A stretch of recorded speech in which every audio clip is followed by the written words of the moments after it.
going on, chat room? Yo, we are back. What's going on, chat? Hope you guys have a great Christmas. You guys had a great Christmas. What the hell's wrong with my hair? What's wrong with my hair? What the hell's wrong with it? All right, chat. Anyways, hope you guys had a great Christmas. We are back. We are back. Hopefully, you guys are doing well. Today is Monday. Today is Monday, December 29th. Holy crap, chat. It's almost a new year. It's almost a new year. But anyways, how the hell are you guys doing? Hope you're doing well. What's going on? What is happening? My break is almost over? Yeah, man. It is what it is, man. It is what it is. But anyways, chat. Woo, man. It's been a bit. It's been a bit. Let's see. Spending time with family last week, so I wasn't streaming. But yeah, what's going on? Naruto the 7th, Dunder Ducky, Lord Crush, what's happening? Phil's cousin with the 5. Thank you. It's no accident, Philip. It's Premature coming into the new year. Thank you for the 5. Thank you. Going on, War Wizard. Was this here? Who is this Philip Chan guy? Kind of reminds me of a Chinese streamer I used to know before he went big time and stopped streaming. I am not a big streamer. I will never be a big streamer because I don't think I have that kind of pull. I don't think I have that kind of talent. And the fact that we have people watching me anyways is actually pretty wild, but I appreciate your kind words, man. What's going on? What was it? What's happening to Smallville? Hope you're doing well. Irish Jedi, Junebug, Hassan, the Effete, Phil's cousin, away she goes. Dark Tooth, Arturo, what's happening, man? But yeah, what's going on, Dingus? Hope you're doing well. I told Beardo about this game. If you like Resident Evil, you should check out Them and Us. I know that there's a couple of ones. I forgot. Like, he told me to check out. I forgot which game it was already. And something Antidote or something like that. What was it? It's on my wish list. The Killing Antidote. Yeah, the Killing Antidote. But yeah, we are gonna check out this game.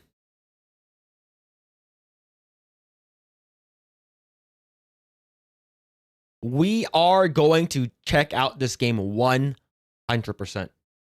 All right. This game looks crazy. It's called Giantess Playground. We are going to be playing this game whenever it drops for early access. Yep. We are going to be playing this game. Look at that. This game looks pretty. This game looks peak. We are going to play. Look at that. Look at that. That's a giant fox lady. Damn. Yeah, we are going to be playing this game. So you want to see how much destruction? So on the top, it says Giantess height. So the more damage you do, the more money you get and the taller you get. Hell yeah. Look at that. God damn. Yo, yeah, we gonna be playing this game. Look at that. Giantess Playground. Yeah, so I don't know.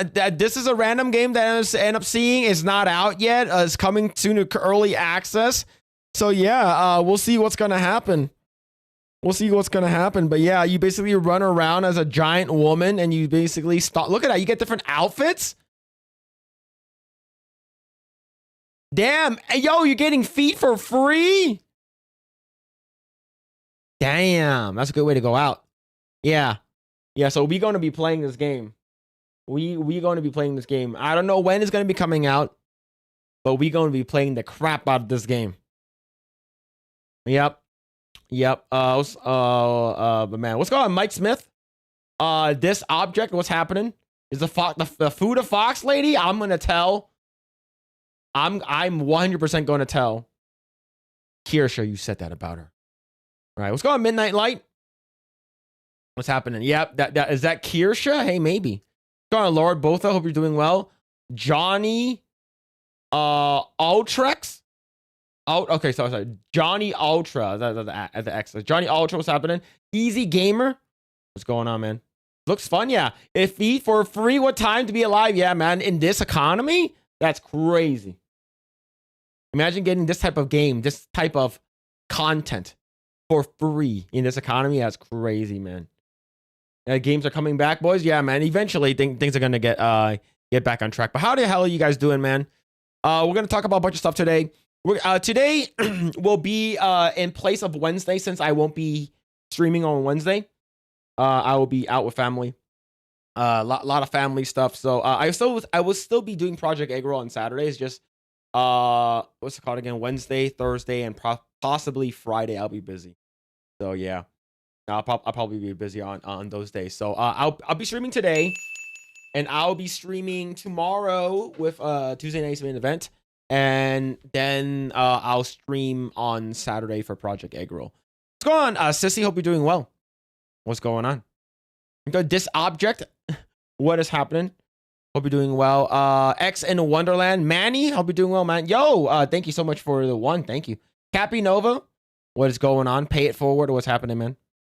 Yeah. So what? No CoomCast. CoomCast tonight. You know what? Oh, I didn't do the intro. All right, chat. I obviously did not do the intro.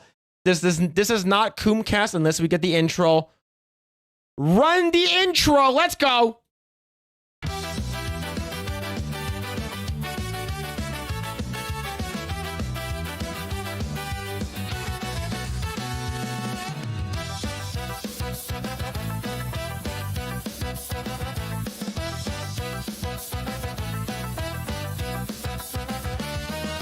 Chat, it's about to go down. Egg rolling up in here for some fooling around. So sit on back and grab a snack. We'll be laughing at some stupid crap. Been counting down the days to see the chairman's face.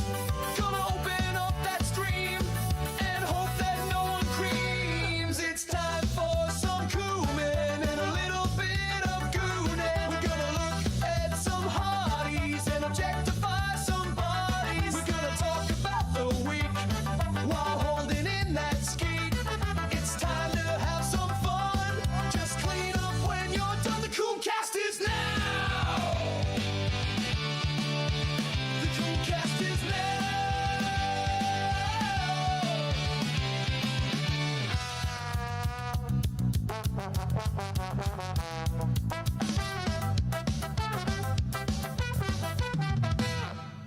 time to check some hot Asian vids. Sexy busty ladies who's calling dibs. Checking out games with fine ass dames. Don't worry, cause we got no shame. Been waiting so damn long to check out something wrong. Gotta watch the show tonight. It'll make it all alright. It's time for some cumin and a little bit of goonin'. We're gonna look at some hotties and objectify some bodies. We're gonna talk about the week while holding in that ski. It's time to have some fun. Just clean up when you're done. The CoomCast is now. The CoomCast is now.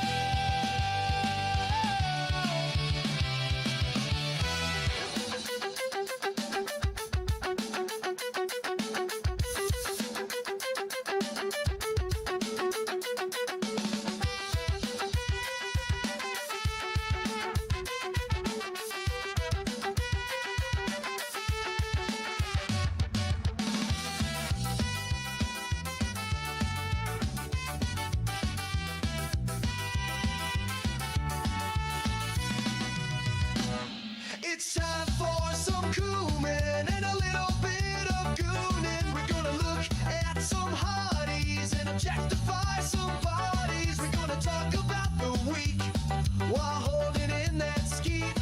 It's time to have some fun. Just clean up when you're done. The CoomCast is now. The CoomCast is now. The CoomCast is now.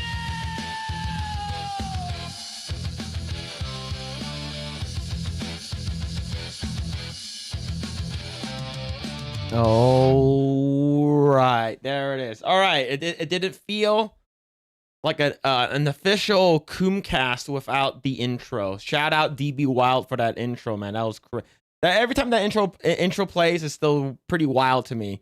But anyways, what is happening, man? Hope you guys are having a great day so far. Easy Gamer, Pay It Forward, Harry Ballsack, Sissy, hope you're doing well. Truny, Alicious, what is going on? But yeah, hope you guys enjoy that intro. But yeah, man, is it possibly the best intro on YouTube? Probably not. Probably not. All right, but I would say it came out pretty good. I would say it came out pretty good. All right. But yeah, I guess he said that he has like a new one or something, so we'll see. We'll see. But anyways, we're gonna talk about some stuff, and we're probably not gonna play any video games tonight. We're probably gonna be generating some AI for a little bit. Yeah, I think I owe you guys that much. All right, I think I owe you guys that much. But yeah, Phil likes Harry Ballsacks. No, I would never say that. What's going on? George Gator. I might have broken my leg again. Oh man, hope you're all right, dude. Hope you're okay, man. That's fucking crazy, man. Hope you're doing well, man. Hope you didn't break your leg, because that would pretty much suck. But yeah, we're gonna go through a bunch of topics, a couple things that popped up today, couple stuff that happened a couple of days ago, and then we're gonna watch a couple of videos. All right, watch a couple of videos. But yeah, AI CoomCast, let's go. Yeah, we're gonna do some of that today, okay? And yeah, because what's it called again? No stream on Wednesday. There's no Geeks and Gamers play on Wednesday as well. There's no gaming stream on Wednesday as well for New Year's Eve. And I'll be heading to my family's house and stuff like that. So there's not gonna be I won't be here to do anything anyways. And yeah, last week there wasn't any Epic Verse either. I know that they thought about pre-recording something, but I don't think that ever went through. So we'll see. I'll see what's gonna happen. I'm not sure if anything's gonna happen this week. I haven't heard anything from Josiah. I know that Chaz reached out, and I don't think anything happened, but we'll see what's gonna happen. I blame Win Dixie because I slipped and fell in the store. Yeah, sue them. I don't know, man. It's up to you. But I know that people have sued like a sidewalk of McDonald's and won. So you never know. You never ever know. Nobody better ruin tonight with the AI Nancy Pelosi bullshit. It's the holidays. Hertz Donut's gonna pop up any moment, and he's going to request for that. Sounds like a shitty birthday. My birthday is the 31st, and none of my favorite streamers are streaming except maybe side scrollers. I'm pretty sure. I think Mike might stream that day because he streamed during Christmas, right? I'm pretty sure Neurotic might stream that day. I'm pretty sure there'll be some streamers that will be streaming that day, right? So I wouldn't count on you not having a great birthday, all right? So hopefully you have a great, great birthday, Thunder Ducky. It's the final Coom of the year. Today is and will be the final Coom of the year. I've been holding up. I've been waiting. I've been holding my pee for like 3 days. I'm ready to explode. All right. First things I'm asking for is fat Nancy Pelosi in a bikini. That's crazy, man. Mike needs to play more horror games. Yeah, absolutely. I'm not sure if he has a lot backed up. I know he has like a bunch of games that he needs to play. Gary will stream. I'm pretty sure he will. Okay, Outpost is streaming and talking about Stranger Things. Oh yeah. He's doing the FML podcast with Vera Dark. Yeah. Go watch him. Go watch him and watch that stream. He's way more entertaining, gamer. We can stop edging, but yeah, I've been holding my pee for like 3 days, chat. I'm gonna fucking bust. But anyways, hope you guys had a great Christmas. Hope you guys had if you guys don't celebrate Christmas, you guys whatever you guys want to celebrate. Hope you guys had a great holiday season so far, man. Hell yeah. Oh, FML just finished. Oh, it just finished. Okay. He just needs to be a horror game streamer. I think there's that one Michael Jackson one he needs to play. Let me see if I can find it. Let me see if I can find a Michael Jackson one. I think it's a If I'm not mistaken, it should. I think it's a Michael Jackson horror game. There it is. Yeah. Like, all right, here we go. Mr. Jackson? I think it's Fortnite, right? I don't like that. I mean, what do I do? What do I do against that? Do I just run towards it? Where are my Fortnite people at? I know some of you. Oh, it is Fortnite. Okay, it is Fortnite.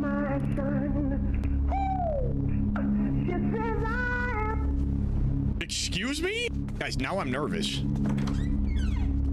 Hello?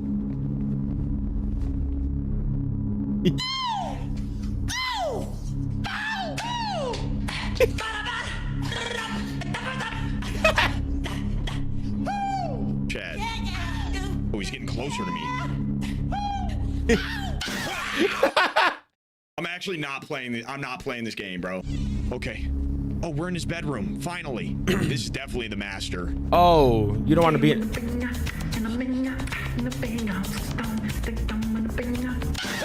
is this? Are you okay? Are you okay, Eddie? You've been hit by a slow criminal.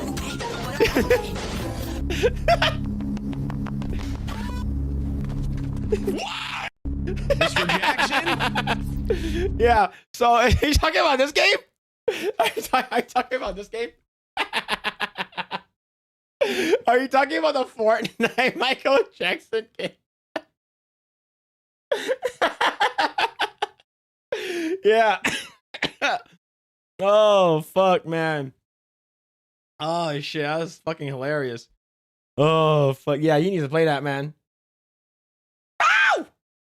Come on.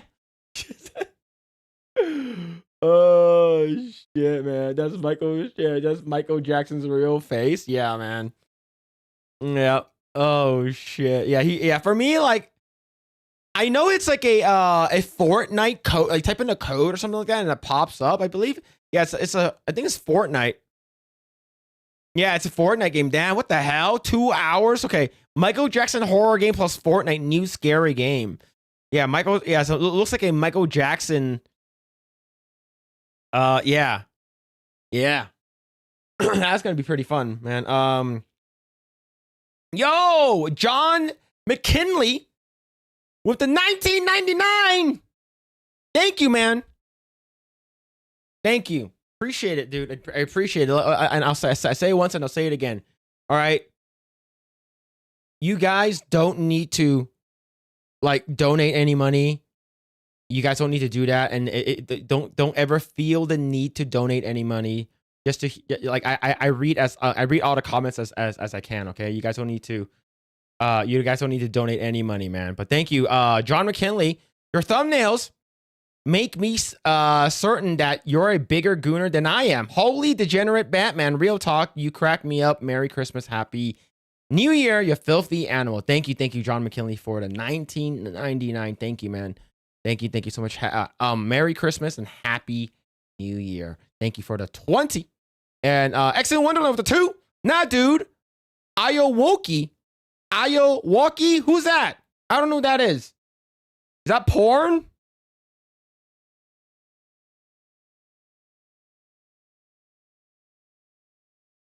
That's sort of scary. I've seen this already, actually. I've actually seen this already. But thank you for the 2. Yeah, that's creepy shit right here, man. Kind of fucking crazy Michael Jackson.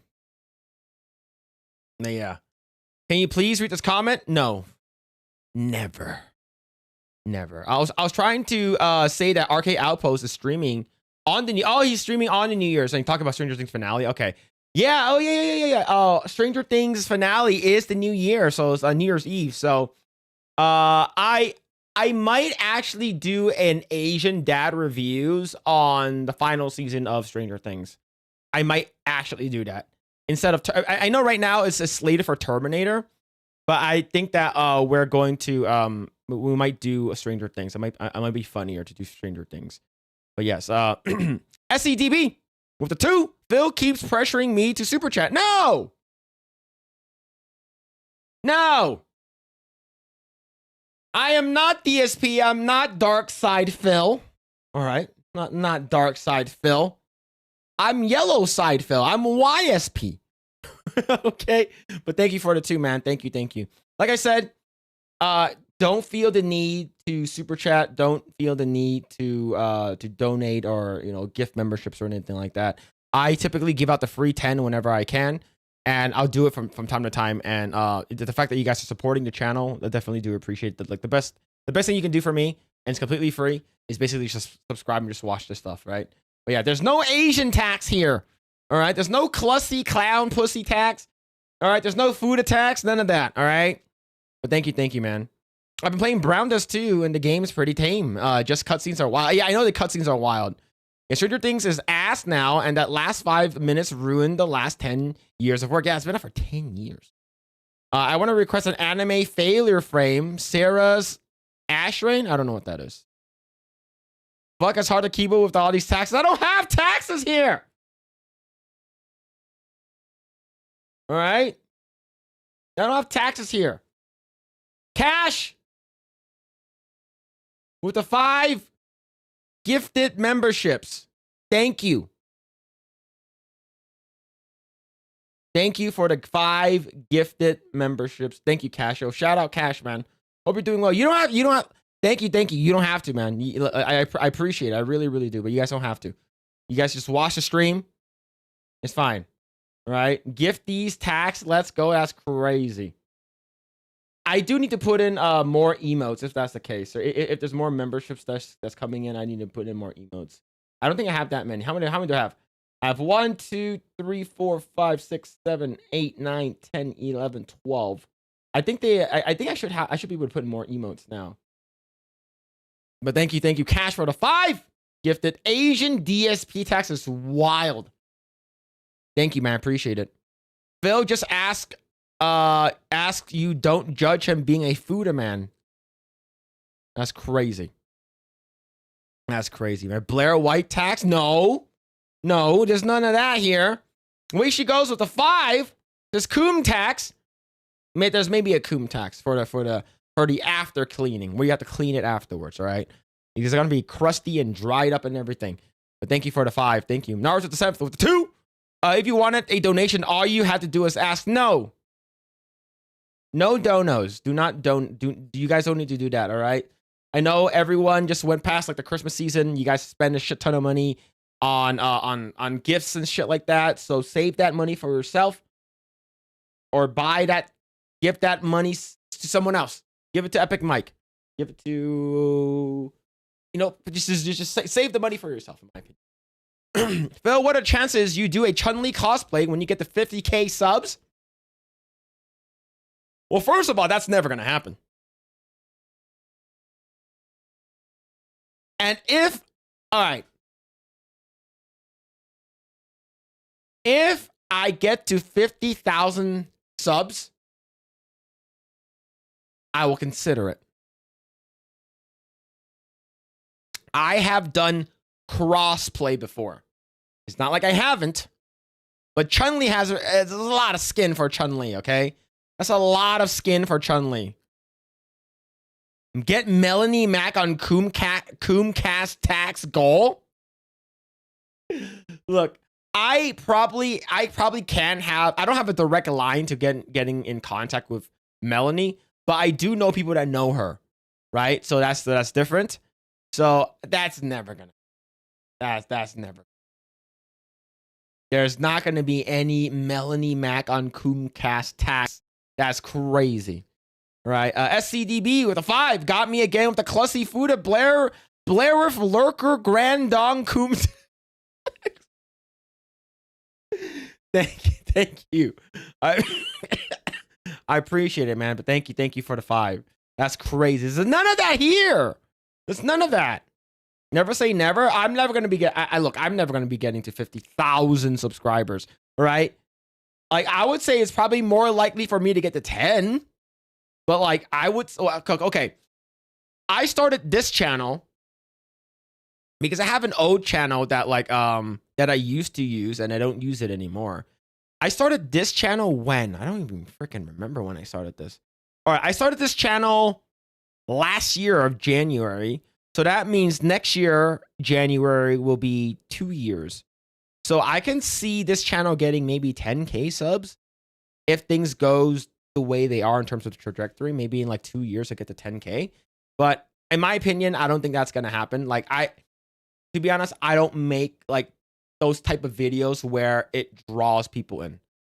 All right, like I'm not Kata where I would sit there and make like really good like edited videos.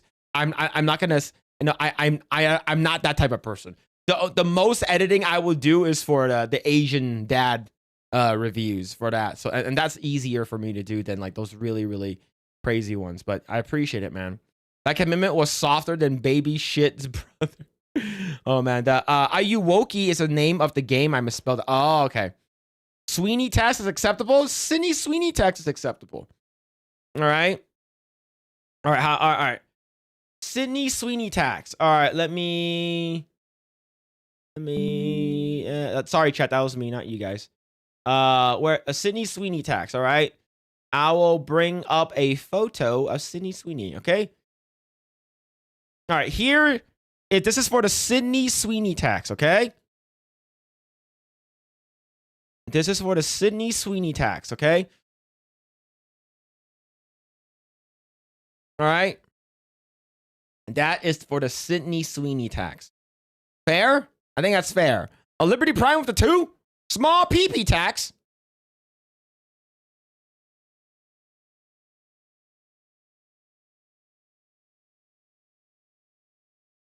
Yeah, there's probably that kind of tax. There's probably that type of tax here. Dark Red Knight with the 2. Fuda Coom tax. That's crazy. That's crazy. Thank you for the 2 Dark Red Knight. Thank you. Phil, I don't have GPU, but I have 64 gigs of RAM. Any recommendations on LLM and image gen models I could use with CPU only? I don't know. I'm probably the wrong person to ask for that. I would ask Jed or Chaz. I think Jed or Chaz would probably be the better person for you to ask. Right? So, only GPUs, like only CPU models. I don't know. You probably do need a GPU. That's why. I don't know. I would probably ask them. They probably know more than me. See, the Planet Will. Hope you're doing well. Rouse, Sephi. Oh, what's happening? But yeah, it's not small. It's average.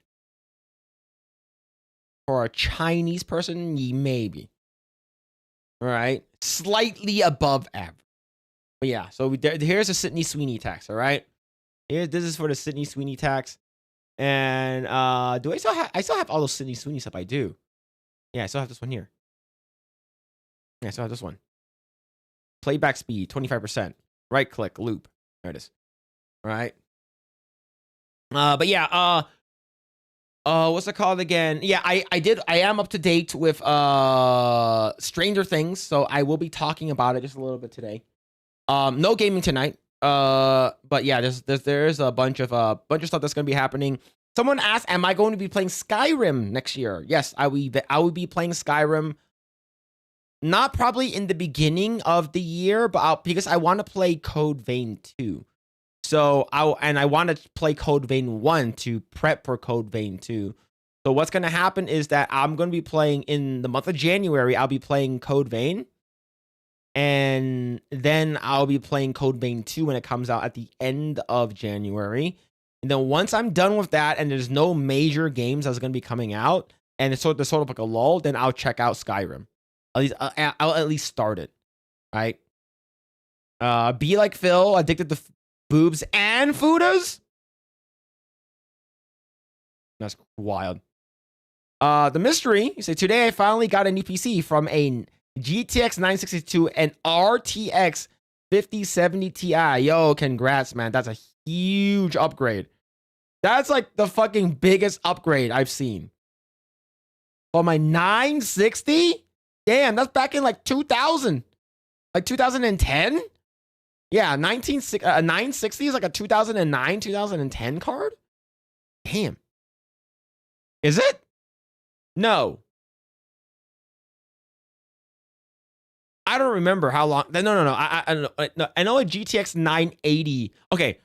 So GTX. No, I would say that's like what 2000. No, that's not a 10-year card. That's probably like a 2015, 2016 card maybe. I think. Let's see. Nice. Been looking forward to playing. Looking forward to the Skyrim play. Yeah, I'll check out Skyrim because someone gifted it to me. I forgot who it was. Whoever I forgot who it was, but whoever you are, I thank you. Yeah, that is a big upgrade. What's going on, Angie Blanken? Hope you're doing well. I've been replaying Skyrim. Hell yeah. 8 years ago. Oh yeah, yeah. Because a 960 is 8 years ago. Okay, yeah, not 15 years ago. I'm dumb. I think that's like a GTX 660. Yeah, that's like a GTX 660. So 2015. Okay, my bad. I was like, no, I remember getting my laptop has a GTX 980M, which is the laptop version. So that's in 2015. So that's about like 8. And shit, 10 years ago, that's a long time, man. That is a long. 2 reasons to like her even more. Yep. Absolutely. She is a goddess. This is probably what's still one of my favorites. Loop. Low speed. There it is. Yeah, this is probably still my favorite one.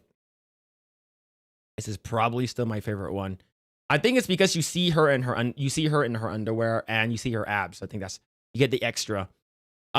See. Dark Red Knight with the 5. Have you seen Joe's Rogaine or Holmes Stallone? Both really good AI music. Have not seen that. Have not seen that at all. See, yep, a 980M, such a pain switching discrete to Intel and back. Yeah, it's not great. I have an 8800 GT SLI 570 and a 2080 Ti. Man, imagine, remember back in the day when you had like Crossfire or SLI back in the day? Back in like what, 2010, 2011?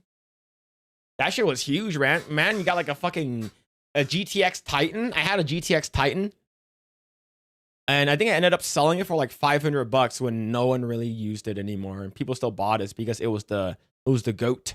Like when basically the 2080 Ti was out already, right? And the 30 series was coming out in like 2 years. Like this guy literally bought the Titan from me. Yeah.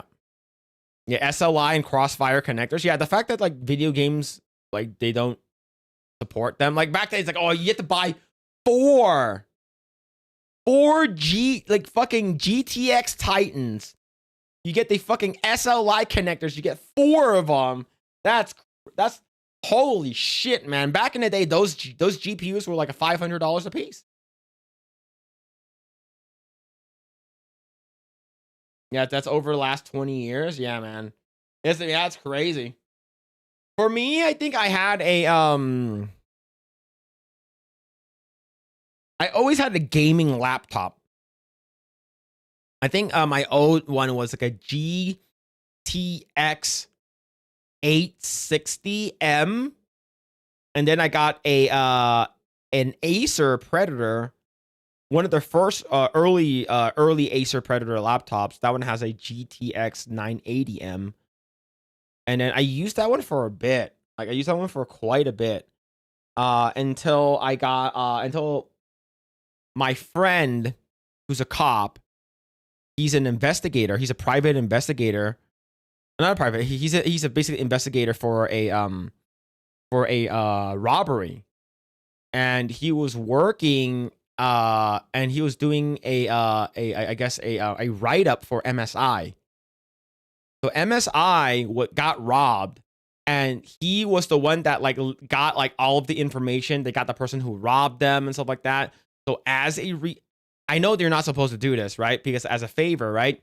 It's like, all right, thank you so much. And he was like, do you guys sell gaming PCs here? Right? He's like, yeah, we do. It's like, do you guys sell like the pre-built ones and stuff like that. It's like, yeah. He's like, can I buy some from you guys? And then I guess as a thank you, like he gave him like 50% off.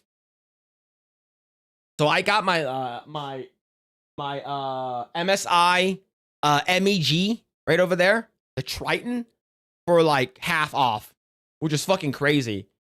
It came with so this is back in 2021 or early 2022. It was so I have an i7, I forgot which one already. It had 32 gigs of RAM, and what's it called again? An RTX 3070. And it's a slimline one. It's a pretty slimline one, and it was $1,200. Chad doesn't even care what the fuck I'm talking about right now because Sydney Sweeney's on the screen. She looks really smart. Yep. Matt Fun, cool. Because I like your thumbnail. Thank you. That's for the New Year's. Low profile no, it's full size GPU. Hold on. I'll show you guys.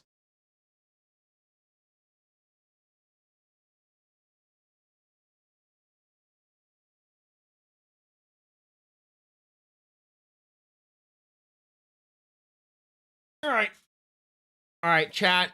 We're going to remove. Oh, there it is. So this thing here, the MSI, the graphics cards here, the MSI. This is a full size graphics card, and it has a lot of space over here. So what you do is take out the top here, you unscrew this, and you prop it up. And there's a riser in the back. So you get a little riser in the back. So like you have like look how much additional space this has. So if I can put like a full size, like triple fan. The only annoying thing was looks like a PlayStation. Yeah, this is as big as a PlayStation 5. So this is just sitting there in the corner right now. I'm not using this. So because I upgraded to a different computer. So, but yeah, I have this as my background, my backup. So, get to so there's a glass panel here, and there's an SSD here. SSD. There's a dry SSD right here. I can put another one here. The only annoying thing is that if I need to upgrade, so this is this is a modular one, so I can upgrade this to like an 850 later on if I want to. The only annoying thing is I needed to upgrade the RAM and the SSD slot. The SSD slot is actually the NVMe is inside the board, and this thing came with what's it called again? 32 gigs of RAM. And in order for you to get to the RAM, you have to fucking remove this entire shit and because it's under the heatsink, and which is super annoying. Because they're trying to make it super compact, and I have to get like the low profile RAMs. See, the RAM's right over here. The RAM is right here. Right? These two spots. Hold on. It's pretty low profile. It's nice. I'm just not using it right now. Yeah, so there's the fan here. There's a fan here on the bottom. Right here for the fan. So the only fan that you have is actually this and the heatsink. And you have the because the GPU is completely in a different section. The GPU is in a completely different section. So you have the PSU power supply unit fans over here. So yeah. So in my opinion, this is still really good. I can still upgrade this. But as of right now, I'm not using it. I'm not using it right now. Have I priced? You have car price? What are you talking about? Car price? 2 car price? Have I priced the RAM? I don't know. It's like the very like boring ones, but 64 gigs.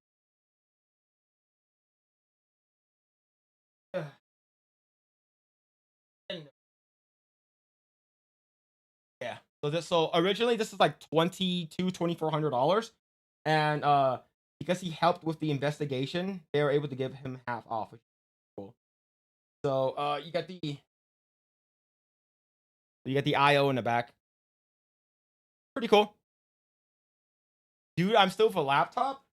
If your laptop's still good, just continue using it. RAMs are expensive. Yeah, it's very expensive. Yeah, so I can the riser card here. So if I really want to like upgrade this, I need to upgrade the power supply unit and upgrade to the most I will probably upgrade to is a 4070 Ti. That's probably if I will upgrade to the if I am gonna upgrade this, but a 4070 Ti is still like $800, right? So I'm not sure. It's okay. It's nice. It's a nice PC. Put back Sydney Sweeney on. That's crazy. All right, cool. Yeah. Where's Sydney Sweeney?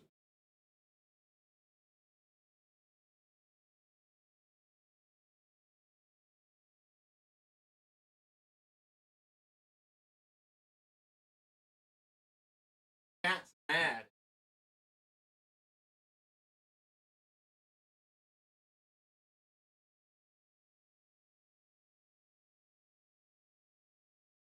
¿Por qué lo nas dos? Yeah, I got a 4070 Ti, but it's an anime girl on it. Even better. Even better. Yeah, let's see. RAM and memory? Yeah. I think it's just going to be more expensive moving forward, right?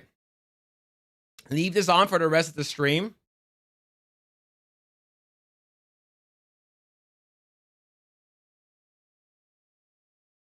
No, I don't think I will. I don't think I will. All right. Oh, shit. All right. Let's go and get into some topics. We'll bring back Sydney Sweeney. All right. We'll bring her back in a bit. All right. We'll bring her back in a bit. So, let's see. All right. Damn it. Why? I didn't do anything. I didn't do anything.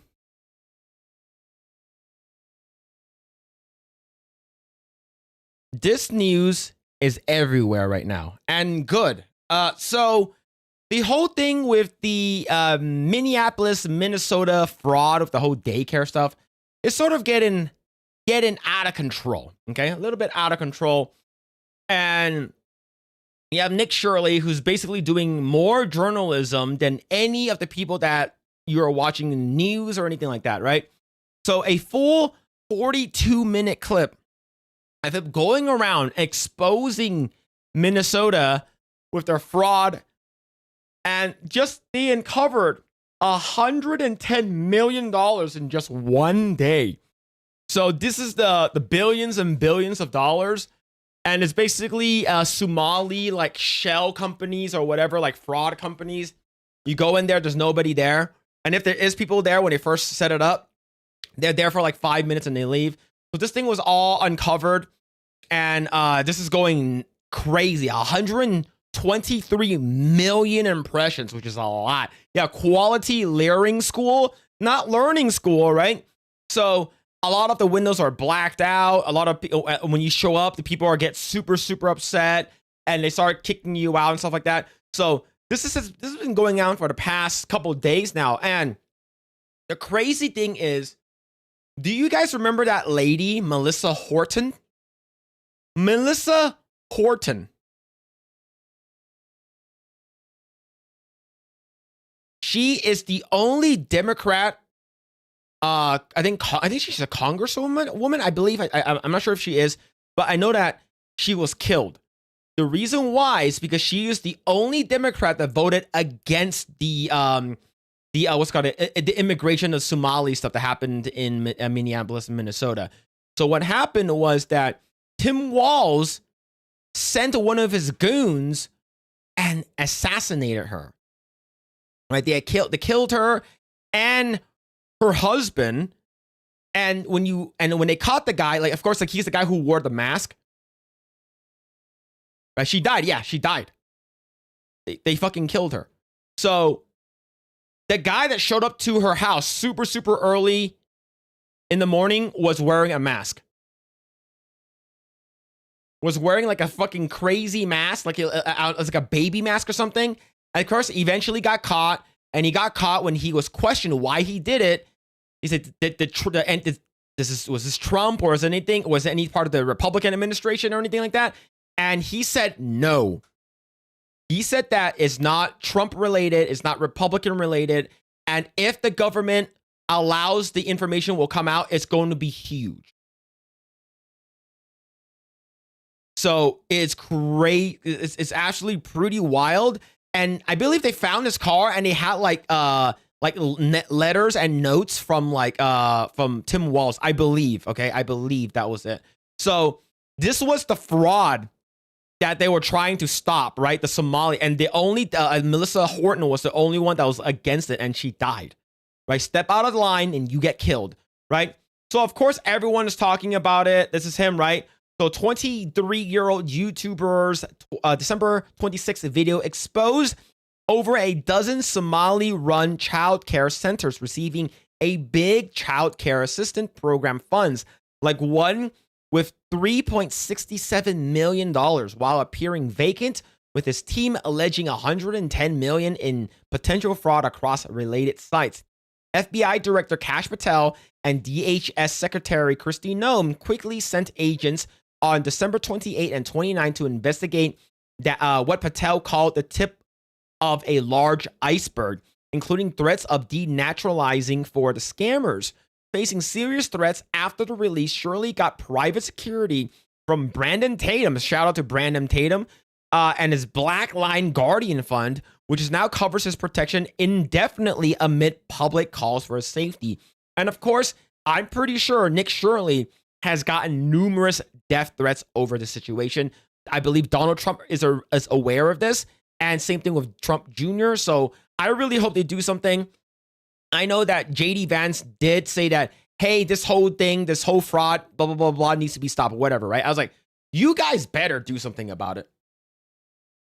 You guys better do something about it. Are you guys going to continue talking, or are you guys actually going to be doing something about it, right? So, of course, Nick Shirley rejects a lot of stuff, but the thing is that there are a lot of people who are very, very upset at him, right? So this is one of the videos that he tried to, unseen footage of Nick Shirley being kicked out of business for harassing shop owners and customers, right? Of course, MAGA neo-Nazi streamer is heard saying, "I didn't give you permission to record me." While look, it doesn't really matter what happened. The reason why these people are upset is because they are being called out.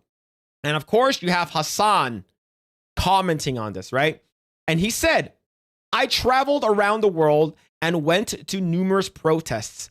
But since I wasn't trying to storm a childcare facilities with a camera crew screaming, 'Show me the children now,' it doesn't count.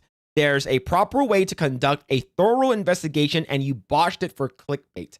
So I believe also Destiny came out and said, "Oh, this person wasn't supposed to be there anyways," is because he went there like an hour prior to the Leering Center basically opened. Right, the Leering Center, Destiny sent one of his goons over to check out the actual building where it's located, and it says open between 2 and 10, and he went there at like 1 p.m. But that's still the point, right? That's just, let's say that's just one property. He went to a bunch of different properties. And now let's be, I'll be devil's advocate, right? I'll be a contrarian, right? Let's say I'm against what Nick Shirley is doing. Let's say if that's the case. Like the school, the funding, all that stuff, I believe there's a guy who broke it down on the internet. It's basically about $300,000 to run that yearly. Why are they being sent? I'm talking about this facility. Why are they being sent like millions of dollars? Why aren't there any children around? Why aren't there any playgrounds around? And remember,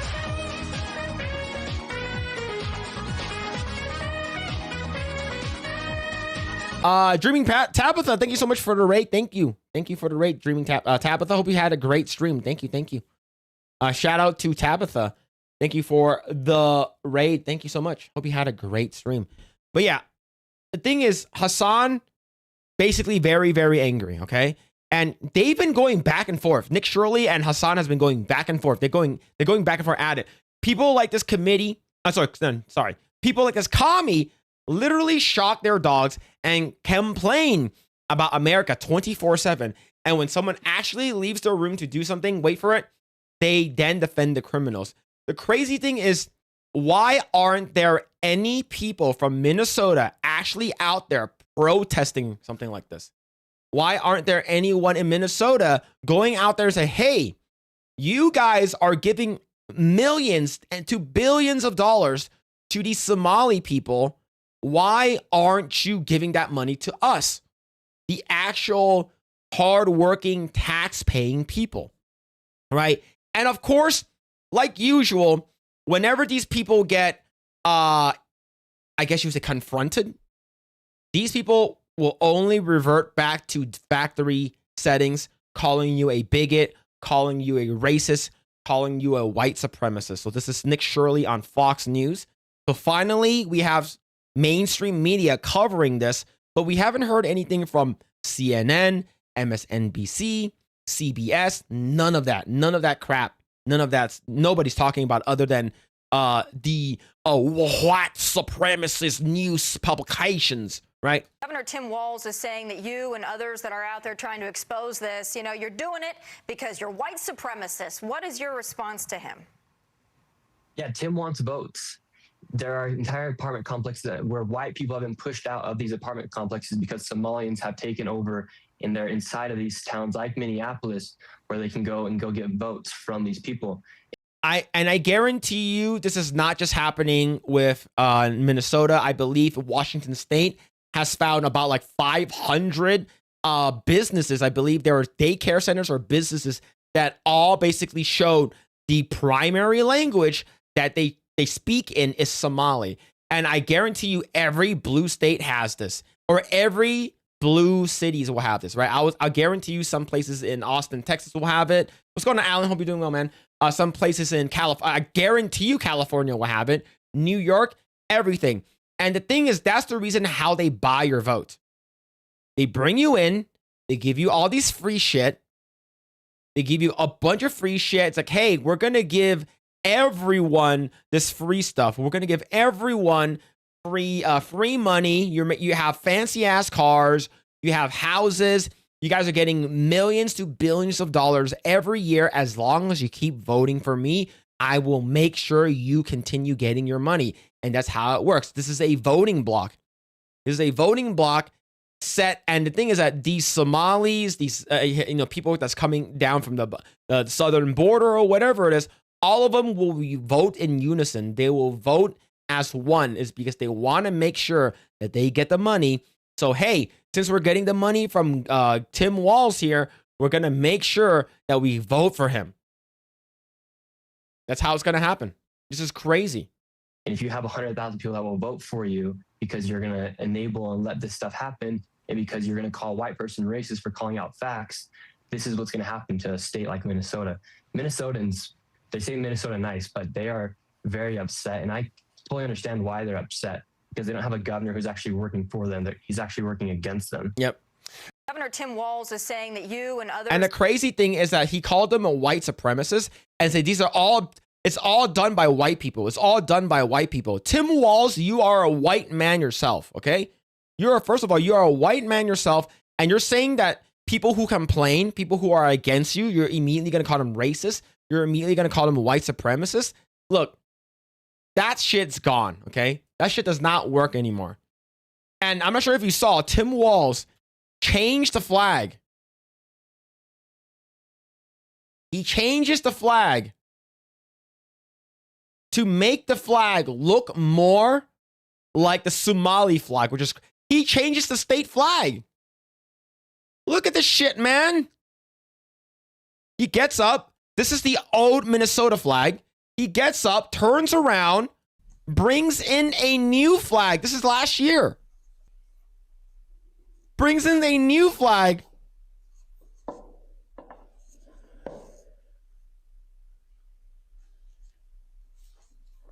There, that's better. Look at it. What the fuck, man? That's better. Hey guys, I did this for you. And remember, who's also here? Ilhan Omar. Ilhan Omar, the brother marrying woman. Okay. I wanted to say a lot worse things. Okay. This lady knowingly married her own brother so he can get citizenship here. Right. So he changed this out. And this is the person that said that if you are calling us out, you are a white supremacist. That is some crazy, crazy work, man. These people are absolutely insane. And the thing is that this has been going on for a long, long time now, okay? This has been going on for a very, very long time. It's because they know what they're doing. They know exactly what they're doing. And they've been, look at this shit. This is back in 2003. He said Minnesota's economy doesn't work without child care providers, so we're giving them a raise. We're providing $316 million in direct funding to boost pay for child care providers, all while building a stronger child care system for middle-class families. Click here to learn more. That is some fucking crazy shit, man. This has been happening for such a long time. With the amount of money that Governor Tim Walz and Ilhan Omar and all their ilk has weaseled and stole money, like a lot of that money could have gone towards people actually paying their taxes, right? Paying their, like, what are you paying taxes for? To going into Somalia for the people, for like the amount of money that you guys took, it's equivalent to the entire country Somalia's GDP. He's a traitor? Absolutely. He's a racist and he's a traitor. He's a racist traitor. I would never vote for anyone that basically he's basically not caring about his constituents. This guy knowingly did everything that he wanted is because he wanted to get more money. He wanted to stay in power. And yeah, this is crazy. I don't get how all this stuff works. Okay, so this is the girl right over here. This is the woman. It's the woman here. Melissa Horton was the only Democrat to vote against healthcare funding for illegal immigrants, okay?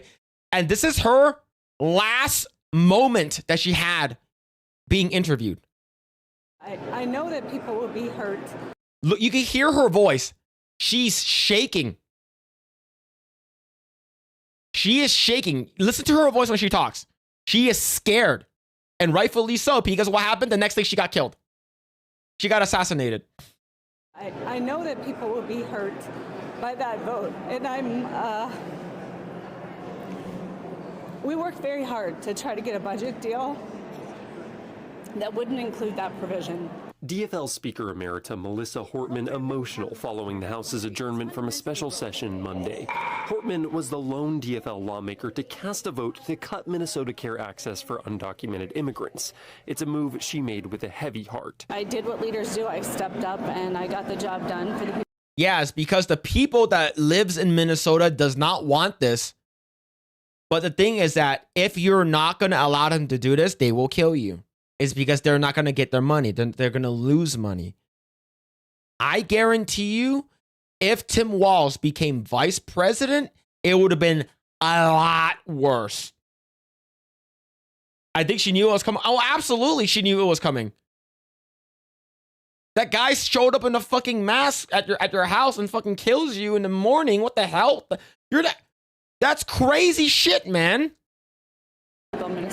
The bill was deeply unpopular with members of the DFL caucus. Members have repeatedly expressed frustration that the bill was part of a compromise, one that would ensure the necessary GOP votes to pass the rest of the state budget. We are tremendously disappointed and gut-wrenched at this decision, at this compromise that compromises our communities that are most vulnerable.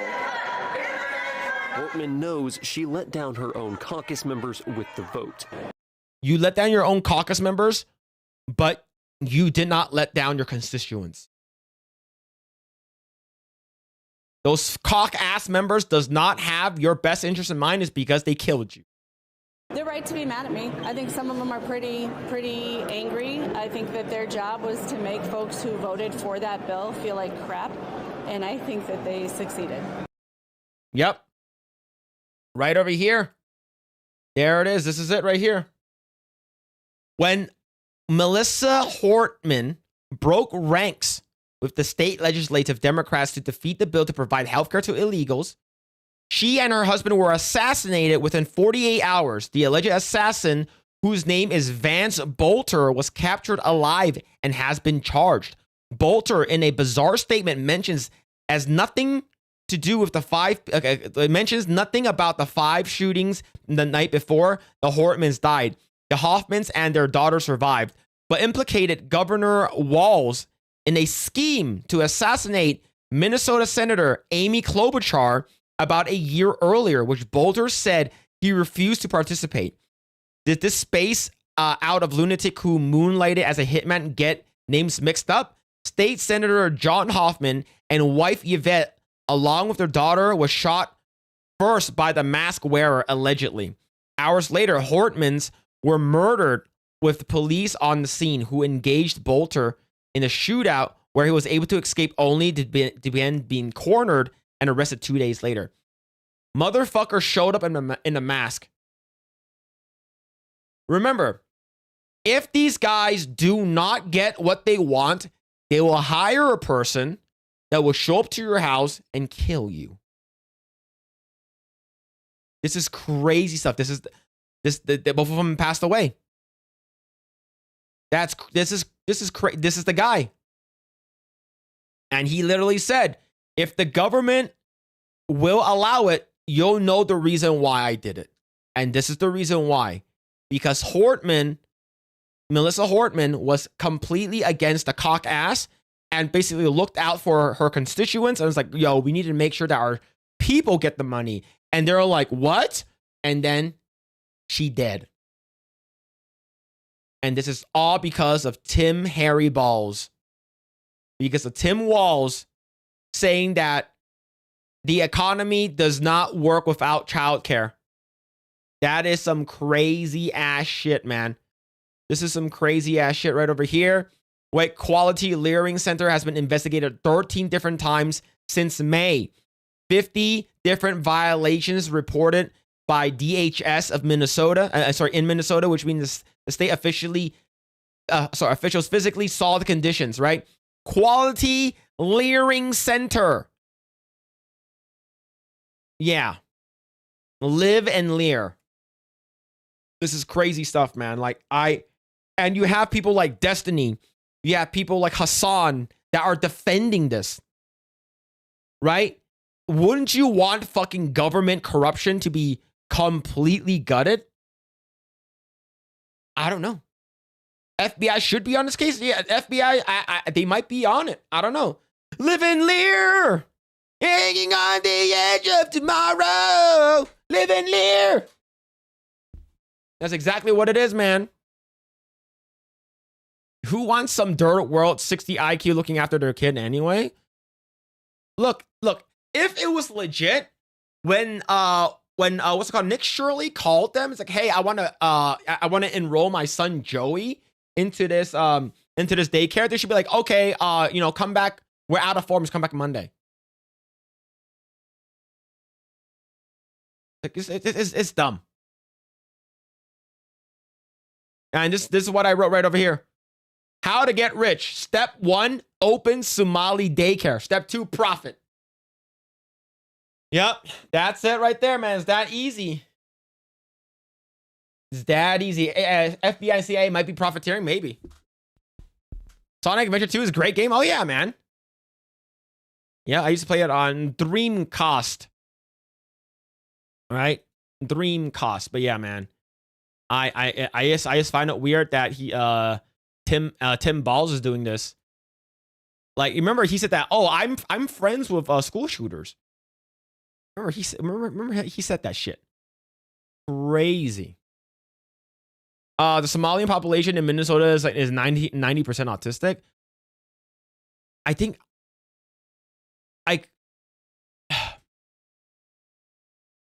I don't know what the hell is happening.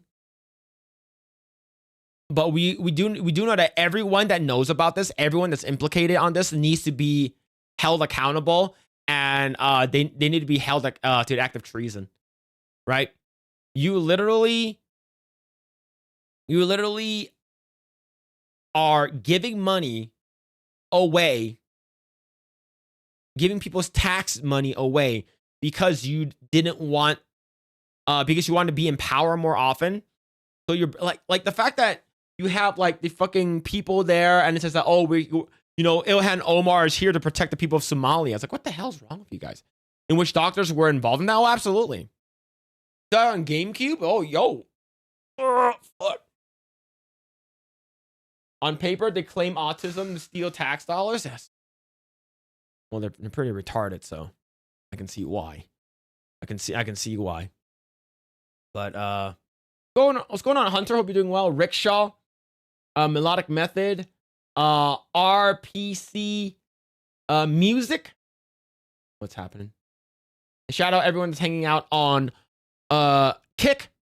Hope you guys are having a great day so far. Yeah, I'm leering a lot. Yeah, man. Let's see. If you don't pay me, I'll continue to do nothing. Immigrants. Yep. Absolutely. All hell have broken loose, but it's you have people that are coming in that don't know, that are basically trying to like tell you that you're wrong and how illegal immigrants actually bringing illegal immigrants into the country is actually a good thing. Like, I don't get how these people don't fall down more often. Like, they don't know how economics work. They don't know how why is that the economy is crashing, why there's inflation. They don't know any of that. Like, the reason why there's so many people in the emergency rooms is because, like, I guarantee you, like, most of them are like illegal immigrants or don't even speak English or something like that. Stupid. Yep. Look at their profiles. Yeah, man. All right. There's another one. A lot of these English voice actors needs to be replaced by AI, and I'm not even joking. AI is going to remove a lot of people from their jobs, and I think American English voice actors should be absolutely the first to go. These people are ruining your stuff. They're ruining video games. They're ruining stuff. And now they're ruining gacha games.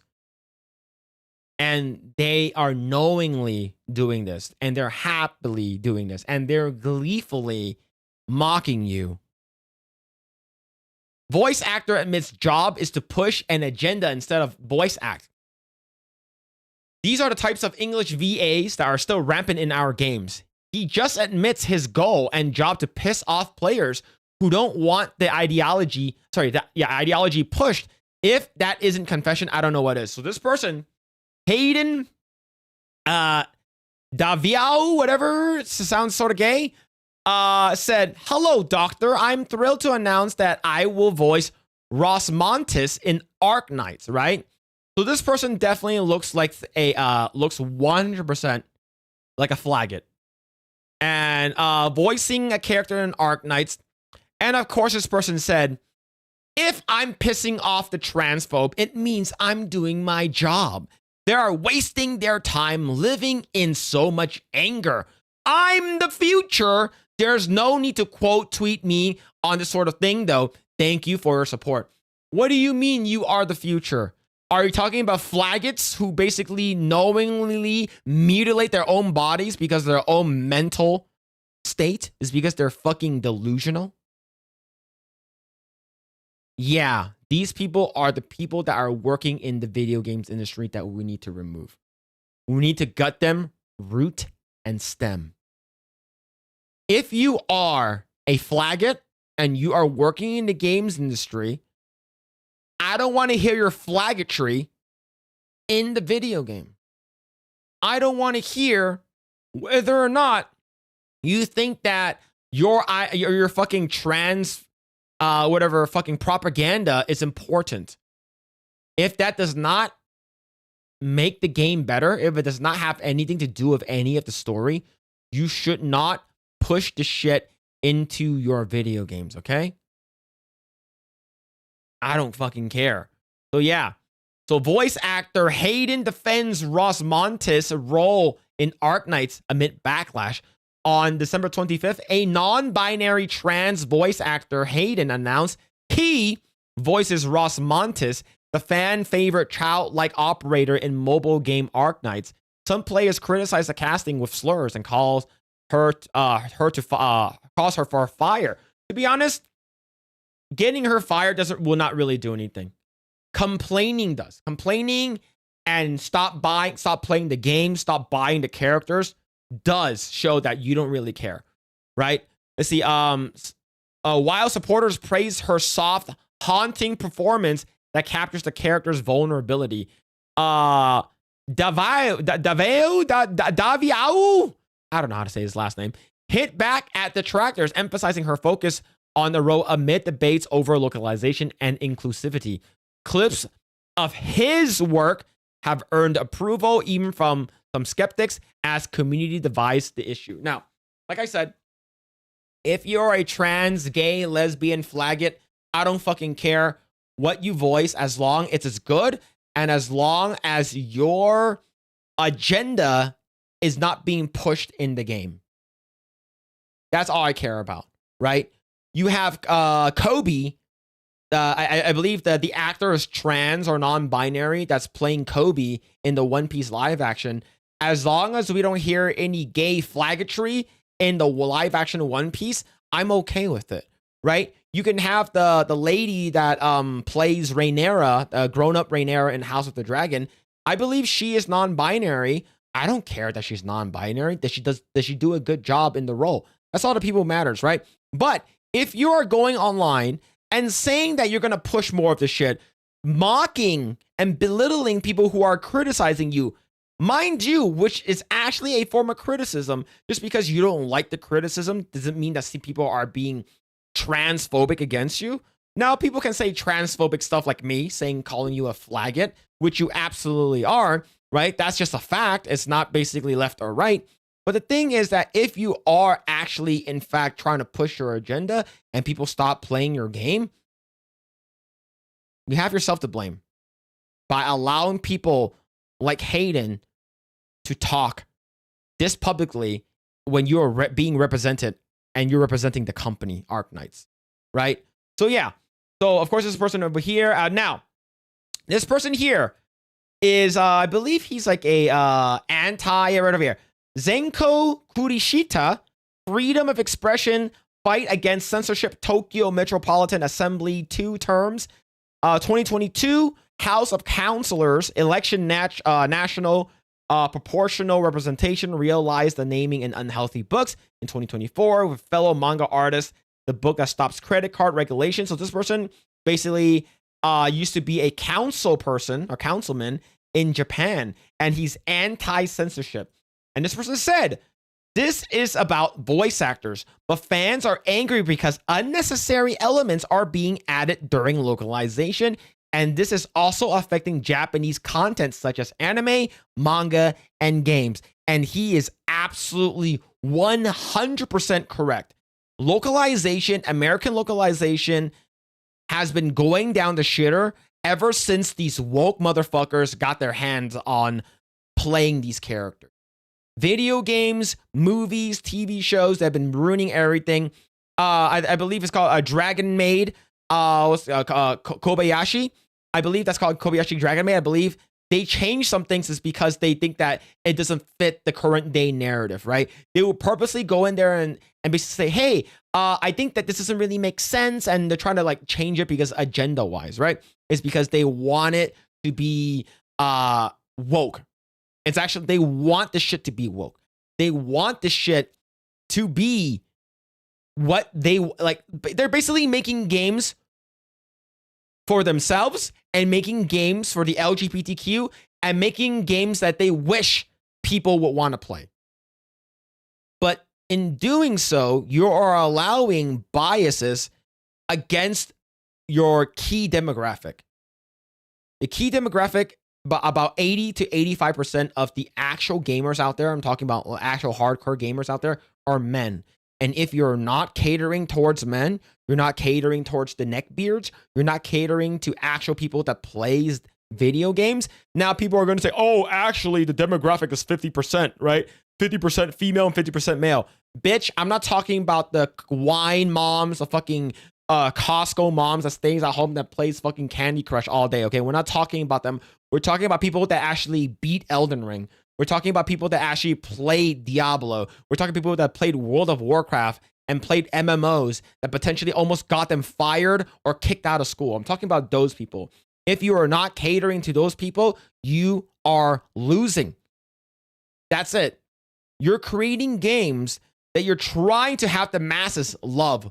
And if they reject that, you go out of your way to insult them, which is absolutely crazy, right? We need a Yahtzee game, 100%. Let's see. All this issue is still barely acknowledged as a problem in Japan, but I would like to make 2026 the year to spread understanding so that we can value the original intended expression of the content. Absolutely based. And of course, if you go to this Flaggots account, it is private. It is because this person was getting hounded. Now, this person does a lot of voice acting. I don't think I've seen anything that this person has done. Is that Pokemon? Yeah, it's this Pokemon, some anime shit here.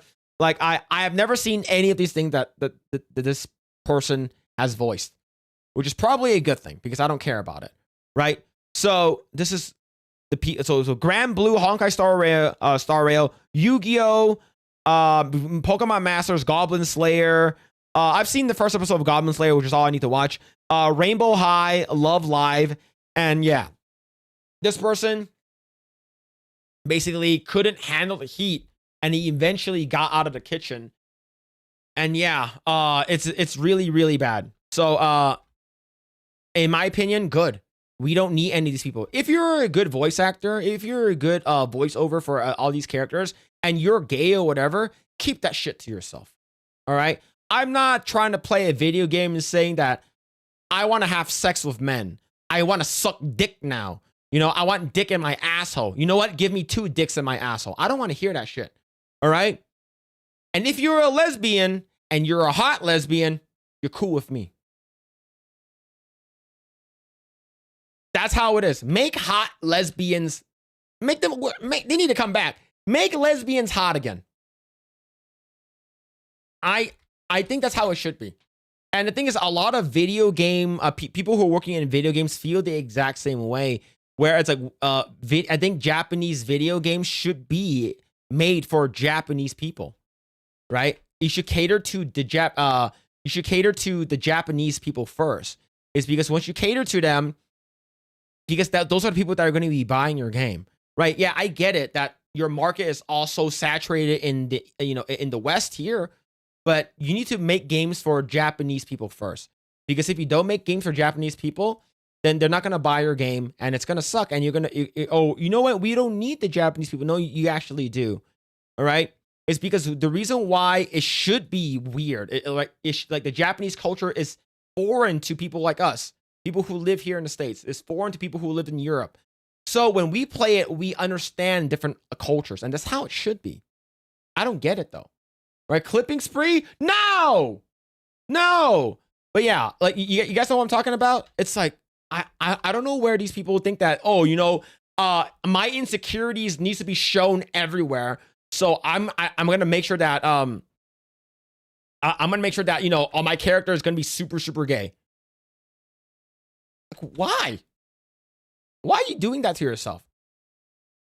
I don't get it. Like, do you guys, are you that insecure? Like, I don't freaking get it. But yeah, I want Japanese games to be made for gooners again. I want Japanese games to be made for Japanese people again. And we need to play their games, okay? We're coming into their space. We're playing their video games, all right? But yeah, so this is a very, very good example right over here from the guy that worked on Neon Genesis Evangelion, director Hideaki Anno, doesn't believe creating for the global market is the way to go. And absolutely based. I'm sorry, but the audience will have to be the one to adapt. And that's how it should be. That's how it should be. All right? If you guys don't like our stuff, don't watch our stuff. We're making anime for Japanese culture, and we're not going to change it just because you find it that doesn't represent you. Oh, where are the black people in Dragon Ball Z? Mr. Popo is not a black person, okay? Just letting you know. Mr. Popo is not a black person, right? But if anything, I think Piccolo could be a black person, right? Because he looks cool and he has a deep voice and stuff like that. But yeah, so yeah, this guy absolutely based, and this is how it should be. Absolutely based. And people who are complaining and changing shit up just because you want to fit an agenda, like Hayden, like, we need to complain about it and let them know that we don't like it. That's it. That's what we need to do. Let the studios know that we don't like it. And if they continue doing that, do not watch, do not engage in said content. Whether it's video games or anime, localization has been ruining a lot of things. And that's the reason why I want AI to completely destroy the voiceover industry. If you're good, you won't be replaced. But if you're someone like Hayden, you're going to be replaced. Easy. And ProZD. I remember that motherfucker. ProZD has a good voice. He does good voices. But stop fucking saying, oh, if you can't voice Asian characters if you're not Asian. Shut the hell up. Popo is just in blackface? No, Mr. Popo is a jinn. He is a genie. Right, chat? Mr. Popo is a genie. Jesus Davila, thank you so much for the gift and membership, man. Thank you, thank you. All right. I've been talking long enough. I'm going to head to the restroom. I'll give you guys some alone time with Sydney Sweeney. Okay, I head to the restroom really quick, all right? You guys don't need any music. All you need is Sydney Sweeney, and I'll be back.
All right. All right. All right, back. Back. Calm down. Calm down. Calm down. Calm down, chat. Calm down. What up? All right. Calm down. Calm down, chat. Calm down. Calm down. Her back must hurt daily. I can give her a free massage. There's suspiciously a lack of there's suspicious lack of typing. Well, we all know what you guys are doing. We all know what you guys are doing. Speaking of Gilly, need to buy a gallon of milk. Chat, did you guys know that they sell Baja Blast Zero in a can? I know in a bottle you can buy it, but Baja Blast Zero in a can is pretty awesome. Why do you have a video of my future wife on the screen? I'm not gay, all right? And I'm not a woman. Tara Crystal, just letting you know, I'm not a woman. They do? Yeah. You're right over here. Baja Blast Zero. These are amazing. These probably are my like new favorite like drinks to go to. I wish they had more because you can only get them in a case of 12. I thought I wouldn't drink the disgusting fake sugar crap if you paid me. Look, it's okay. I'll drink it. I'll drink it.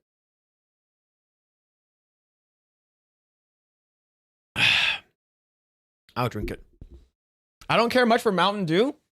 I'm not a Mountain Dew enjoyer, but I love me some Baja Blast. Baja Blast is good.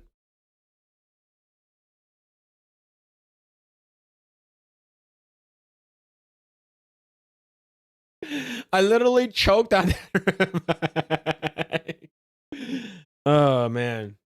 I think Baja Blast is like for me, I'm not drinking like the full sugar one. So diet, I'm not drinking diet either, which is usually people are like, oh, it doesn't have like fucking what's it called again?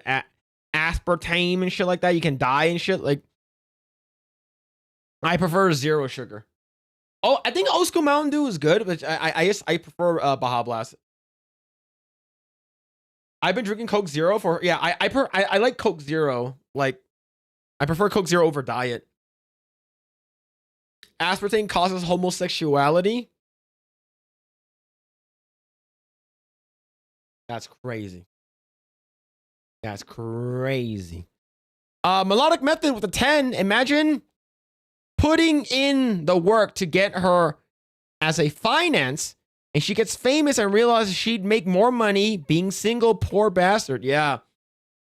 Melodic Method, thank you so much for a 10, man. Like I said, chat, you guys don't need to super chat or anything. You guys don't need to donate or anything like, or member gifts or anything like that. Like I'm totally fine. I prefer you guys to spend that money on yourself. I know there are some like after Christmas sales and shit like that. So in my opinion, I would rather have you guys spend your money on yourself versus here. I will go sugar free whenever I get the beat, is not before. Hey, I respect that. I respect that. But thank you, Melodic Method for the 10, man. Thank you. Yeah, not finance, fiance. My bad. I knew what he meant after I read. I think I said finance. Yeah, fiance. Yeah, the thing is that like her ex-fiance was so average looking. Like that's the thing that made me upset.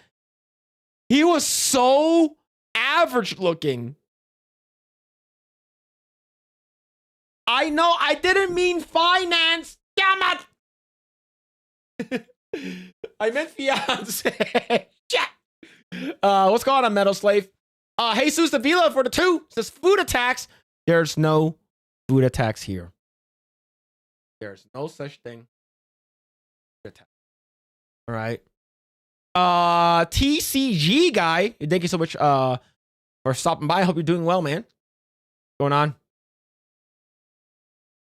That shouldn't matter.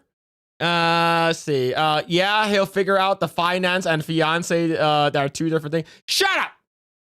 Get ban Ralphie boy! Get him out of here! Sugar free as long as she feeds me all the sugar. Yeah, battling millions of times above his average. Yeah, that guy. Look, here's the thing. Who the fuck am I to say anything? All right. I married up. Okay? I married up. You can ask anyone who's seen my wife. Is like, oh yeah, he married up.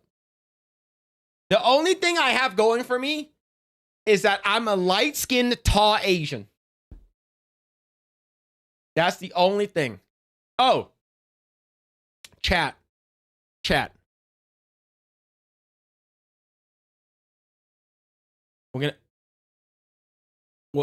We're gonna move away from Sydney Sweeney just a little bit.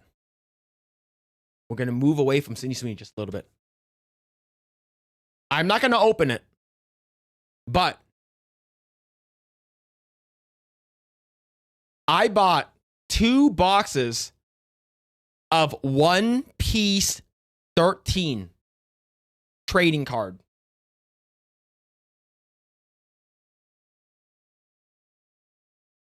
My brother and my sister got me into it because we're going to see if we're going to get anything good. Why are you crying? Oh my. All right, you happy? You happy? Are you happy now? Mad Frog with the 499 food tax, Clussy tax, Sweeney tax, Teeth tax, Blair White tax.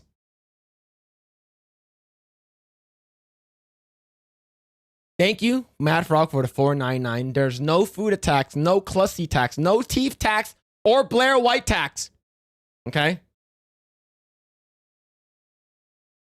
Wait, there are One Piece trading cards? Yes, there are. Let me show you which ones I bought. Okay, I bought 2 boxes. And I'm going to be opening them with my family and on New Year's Eve. And because we're like, they're basically trying to open it and sell the fancy cards. Okay, so then, so I'm going to be doing it and with them for the first time. OP13. Okay. Okay, so OP13 box. So I have 2 of these boxes right now. And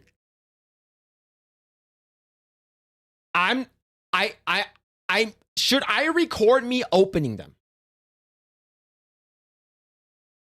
Right? I have 2 of these boxes, the OP13 carrying on his will.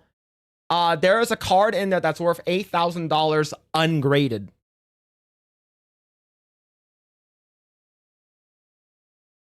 Imagine all the cards were duds. Get them out. Why would you say such terrible things on, just a little bit past Christmas? Why you trying to jinx me right now? Trying to give me bad luck? But yeah, a little man is obsessed with One Piece and the manga anime. Yeah, Phil's unboxing face. Yeah, I'm thinking about filming it. Right, I'll do like a first person where I'm like unboxing it and I'm like going through all of it. How much was the box? $330. Right now, these boxes are about $400. I was able to get them for $350. I mean, $330. So yeah, chat, wish me luck. Wish me luck. All right. If I unbox some good ones, I'll let you guys know. All right. But the thing is that it's like me, like we're basically putting our money, like me, my sister, my brother, and my brother-in-law, we're putting our money together, and they're grabbing a bunch of boxes on their end. I have a couple of boxes on my end. And then we're going to see if we can get anything. Can you sit in the cuck chair while filming the unboxing? You mean the toilet?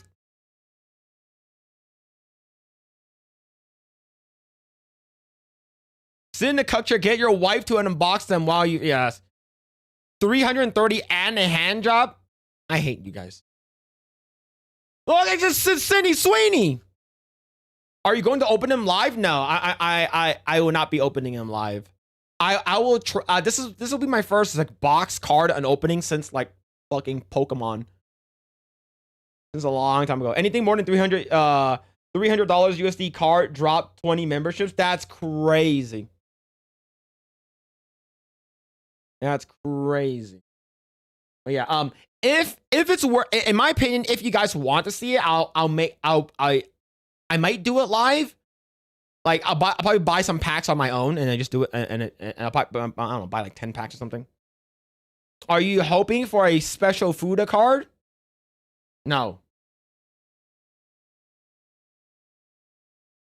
No. There's no such thing as a Fuda card. I don't know. You're making shit up right now. All right, you're making shit up. Oh, but yeah, we'll see what's gonna happen. I believe like my brother and them they bought like 4 boxes. Yeah, 4 boxes. And I think they 4 boxes for $1,400, and then I think they got back like, I think they're getting them graded right now, and they potentially can get back like 5. Are packs cheaper than the boxes? I believe it's cheaper to buy the box than the packs. I believe. But we'll see though. We'll see. Bootacular? Get him out. Ban him. Why is he still here? Why is he still in the chat? Just get him out. Ban that guy. For a Fuda card, chat, more like all the Fuda. Oh. Chat, ban Metal Slave. Get her out. Get her out.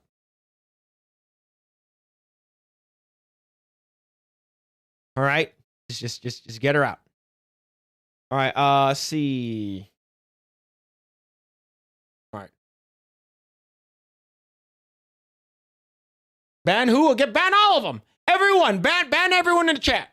Get them out. Time them out. Time them out for 69 seconds. Time them out. All right. We're gonna watch this video.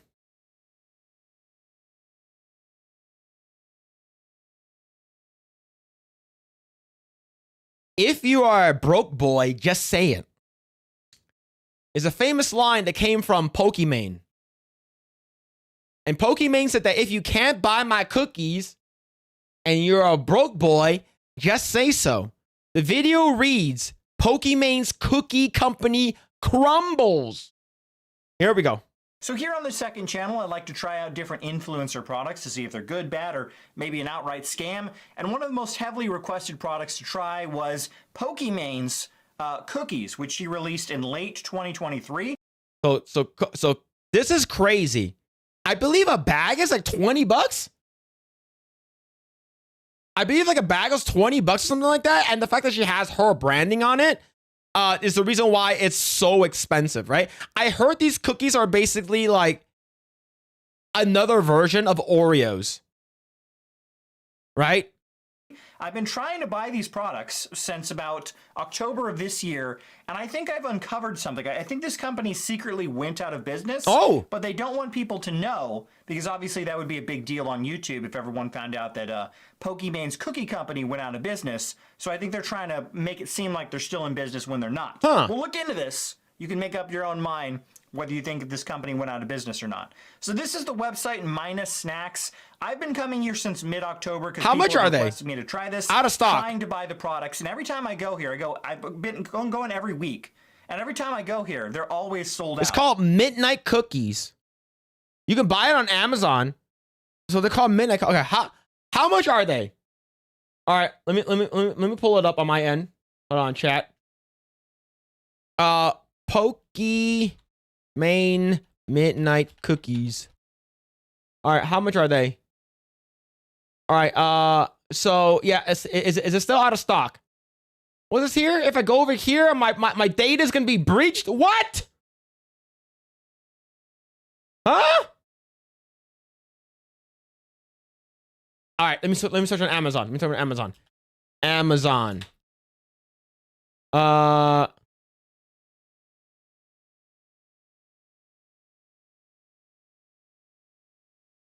As of December 30th, 2025, Pokémon's Midnight Cookies are no longer available for purchase on Amazon or through Mina Snacks. Both Mina Snacks products, including the Midnight Mini Cookies, have been unavailable since October 2025. The company's website no longer lists any products, and there is no contact information available. Social media activity for Mina Snacks ceased as of October 30th, with no new posts, advertisements, or promotions since then.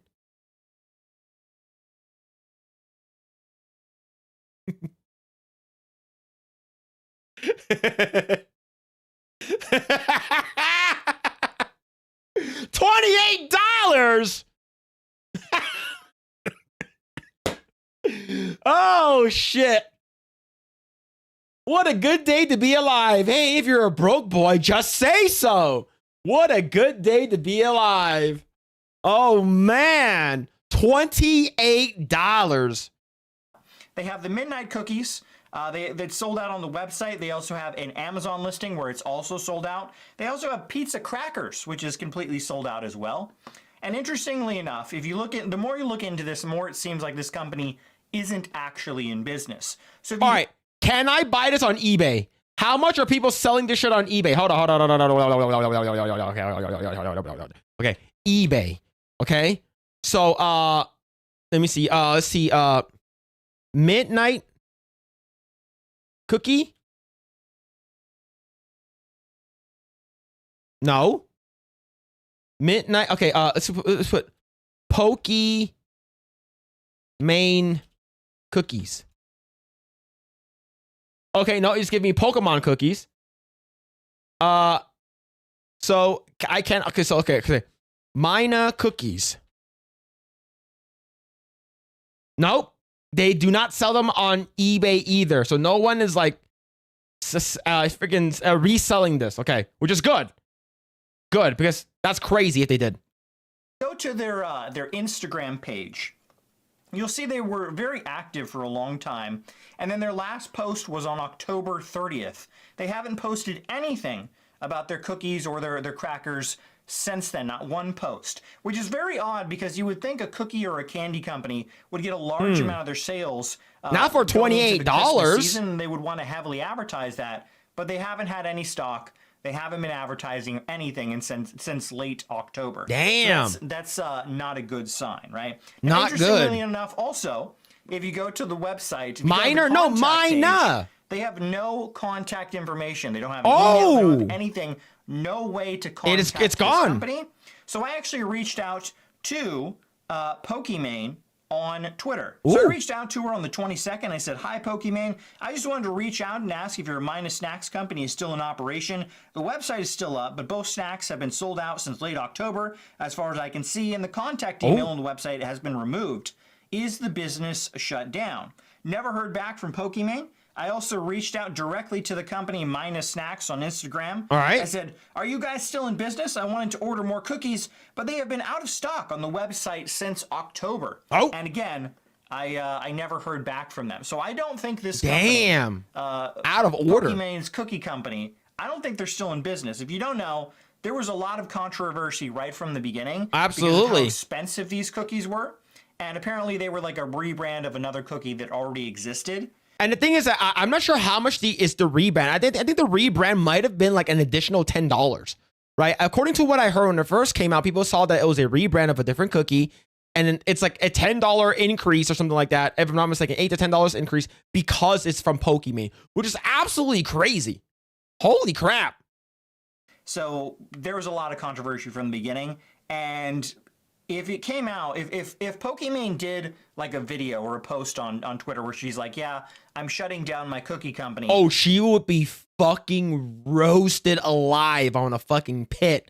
She will be fucking destroyed. Now, of course, it's not really going to hurt her bottom line because she's a multimillionaire, right? And basically saying that we need to tax the multimillionaires, which she's a millionaire herself. she's attacked the rich and stuff like that. It doesn't really matter. But the thing is that she has a lot of tier 3 simps, right? And they would probably buy all the cookies if it came out. But the fact that she said, if you are a broke boy, just say so. That's the shit that sort of lost her a lot of credibility. People stopped following her. And it's just like, whoa. Do you know who also watches your streams, Pokimane? Broke boys. That's crazy. There would probably be like 100 videos of people talking about it all over YouTube.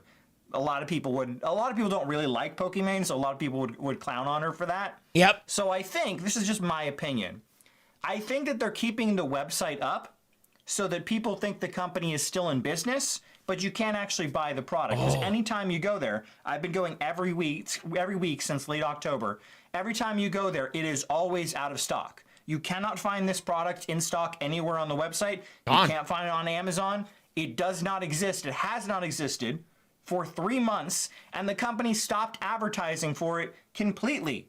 No candy or cookie company is not going to advertise their product going into Christmas season, like I said. Gone. That's where you're going to make the majority of money. YouTubers, if you don't know, most YouTubers start pumping out content like crazy in November and December because ad rates shoot through the roof. A lot of people on YouTube, they'll make like half of their ad revenue money just in the last 2 months of the year. And I didn't know that. It's probably true for a lot of candy. I should be making more videos. Companies as well. So I've been jerking off all day. They're not even selling their product in the Christmas season. I don't think they're still in business. But let me know in the comments below. What do you think? Do you think Mina Snacks, Pokimane's cookie company, has gone out of business, or are they just like, I don't know, taking like a 3-month breather and they're gonna rebrand or something and start selling the cookies again? I don't know. If they're just having like restock issues, I would think that they would like continue to like talk about it. They'd say something on their Instagram or something. Hey, we'll be back soon, back in stock soon. But they've just been radio silent since late October. So let me know what you think down below. I don't know. Take it easy, Ralphie boy. Happy New Year, man. All right, so I have this article here pulled up really quick from Dexerto, right? So this is not just a video. It's also from this guy too, from Dexerto. The Pokimane snack company, Mina Snacks, have all but vanished after 2 years after its controversial launch. The brand launched 2 different products. Pokimane announced her own food brand, Mina Snacks. The intention was to provide her fans with a healthier snack alternative, right? The Midnight Mini Cookies were first product priced roughly at $7 per bag. However, launch quickly came under fire as the origins of the company were questioned. And the earlier Costco product, made by Creation Foods, was almost identical in terms of nutritional value and appearance. At the height of the controversy, a Mina Snack spokesperson contacted Dexerto to assure that the product's formula was unique and exclusive to Mina, and that they were in development for 2 years prior to launch. Pokimane also addressed the backlash, pushing back against the argument that Mina Snacks were simply drop shipping products by repackaging existing food items, which usually a lot of people do. Though she also came under fire when calling the viewers broke for complaining about the cost of the cookies.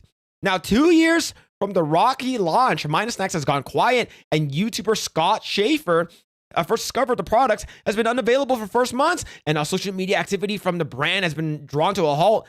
Damn! There it is. So this is the article here, and yeah, so we have what's called Schaefer right over here. Scott Schaefer. This is the guy. He's him. There it is. So here's the video. Go and check it out. I didn't know about this, but yo, that's crazy. So let's go to those comments. If you're a broke cookie company, just say so. That's wild. I've heard of quiet quitting, getting ready for quiet bankruptcy. It was a repackaging company that sold their overstock 3 times the price before it expired. Eat the rich, guys. To surprise of nobody, absolutely no one. I might be a broke boy, but I ain't no simp, right? Pokimane, eat the rich. Also, Pokimane, calling her audience brokey for not being able to afford her cookies. If she had never, ever said that, she would have never gotten so much backlash or hate. Yeah. Why did the cookie go to the hospital?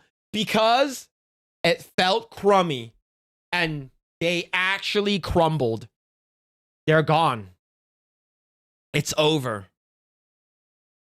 Broke boys won. There it is. Good night, Phil and Chad. I hope you get to speak with you before the end of the new year. I'll be on Tuesday night's main event tomorrow if you're gonna be there. So have a good night, Angie. Take it easy. Take it easy. Your cookies are healthy, don't belong in the same sentence. Yeah, I remember like those vegan cookies. Like what the fucking cookie? Get the shit out of here. Get the shit. Fucking vegan. Dexerto is sus. They are sus, but sometimes a broken clock is right twice a day. It was not actually white labeled. There was one additional ingredient, a very small, so technically a very different product. Yeah, that's how they did it, right? Well, actually, there's one thing that's different about this product. Actually, crazy.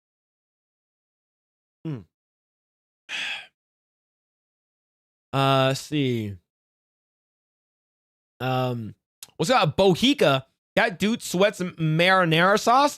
That's what.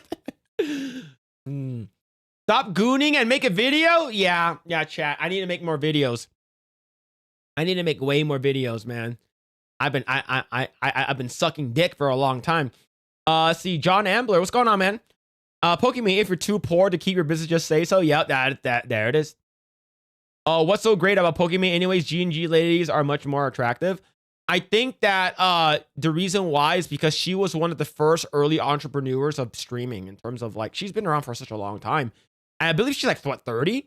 So she's been around for a long time now, like ever since her early 20s.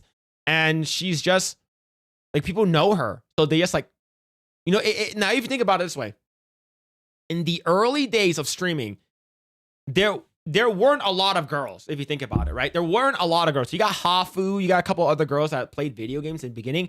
But Pokimane was one of the early adopters. She played some video games here and there, right? But she wasn't really a true gamer.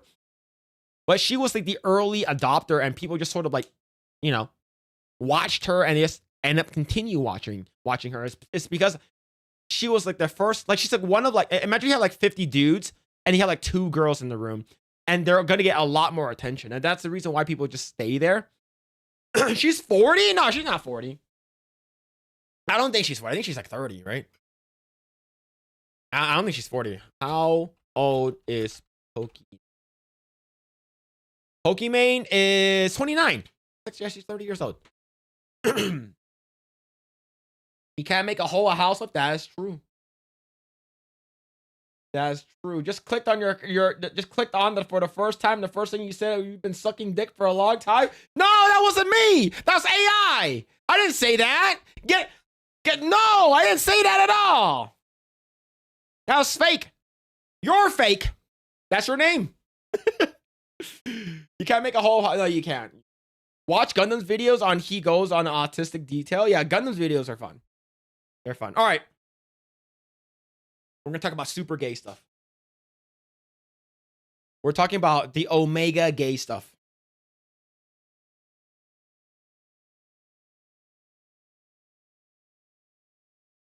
Gentlemen, boys.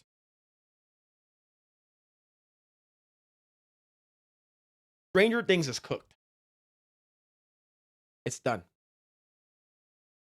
Not good. Season 1 was really good. Nearly a perfect. Season 2, not bad. Couple of bad episodes, but overall, decent. Season 3, not bad either. Season 4, pretty damn good. And Season 5, I'm calling it, and everyone is doing the same. It is the Season 8 of Game of Thrones. It is very cringe, very gay. It is cringe as hell. Now, I watched it with my wife, and there were a lot of, basically the first half of it was like a lot of exposition, a lot of dialogue, and the second half of it was like very slow, a lot of dialogue, and then the last episode was like really fast, and then, oh, I don't like girls, I like to suck dick. That's basically Stranger Things in a nutshell for season 5, okay? It is not good. Okay, so Duffers admit to prioritizing Will's coming out scene in Stranger Things 5 more than any other in show's history. And remember,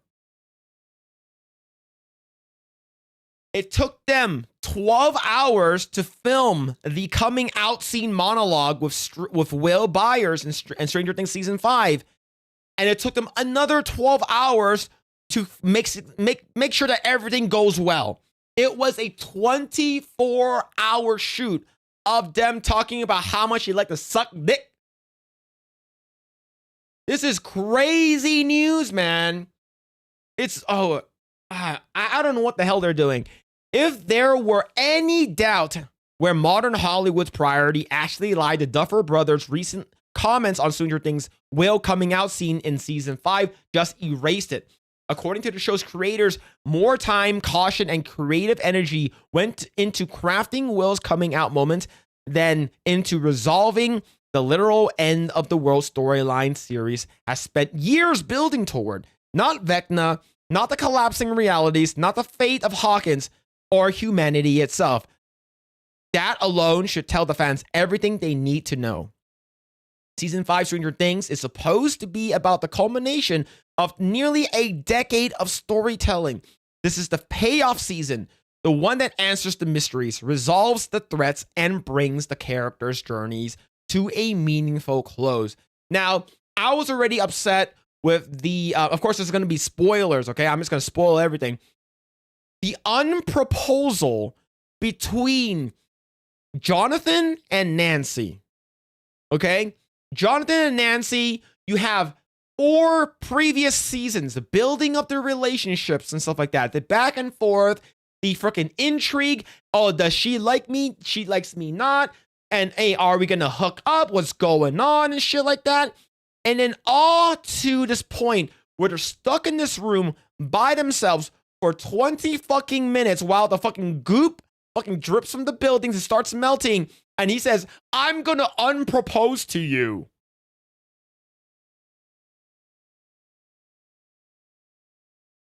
Have a good night, sissy. It's like, you wasted my time. You know, like, for me, out of every character that's in Stranger Things, the one I have pity the most is Jonathan. Like, I pity him so much. Man, he's not my worst hated character. I think that originally it was Erica. I think Erica was, especially in season 3, was so fucking insufferable. Season 4 made her a lot better. In season 5, she's definitely a lot better in season 5 and 4. But she was really, really bad. But the entirety, like, of the entire show, like, Jonathan was like, man, I pity this guy. Well, for me, I always thought, well, at least at the end of the day, he's going to get the girl. At the end of the day, he's going to get Nancy. They're going to get married and shit like that. And no, we're not going to get that. And we get a 20-minute of them unproposing. What a fucking idiot, right? Instead of narrative, Stranger Things slams on the brakes in the penultimate stretch to delicately and reverently stage a controversial Will scene. The plot doesn't just pause, it politely steps aside. The creative decision is revealing. In a genre built on momentum, tension, and escalation, the most cautiously handled moment isn't a supernatural apocalypse, it's a teenager talking about his sexuality. And I told this to my wife when we were watching it. I feel like overall, if they completely remove Will's coming out scene, the show would have continued to, it wouldn't change the show. The only thing that would have changed would be like, I'm not afraid anymore. I'm not afraid anymore. I'm not afraid of Vecna. Nah, bruh. Nah, cuh. I ain't afraid anymore, cuh. And then that was about it. That was the only thing that was actually important. That whole entire fucking monologue sequence of him talking about D&D and how, oh, he's my Tammy and how I want to suck dick. And like all that shit was, oh, you know, I love you. I'll never forget, you know, I'll never leave you. That will never happen. Me too, me too, me too, me too. Fucking hug each other. What the fuck, man? It was so stupid. It was a waste of time. What could have happened was like, hey, man, I don't think I can join you for the fucking final Vecna trip. And then he's like, all right, cool, I understand. And then he pops in later. You know what? Fuck Vecna. I'm gonna fuck him in his mouth. I'm gonna skull fuck him, right? Like he fucked me in my mouth. I'm gonna fuck him in his mouth. Like, I want to see that shit happen. But no, we gotta have his, oh, I don't like girls, you know. I like girls, but not like you guys and shit like that. Bro, you can see it in fucking Lucas. You can see it in Mike's face. You can see it in everyone's face. They're like, bro, we've been doing this shit for fucking 24 hours, man. Hurry the fuck up. Nah, man. Vecna mouth fuck me and skull fuck me. I'm gonna skull fuck him. That's what's gonna happen.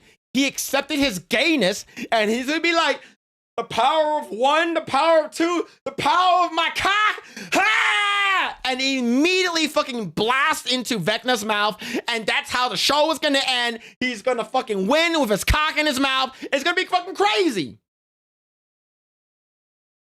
I don't know what the hell I'm talking about now. Right? I feel like it's so stupid. They spent so much time so gingerly crafting this fucking thing, making sure every fucking minute details in place is coming out to your family, especially in 87, is such a difficult thing. No one would accept me. Bitch, everyone knew you gay. Everyone knows you're fucking gay. All right? You want to suck dick? You suck dick. Who cares? Why? You don't have to announce to the entire classroom that you like sucking dick. You know, right? It's so fucking, oh, it's so stupid, man. The creators have openly acknowledged that we're unusually anxious about how this moment would be received, not just by audiences, by the actors himself. And by the actors himself. I see that level of concern was not applied to any other storyline, including ones involving death, existential horror, or irreversible consequences. And that contrast matters. Yeah, you spent a lot of fucking time making sure that his coming out party was cool. Imagine this. Vecna was like, I'm gonna fucking skull fuck you. I'm gonna go into your brain.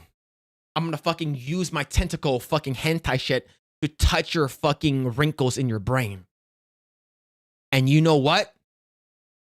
The reason why you're scared?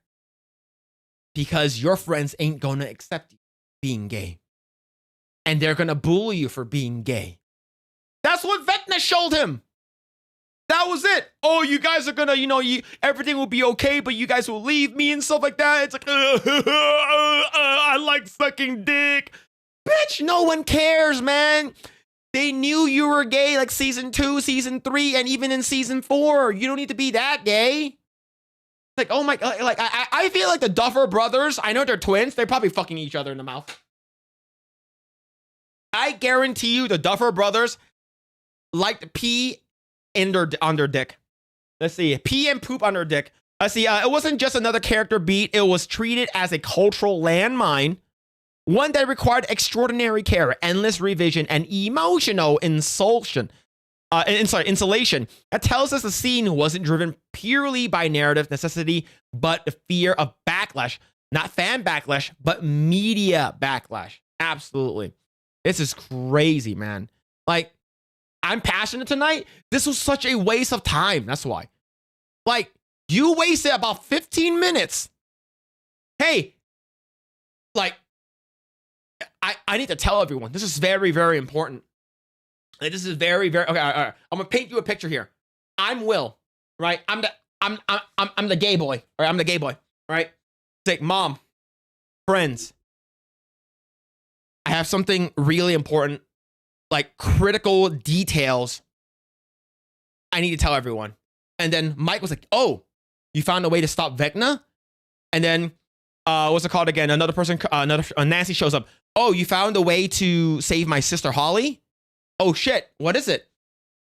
And it's like, oh, and then, oh, what's it called again? It's like everyone's like, oh, you found a way to like fucking stop the fucking worlds fucking destroying each other and shit like? You found a way to fucking destroy Vecna?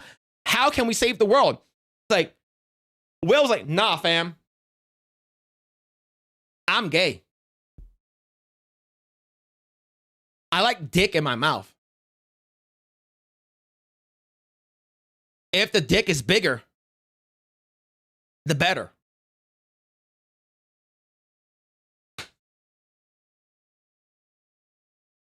So we're not stopping Vecna. No. I'm I like veiny. I like veiny cocks.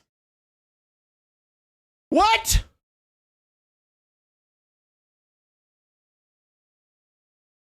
No one cares. No one cares about that, man. I'm gay for you, Mike. Get this shit the fuck. Let's get so. This is stupid. You're wasting my time, man. There's a reason why it is considered one of the lowest rated shows on IMDb. It's this season. See, Stranger Things season 5 has gotten very, very bad scores. Season 5. Bring the shit up. All right, so we have Stranger Things. Let's go to the ratings.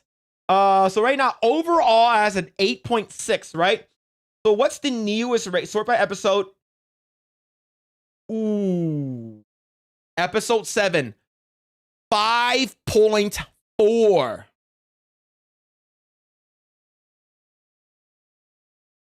5.4. Even the gay people are like, yes, we get it, you gay. We get it. There's a reason why this episode was so bad. If you look at it, the last time something this bad has gone like episode 6. Episode 7 in season 2, sorry, and has a 6.0. The Lost Sister. This episode is when Elle leaves and fucking finds H-1B visa, and we're like, yo, we sisters and shit, y'all. Yo, we fucking sisters me timbers, y'all. Like, she goes super, super emo. She meets up with a bunch of these like bad, these emo people, and like she starts. This is one of the worst episodes ever. And the super, super gay episode has 5.4. You know you fucked up. Right? So this scene also doesn't exist in a vacuum. The actor playing Will has previously spoken out about being hounded by the entertainment media about his sexuality from a very young age. So Hollywood manifested his gayness. Hollywood was like, yo, we're gonna fucking plant the seed that you're gay. You're gay. You're gay. That's fucking grooming. Right? That pressure didn't come from the fans speculating online. It came from journalists, interviewers, and the industry obsessed with identity narratives. So when creators say that we are nervous about how the scene would go over, it's hard to pretend that the anxiety wasn't shaped by years of activist speculation and media framing. Hollywood has trained itself to treat certain topics as untouchable, not because they're narratively complex, but because they're politically sensitive. I think this is stupid. You shouldn't have to do that, right? You shouldn't have to fucking put that shit in there. Right? This is a clear message. In modern entertainment, some themes are more important than coherence, pacing, or payoff. Not because they serve the story, but because mishandling them carries social consequences. The fans feel that imbalance immediately. Surprisingly, backlash to season 5 has already been dismissed in some circles as review bombing. That's the industry favorite shield. One conveniently avoids engaging with real criticism about writing, structure, and tone. The thing is, there are some parts that I didn't like about season 5 besides the gay shit. But overall, any criticism is good criticism. They have a right to criticize you, right? How Will gets his gay superpowers, right? I remember we talked about it on Tuesday night's main event with Mike, and he said that, he feels like Robin talking to him about like him being himself, and then that was not he had that superpower to begin with. No, now that you have this gay, super, super gay scene, it 100% is about his gayness, and all of his powers comes from him being gay. I don't think we can actually fight that anymore. So yeah, this is absolutely crazy, man. But audiences aren't reacting because the character came out. They're reacting because the show bent over backwards to spotlight one moment while letting the rest of the season unravel around it. Viewers can tell when a story stops feeling organic and starts feeling curated. bigger takeaway, the revealing part of the entire situation isn't what happened on screen. It's what happened behind it. The creators admit that they spent more time worrying about the culturally sensitive scene than about concluding a massive supernatural saga. They're admitting the real danger lies in Hollywood today. And like I said, 12 hours day one and 12 hours day two to film that coming out scene. That is fucking stupid. And am I going to watch the final episode that's coming out in a couple days? Yeah, I already watched the entire fucking thing. I want to see how this fucking ship crashes and burns. I want to see how the plane crashes and burns. I wonder if it's going to be as bad as Game of Thrones Season 8, because that was awful. That was very, very bad. But we'll see what's going to happen. Like I said, if you want to suck dick, just suck dick. But don't put that shit into your show. It's because if you completely remove the scene from the show, it makes really no difference. It makes like a 95% no difference, right? Other than the 5% the chance is like, oh, I'm not scared of Vecna, I'm gonna go fight with you guys. That's the only thing. It's the same thing as the fucking sucking dick episode from episode 3 of season 1 of Last of Us. Super gay Ben having, oh man, you know, have you ever got a guy sucking your dick before? He's like, nah, man. And he lied. I was like, oh. It's like, nah, shit, fuck, man. No. It's so stupid. This is filler. This is filler. You remove this entire gay scene from the show, it still does not change the course of the story, other than the fact that Will is going to be fighting Vecna with you. That's about it. Same thing with episode 3 in Last of Us season 1. If you remove that shit, if you don't watch that episode, story does not change a bit. Yeah. I can't wait for the final episode. I can't wait. I wonder if they're going to stick to landing or they're going to crash and burn. We have to see. In a couple of days, we'll find out whether or not if this shit is truly garbage. Will's gonna fight Vecna with Ace. He's gonna shove his dick in his mouth. It's like, oh, how do you feel, huh? How do you feel? Yeah. How do you feel, huh? Huh? Oh, sorry, I'll stop. I'll stop, chat. I gotta calm down. All right. So Phil should release the history books. Yo, look, that's the reason why they will never have me on Tuesday nights. Not the Tuesday night. They will never have me on Friday Night Tights. They will never have me on Friday Night Tights because I'm not Friday Night Tights material. Just letting you know. They did have Savvy on Friday Night Tights and Kirsha. But I think girls can get away with it more than me. All right. If you're a cute girl, if you're a woman in general, I think you can get away with being, degenerate, right? But if you're me, they're like, yo, that's a lot of gay energy we don't need, all right? We don't need that gay energy here. The show needs Pennywise to come in and take the kids into the light. Yep. True. It feels expressing from experience. Chat, ban, mob. Get him out. Oh my God, is that what is about? You can't fight the gay disease? You don't know. It could be. You could be. This happened to be a friend of mine. He went to college straight after required gender studies and being told all the problems were because of men. He came out gay. It's always like that. It is always like that, man. That episode of and the bikers in the Mandalorian give me some same cringe vibes. Yeah, it's not good. Going Jurassic farts. Hope you're doing well, man. See. Hertz Donut. What's happening, man? I watched Sabby today and it got gay real fast. Pretty gay. You will get on FNT before Beardo. I think me and Beardo will be the final guests on FNT. I think so. Right? It'll be fun. All right, chat. Let me get this gay guy off screen. Okay, there you go. I think that the final episode of FNT would be really funny if it was Benology and Beardo.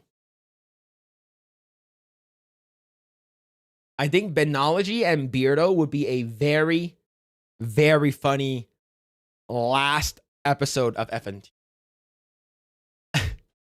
You and Beardo final FNT bosses, and I think Benology will be more of a fit than me. I am banned and blocked by so many VTubers. Chat don't, for whatever reason, ask how to if they know me and any VTubers. Yeah, immediately, you know, Junebug, get him out.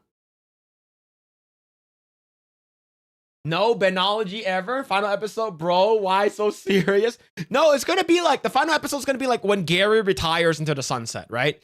So when Gary turns 80 or something, right? He's like, he'll be like,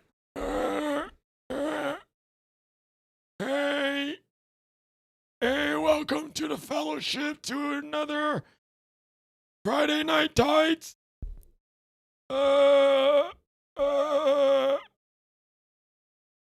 We have a lot of people here. And then you have Beardo, because Beardo is like what? I think Beardo would be like what? What's it called? Like 60. You're like, hey guys, welcome to. My name is Beardo, and lock it in, yeah, brother.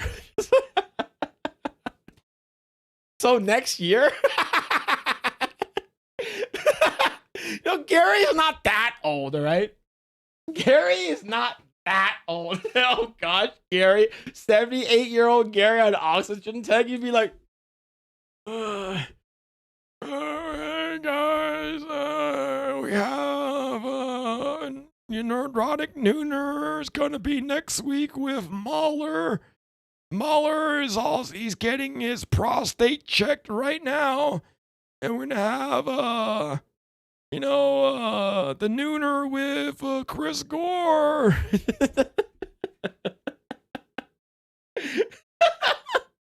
Gary's ancient. Gary's like what, 56 or something like that? Like 54 or 56 or something. He's in his 50s. He's not that old. Phil, why is there a lot of Billie Eilish food art but no Sydney Sweeney? Why are you asking me? Why would you think I would know that? Hey guys, time for Friday Night Tights. and then Dan Vask would be like, hey guys, yeah, Dan Vask here, and finally, Man Buns Are Gay, it's finished. Yeah, so check out Dan Vask in YouTube and Super Vast 3D. But Man Buns Are Gay is finally out.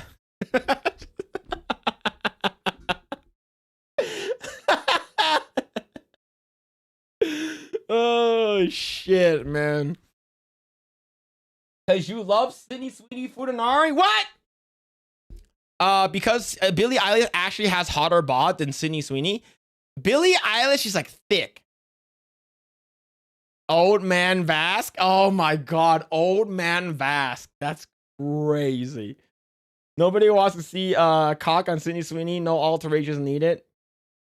Now I like future games. Oh, you want to see my Super Nintendo, which is now 60 years old? Oh man. Phil going for hater of the year. Oh yeah, they're gonna hate me. Yeah, hater of the year. Yeah, final episode be Phil, Sabby, and Kirsha, Day of the Goon. Like I said, I might actually try. Okay, next year, like I said, like the reason why there's no guests at the end of the year for Project Egg Girl is because I want people to be able to have and spend time with their families and have dinner and stuff like that. So we're gonna start getting guests on next year. We're gonna get. I know. We're gonna get on Bro Science. We're gonna have Jay come on again. And I'm going to see if we can get Kirsha and Savvy on That may be crazy though. Billie Eilish has a hot body. Every time I see a picture of her, it's always I don't think she's a boy. She wears very, very oversized clothing. She has bigger boobs than Sydney Sweeney.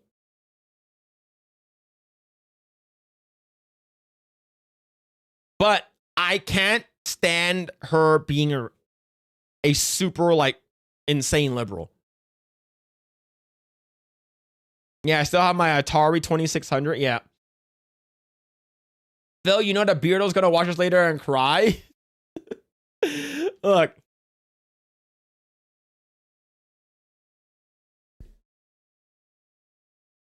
I think that, in my opinion, I don't think I'm ever gonna be on FNT. I seriously think that. I seriously think that I don't think I'm gonna be on FNT. I think that there are way, way more interesting people than me. And if they want another Asian person on FNT, they already have Perry Chan and X-Ray Girl. They don't need me. Ask Cia Land to stream with you, and she'll do it. She'll do the show in a bikini. I don't think she knows who I am.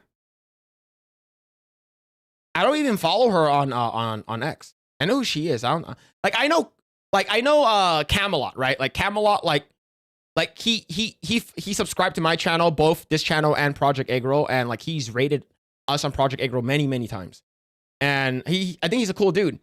I don't think that Cia, I don't think that I can, I don't think that she will come on the channel. I don't think so.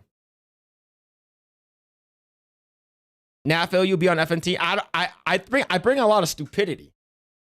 All right. But you're the best gooner on the interwebs. It means a lot. It means a lot that you guys think I'm FNT material, but I don't think I am. Eilish is a R33, but she is hot as fuck. There are pics out there. I think, yeah, there are a lot of pictures out there of her. Because so for the people that always says that you only see Billie Eilish in like she looks like a boy.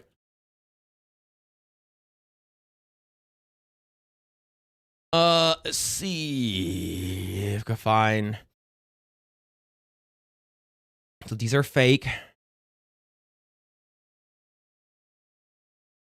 The thing is that she knows she knows she has a big she knows she has big ass titties. So I know, okay, this is fake. This is okay, so there's a lot of fakes online. Give me a second. That's a fake one. All right. So let me find, I think this one is fine.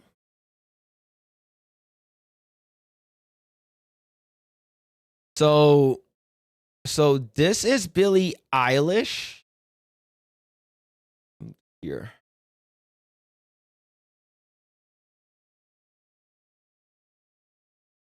So this is Billie Eilish.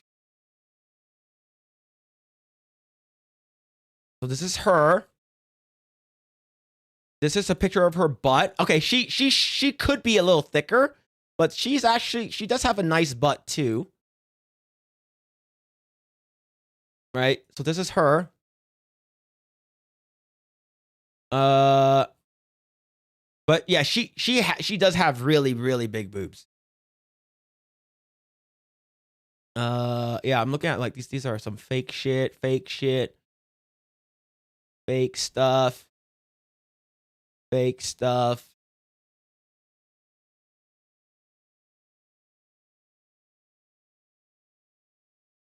Yeah, her politics are stupid. That's it. Like she's retarded. Like other than the fact that she has a nice body, like she's retarded. See. But yeah. Look how thin she is, but damn titty. Yeah. I think that the thing is that she's not like super thin, but she's not like, okay, she's not super thick. Let me see.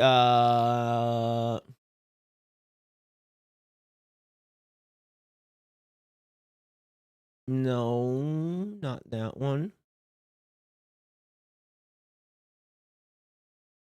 No. See, the thing is, like, all you see is like she's dressing like a tomboy, right? She doesn't dress like she's not like usually like dressed like she's like her outfit is fitted.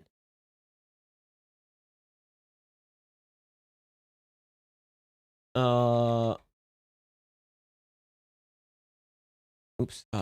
See. Let me send a. I'm trying to find a picture, a specific picture I'm looking for. No. Yeah, okay. She's still sort of skinny in my opinion. So this is her in Vogue. This has her in Vogue. So that's a real one. And there's so many fake ones now. Okay, yeah, she's not thick. But like, she can look very pretty, but she doesn't want to be. And I think she came out as like gender fluid or some shit like that, like non-binary, some garbage. Forgot what it was. But yeah, it's just like there are people who are good looking and they just don't want to be. I don't know what the reason is. Yeah, she sucked at a picture once previously fapped to. Yep, her skin and tone complexion are worse. Hairstyles fail. Yeah, like the thing is that like I don't really care about her hair. Oh, that's not what I'm looking at, right? That's not what I'm looking at.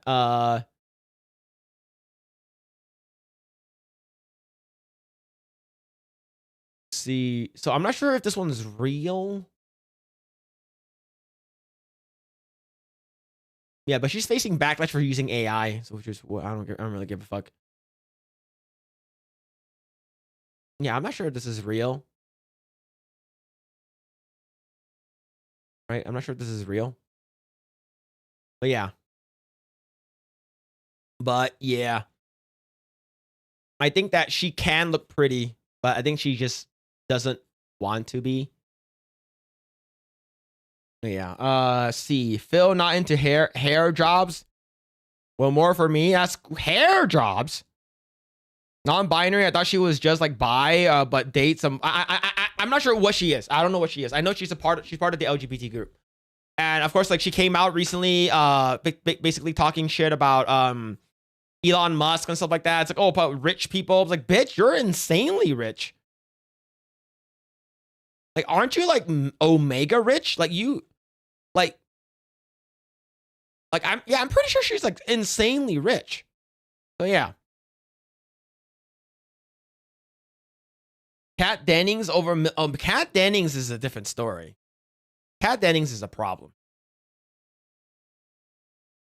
Right, and the fappenings of Kat Dennings were great. Like, I'm not sure if this is real. Yeah, I think this is right here. Yeah, I think this is real. I don't know what's real, what's fake now because of the fucking like AI shit. So, like, just I'm looking at just at a glance, you know. She looks like Blabs here.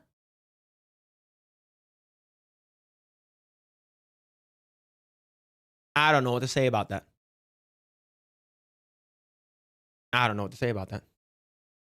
Milana Vaintrub over Kat Dennings. Didn't Milana did that like photo shoot where she sort of like did like an OnlyFans thing? Yeah, she sort of did like a sort of OnlyFans, not OnlyFans thing, right? I believe. Yeah. See. Just check. Billie Eilish's net worth is 100 million. Exactly. She has so much money, and she's like, "Oh, tax the rich. I think the rich should pay and shit like that." It's like, oh my god, bro. It's sort of annoying, man. Sort of annoying. It's like for me, I don't like the thing is that she knows she has like big boobs. I remember like there's a part where like she slapped her own boobs and it was like jiggling. Or I think she was like lying down, but it's like an older video. But yeah, I know that like people really like like her in general. Like, I believe this. Yeah, I think this is a real one too, but this is back. This is like an older one. It is an older one.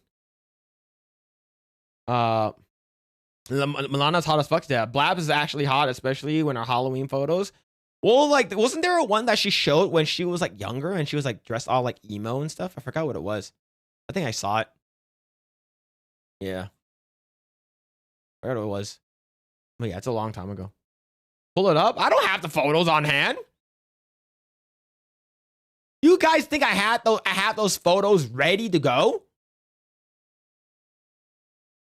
You guys are crazy. Kat Dennings always had to cover up in Thor movies. I guess Disney didn't want the movies to be fan. Well, the thing is that yeah, her boobs are like insanely big. Like, and even when she got breast reductions, like they came back. So it's like it didn't really help. All right. Yeah, okay, yeah, you're right. She's bisexual. Okay, look at this. Like, her shaking her boobs here.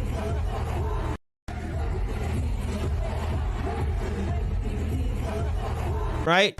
It's like she knows what she has, and she just like mess with people. I feel like that's what she's doing.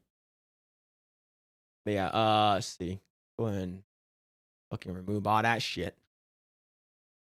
Remove all that shit. Yeah.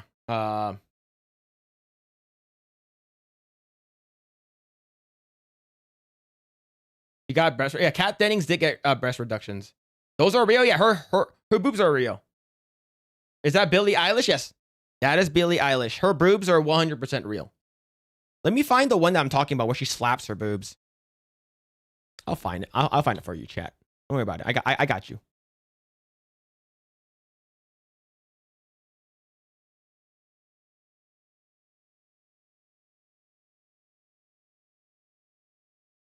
Like, is this it here? You're in the. Let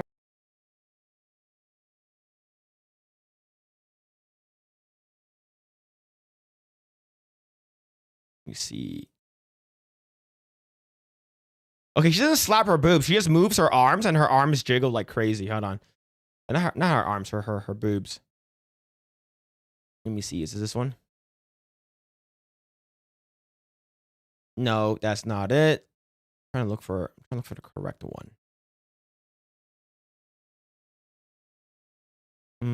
Nope. Nope. Nope. Okay. The most I can find is this one, but it's like this the guy that pops up at the end. So I'm gonna pause it here. And so over here. So like she basically moves her arms. She moves her arms and she's like, she goes, I know. And her boobs like jiggles like a lot by itself. Right? Before this like black guy shows up. So like her like that's real. That's real. All right. That's very real. All right. Let's see. Do her boobs jiggle like Homer Simpson's stomach? What? Maybe. But yeah, like her boobs are really big. I'm not sure if she got breast reduction.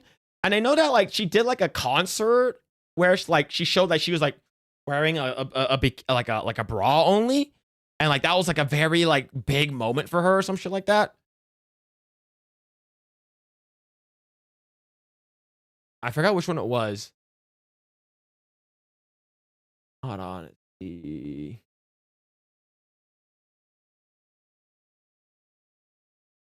No, it's not it. No, that's not it. That's not it. That's not it. Let's see. Let's see if I can find it. I saw it was like several years ago. Yeah, I don't think it's gonna happen. Yeah, I don't think I'm gonna find it. I think it's getting like a bunch of like weird shit. Yeah, I'm just getting a bunch of weird shit. Yeah, I can't find it. Billie Eilish, no, breast reduction should be banned. Look, a lot of people said that it should be banned. Do you guys think it should be banned? How about they're like, but my back hurts. But my back is hurting. You know? You just do insufferable, even her big boobs can't fix that? Yeah. Like there are like very hot women out there that they're fucking insufferable. You're like, bro, I don't care. Go away. Right? It's like, I don't care how hot you are, you're insufferable as fuck. Let's see. Let me see if I can find another one.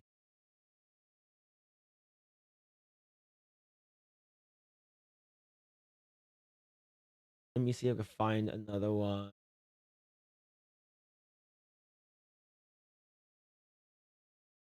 Nope.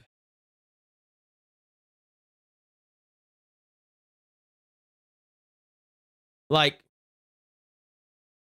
I know this is an older photo of her, but like this is Billie Eilish. Like she's sort of like on the chubbier side. Like I have to go to Reddit to find this, but yeah, look at that. Like this is her, I believe. I think like 3 years ago or 4 years ago, something like that. Like it's a while ago, but yeah, it's like she's not skinny. Right, she's not skinny, but she's like you see her stomach. She has like a little bit of a little like she's not like super fucking toned or anything like that. But yeah, she's pretty thick. That's back in the day though. I'm not sure how she is now. Right, I'm not sure how she is now. Let me see. Hey, that was like 5 years ago. Yeah, I'll say that's 5 years ago. It's a long time ago. She doesn't look like that now. Okay, so this was recent. The one over here, the one that says Happy Holidays, where she was in the bikini, not bikini, she was in the polka dot. That was recent. But yeah, so let me see if I can find a couple more.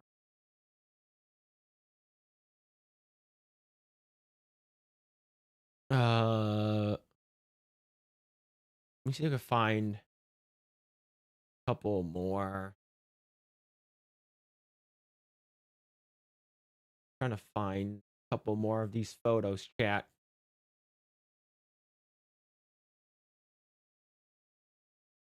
Nope. Nope.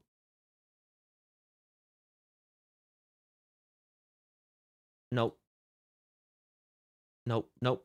Nope. Nope. Nope.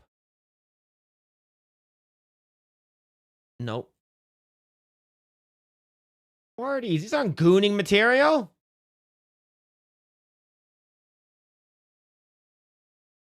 Can't goon to these. Hold on, give me a second. My bad.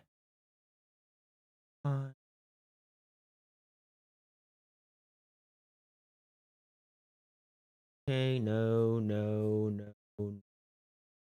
Okay, so this one here is her, I think one of her music videos. Right over here is one of her music videos. I think she's wearing like a tank top and it's like super loose. It's like her and her friends or something like that. Too pale for my liking. You don't like pale nipples? It's called a woman's muffin top. Like for Kat Dennings would have been an excellent big titty golf girl. Oh, I would still consider her a big titty golf girl. She could definitely fit in that role for sure.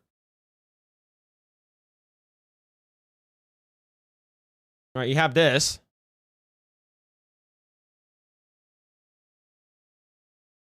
Where's my Phil's? What's Phil's? Right here. It was right here. All right. Tails are very good. See? Not just me. But yeah, I think the reason why she probably covers herself up like during her concerts is probably because of this. Right? You don't like ghost tits?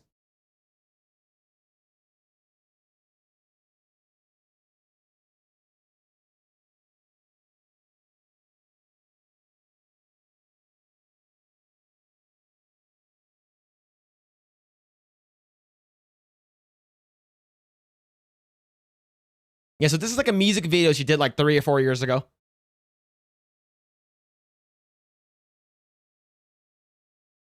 It managed to hold those monsters back. Yeah, I will take the pale woman if you don't want them. Hey, there it is. There it is. The thing, like I said, I think Billie Eilish can look very attractive, but she chooses not to. I think that's it. She chooses not to do it. Which is fine, you know. She can do whatever the fuck she wants.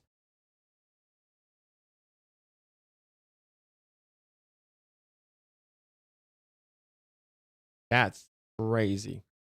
Let's see. Let's see if I have any other images that we can show. Let's have any other other thing that we can show.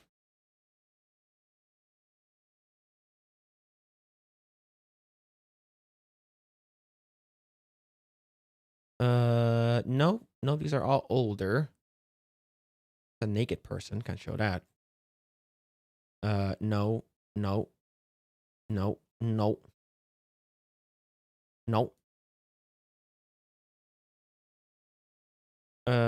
See. Nope, can't show that. Nope. See. Yeah, her boobs are pretty nice.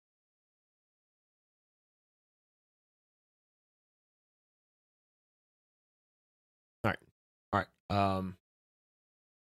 On top, so let's go, man. Are those the ones you can't show? And if so, where are they? It's like, it's because like it's like you can find them on Reddit. I know you guys don't like using that site. But you can find them on Reddit. Let me see if I can find the other one. What's this? Nope.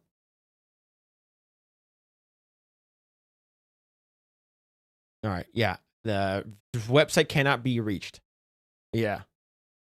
Phil, what video games are you playing right now? From time to time, I have been on like I'll log on to like Where Winds Meet, and then I'll do a couple. I'll do my dailies, and I just log out. There's a big update for coming from Where Winds Meet. It's gonna be next year, where they're adding in 4 new weapons, couple of mounts, 2 big, like it's like 2 big regions. They're gonna be at like a snow area and a desert area and a grassland area. So it's a lot of it's gonna be really good. Like next year for Where Winds Meet, I have about like 60 something hours on Where Winds Meet now. Pretty good. Reddit's for figs. That is true, but you can find a lot of degeneracy on Reddit. You find a lot of them on Reddit. A ton of them. All right. Well, let's go ahead and listen to this really quick. See. We got another video from The Drinker, the best and worst of 2025. There are a lot of very good stuff and a lot of very bad stuff that happened in 2025. So let's go and see.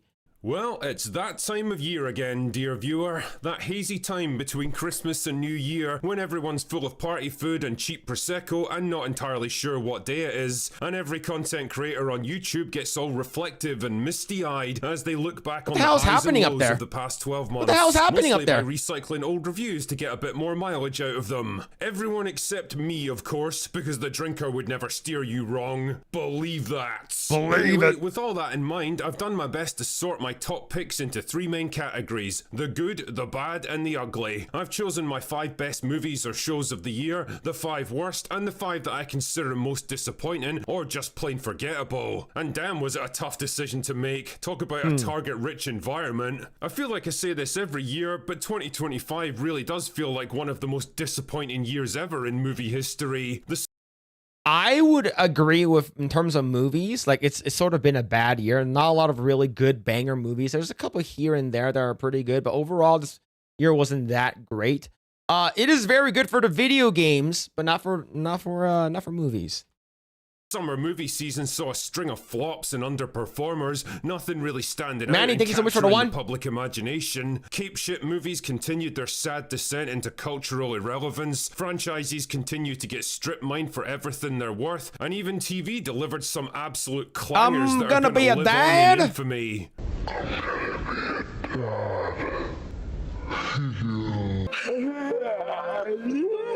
But let's begin on a positive note with my 5 favourites of 2025, shall we? And top of the list has got to be F1 the movie. Not because I think it's the best or the most artistically worthy or any of that bullshit, but because I just enjoyed it so fucking much. I actually came out of the movie theatre feeling good about myself, feeling inspired and elated by what I'd just seen. This was the ultimate feel-good sports movie for me. A classic story of an aging pro who never quite got his chance, coming back for one last shot at glory, and having to mentor a brash young upstart along the way. Packed with likeable characters, superb racing sequences, and driven by a commanding performance by Brad Pitt, who seemed to have stopped aging at some point in his mid-40s, it's one of those rare films today that doesn't treat the older generation as laughable Might have to give it a watch. less enlightened time who need to be ridiculed and forgotten, or as disposable stepping stones to elevate their younger and better replacements. It's just a fun, sincere, action-packed sports drama, and if you missed it when it was out in theaters, I would absolutely recommend it over the holidays. And I still can't believe I'm saying this, but the number 2 spot goes to a Star Wars show.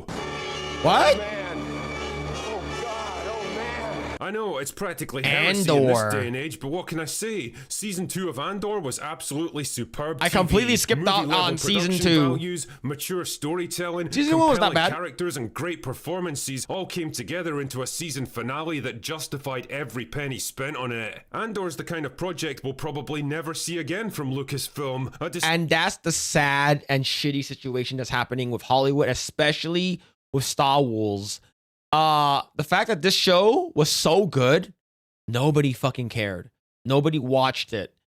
And you have people watching like Acolyte, and it's because, you know, yes, one power, two power, many. Man. Like, the thing is that Star Wars has been so bad, I don't think anyone actually cares about it anymore. I think that's it. It's been so shitty for the past 10 years that people are just like, fuck, I don't fucking care. Right? Do you think Mandalorian Grogu's gonna make a shit ton of money at the box office? I don't think so. It's just an extra long version of a TV show. Instead of like 30 to 45 minutes or an hour, you're gonna get another 35 to an hour about it.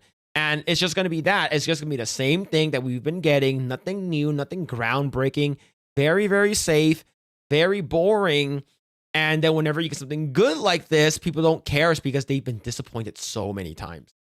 Distinctly mature, thoughtful, and complex take on a Star Wars universe that's leaning more and more towards cutesy aliens, idiotic characters, and formulaic nostalgia-bait storytelling. Andor had the balls to be something very different. It didn't rely on lightsabers or CGI Luke Skywalker to get you invested. Instead, it told a really fucking good story that demanded you pay attention and rewarded you when you did. It wasn't for everyone, that's for sure, and it definitely made you work for it, but the payoffs were absolutely worth the effort. The number 3 spot on my list goes to Warfare, an A24 movie from the start of the year that tells the story of an American unit caught up in a brutal firefight during the Iraq War. It's a distinctly un-Hollywood kind of movie, sharp, brutal, and unforgiving. There's no glamour or moving speeches or cool hero shots in this one, just guys desperately fighting to stay alive. I heard this one was really good, so I might actually check this one out. I do like me a good war movie, especially if it's well done.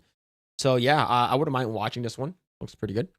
Risking their own lives to help their buddies in trouble and trying their best to sort through the chaos and confusion of war. It's gritty, it's unpredictable, and it's a fucking excellent war movie. My 4th pick surprised even... I knew this was going to be on the list. I knew this was going to be on the list. This was crazy. This was surprisingly one of the secret good movies of this year. A lot of people wanted to hate it is because of how popular it is. I get it. You want to be a contrarian, but overall, K-pop Demon Hunters was such a huge hit and such a phenomenon that it made Disney, it made Pixar, it made them all look like shit. how crazy this movie was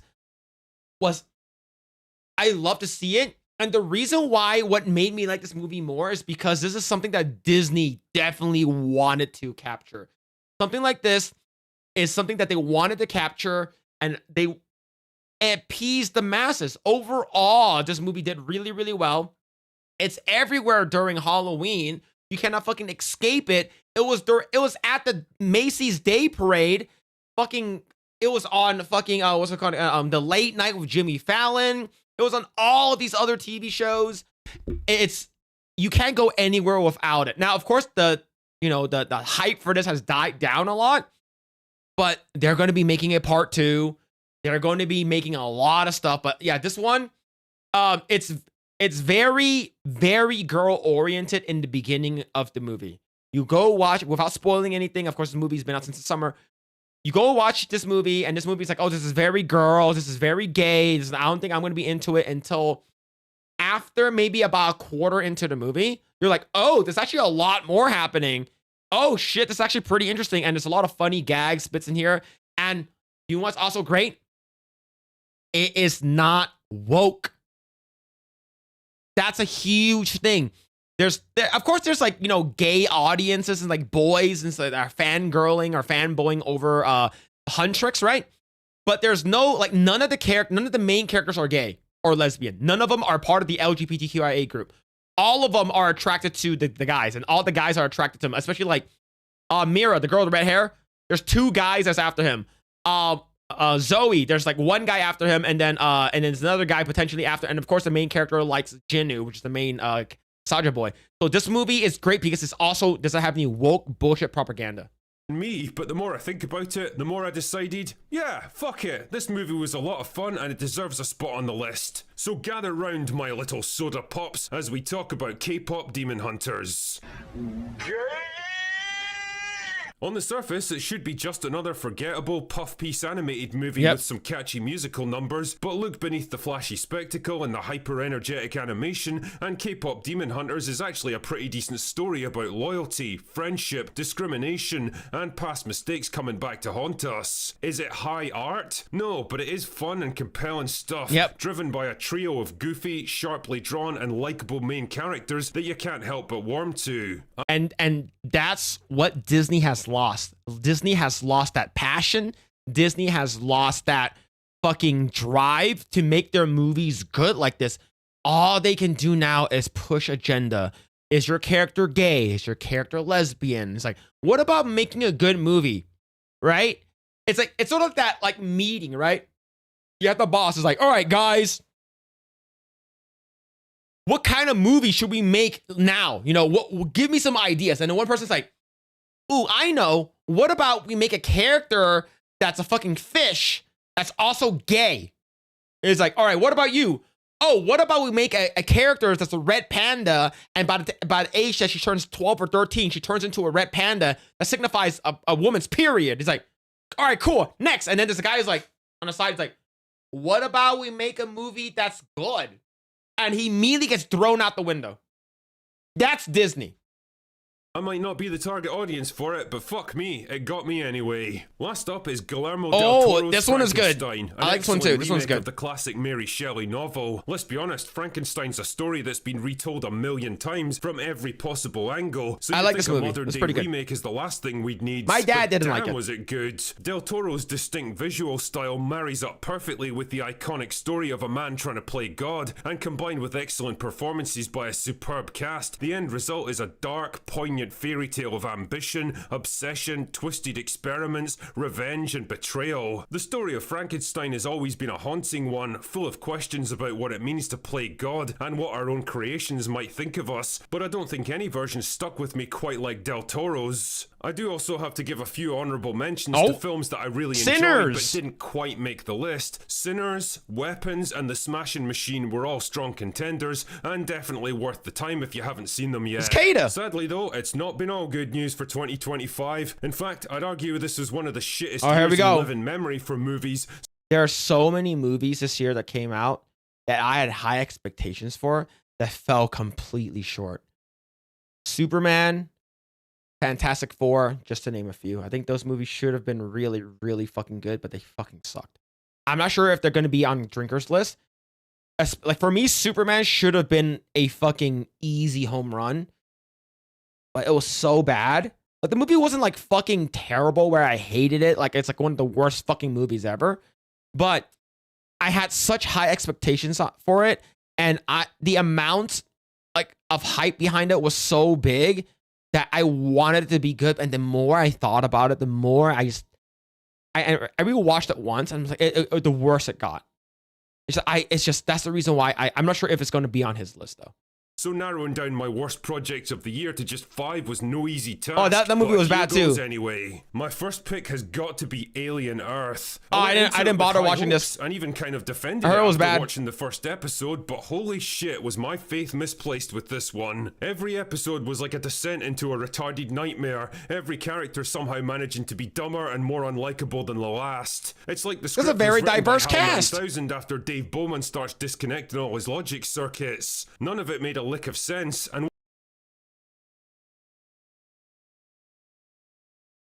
are you fucking petting a xenomorph?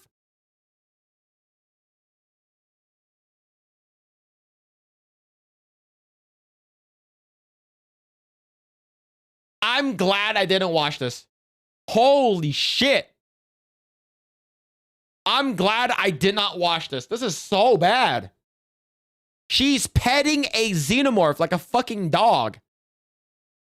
what's so disappointing is that they clearly dumped a lot of money into this thing. It looks great. It looks like the world of Alien. And that is where the similarities end. Trying to fuse the story of Peter Pan and the Lost Boys with the Alien franchise and throwing in a dose of corporate espionage for good measure was a bold move indeed, but it absolutely didn't pay off for them. Making your central characters intentionally stupid only works if the script around them is actually smart. And well, Bulletproof Xenomorph by the too? end, I was genuinely laughing out loud Holy at how crap. ridiculous it had all become, and to this day, Is that I a do not know how Xenodog? the actors made it through their scenes without losing their minds. As for entry number 2, well, we're not fucking around. I didn't even watch this movie. I was gonna watch this movie, but I was like, nah, man, you're talking about a black female president. They really thought that Kamala Harris was gonna win this shit. Get the fuck out of here. Get the fuck out of here. Having Anthony Starr that plays Homelander, basically a mirror of fucking a Trump and shit like that. That's so stupid. Now, we're girl bossing the hell out of this one with my second pick, G20. Now, imagine you were tasked with writing a parody of all the ridiculous tropes of the girl boss action movie genre. The implausible fight scenes, the power fantasy protagonist who never fails at anything, Big the open Mike looking hatred of good. men and everything they represent, the forced diversity and the social justice lectures, and then some dickhead decided to make it into an actual movie but played it 100% serious. That is well, then you'd get G20. If they made it like super hokey, super campy, very, very self-aware, I think this movie could have worked. But if you treated it so seriously, no one's gonna treat you seriously. This is stupid. 20, a movie where an He is almost cashing in, 60-year-old probably. Viola Davis plays the President of the United States and has to fight her way through an army of mercenaries single-handed to take down a wannabe crypto bro and save the world from AI deepfakes. G20 was this year as that bad. I completely forgot about I'm not even close it. to kidding with this one. Now, I like Viola Davis. She's a good actor with real presence and gravitas, but one thing she isn't is an action star. And watching her struggling through fight scenes with stuntmen half her age, twice her size, and probably 3 or 4 times her What a strength clown isn't just show. funny, it's actually kind of embarrassing. I don't know who was working harder on this film, Davis just to get through the action set pieces without keeling over, or the stunt team to make her look so that she could even do a fraction of this stuff for real. G20 got laughed out of the room, and rightly so, because it was a complete... I wonder if that Ice Cube Alien movie is gonna be here.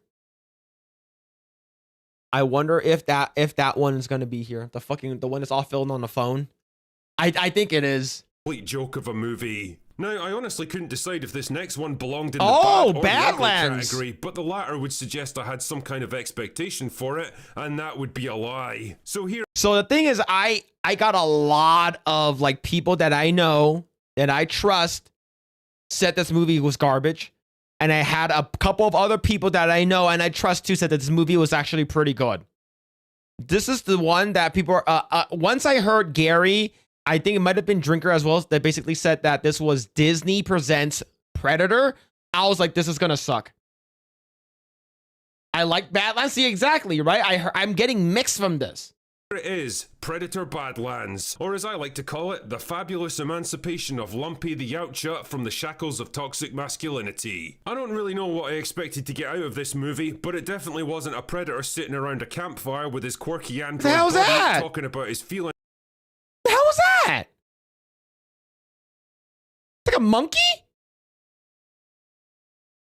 While a cute animal sidekick looks on. This absolute cinematic abortion was hailed by idiots like Grace Randolph as a bold reinvention of the Predator franchise that would finally appeal to women and LGBT people.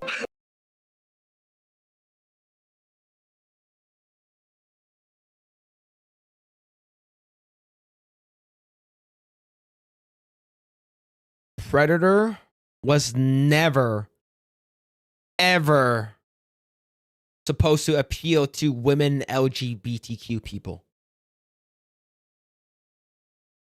It was never actually meant for them. If you make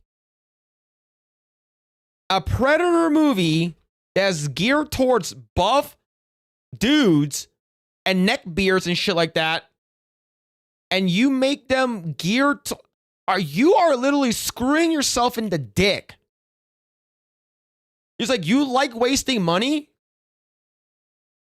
Are you crazy? Why would you? Yeah, that's an easy way for you guys to lose money. Why would you want to cater a movie franchise predominantly made for male audiences for female and LGBTQ people? I don't understand. All right? Like, I remember there. Okay, chat, if you guys didn't know, I'll say it again. I used to, I was a part of the Fox acquisition, right? But if you guys didn't know, extraction game with like Dutch and stuff like that, that Predator game, they originally wanted to make the female Predator with like look like this, like a what's it called again? The Predator looking like they have like bikini armor and fucking fishnet stockings everywhere and stuff like that. Then they ended up changing it. It was supposed to look something like this, and it ended up changing it.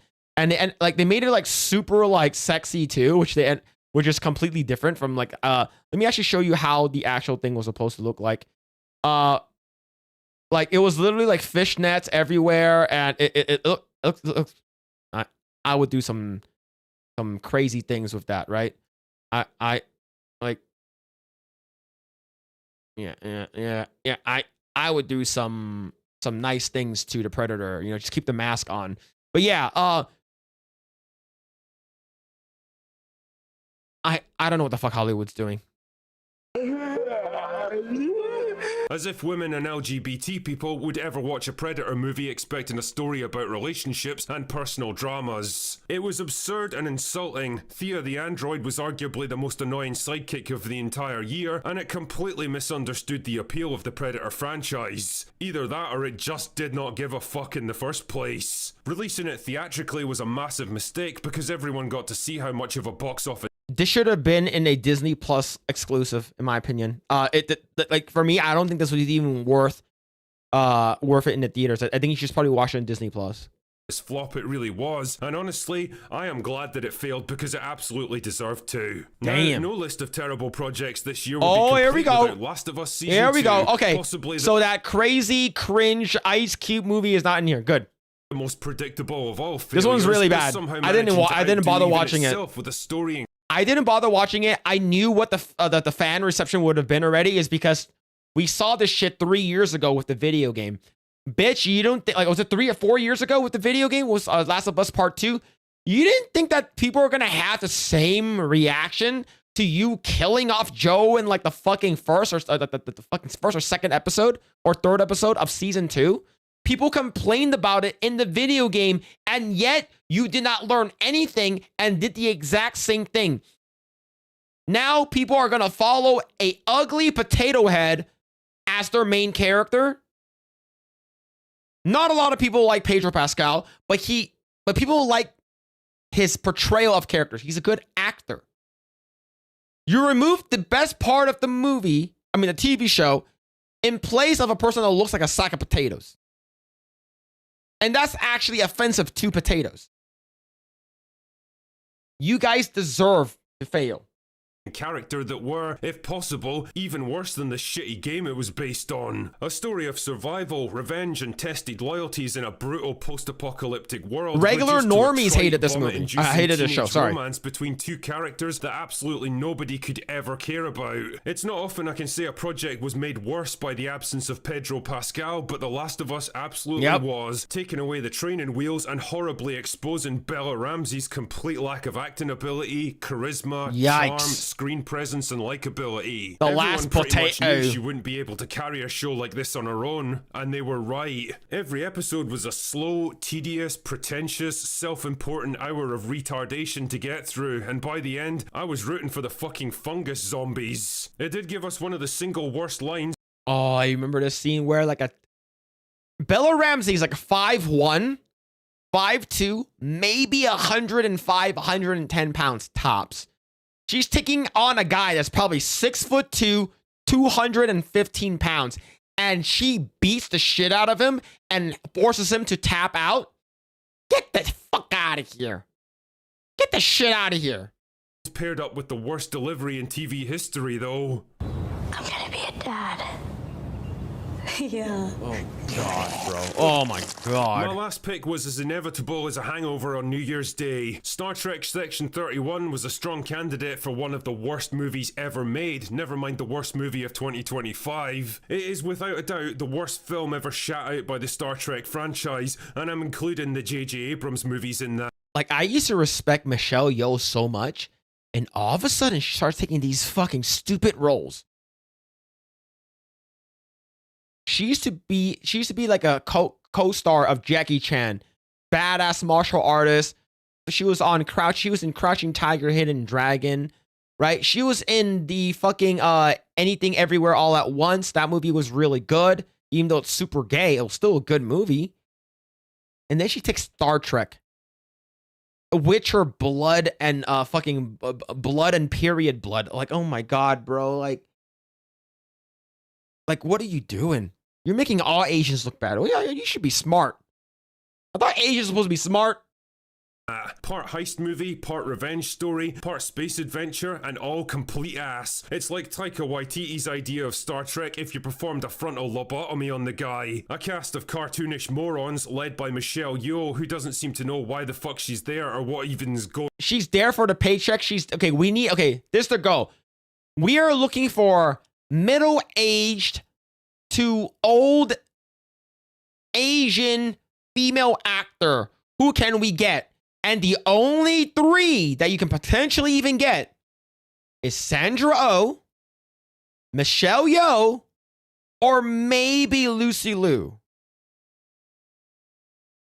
The only person that is dumb enough to take this is Michelle Yeoh. Lucy Liu still has a spine. Sandra Oh is like, you know what? I'm just gonna live off the rest of my life getting residual incomes from Grey's Anatomy, and I love doing voice work for for Invincible. That's it. Linda Park? No, Michelle Yeoh. Michelle. Oh my god, bro, Michelle Yeoh's stupid. On and decides to chew the scenery take it with easy, the Shield kind Walls of of Dragon. unbridled hamminess that would make a pantomime villain blush. It's a film that feels like it was made purely to spite the old Star Trek fan base, what's left of it at least. Like Alex Kurtzman and his buddies know that everyone hates them now, they know their time's coming to an end, and so they set out to do as much damage as possible with Ming shite Na like Wen is not this. gonna do it. Whether it's the tedious revenge storyline that's been done a million times before in modern Trek, or the terrible acting, the insufferable characters, the ugly, cheap set design, or the laughable action scenes, every single aspect of this film feels like it was flung together in a single afternoon by people whose knowledge of Star Trek consists of about 15 minutes surfing Wikipedia. It was a disaster in every sense of the word, a complete waste of $100 million, and outside of trying to fuck a meat grinder, it was $100 probably million? one of the worst ways to spend 95 minutes of your life. Oh yeah, and you're probably thinking to yourself right now, Drinker, what about Snow White? Surely that deserves a spot on your list of worst films of the year. This is pretty bad Well, dear too. viewer, some movies transcend the very concept of good and bad to become their own special category of cinematic experience. Oh, what is it? What is it? And Snow White and the 7 CGI Abominations is such a case. A film that was mocked and shit on from its very inception, dogged by controversies, PR disasters. I remember when we saw this trailer and we're like, they're gonna make 7 magical fairy creatures because dwarves is actually considered a bigoted term. Thanks a lot, fucking Peter fucking Dinklage, right? And then you have weird, oh, it's not gonna be about, you know, Prince Charming saving her and shit like that. It's like, oh my. You already casted Mexican Snow Brown, and then you cast a person that's exceptionally more beautiful than Snow Brown that can't fucking act. She can't fucking sing. This movie was fucking dog shit. And you have at the end of the movie, they're having a Diddy party. Every breath I take, every move I make. Oh my God, every single day I'll be fucking you. And desperate reshoots and course corrections, all trying to fix something that was fundamentally broken from the outset. It opened to horrendous reviews, lost hundreds of millions of dollars for the studio, put the brakes on further live-action remakes, for now at least, nuked Rachel Zegler's career from orbit, and even derailed Gal Gadot's momentum. But hey, it made for great YouTube content, so on behalf of content creators everywhere, please accept this Lifetime Achievement Award for Biggest Lolcow Movie of the Year. You earned it, Snow White. Yes. Oh, this final category belongs to the most disappointing. Was this movie good? I heard it was. I'm not sure if this movie was good. What's it called again? Naked Gun. Was this movie good? Forgettable or downright pointless movies of 2025. And in a way, this was probably the hardest to narrow down because I'm pretty sure I could have filled at least 20 spots with this shit, but let's try to be discerning, shall we? The first one was an obvious pick. James disappointed. James Gunn's Superman by James Gunn, a movie that was so overhyped and overpromoted that people were tired of the fucking thing before it even came out. Yep. They really pulled out all the stops with this one. They bombarded us with teasers, trailers, clips, interviews, and at the center of it all, James Gunn himself, who just couldn't shut the fuck up about this movie. Unfortunately for him, the film itself was the very definition of mid, weighed down by a bland and uninspiring protagonist who clearly wasn't James Gunn's creative focus, a meandering plot riddled with holes and inconsistencies, goofy. And like I said, it didn't even surpass Man of Steel in box office, right? And you're not even factoring in the inflation costs for the tickets and the inflated box office, right? How much was 680,000? 680 million back then is like almost like 800 or 900 million dollars now. And this movie didn't even beat Man of Steel. So people who are saying that this movie was so much better than Man of Steel, you guys don't know what the fuck you're watching. Even Stevie Wonder can see that shit. Attempts at irreverent comedy that usually failed to land, and a growing realization that James Gunn can really only do one kind of movie. Guardians of the Galaxy. Superman was his big shot, his chance to launch the brand new DCU, and he fumbled it big time. Now, the only reason I even remember this second movie existed is because I trolled through my old reviews of the year and suddenly realized, oh yeah, Electric State was a thing, wasn't it? I mean, I didn't think it was possible for a film of similar budget. Huh? There's a Chris Pratt and Millie Bobby Brown movie?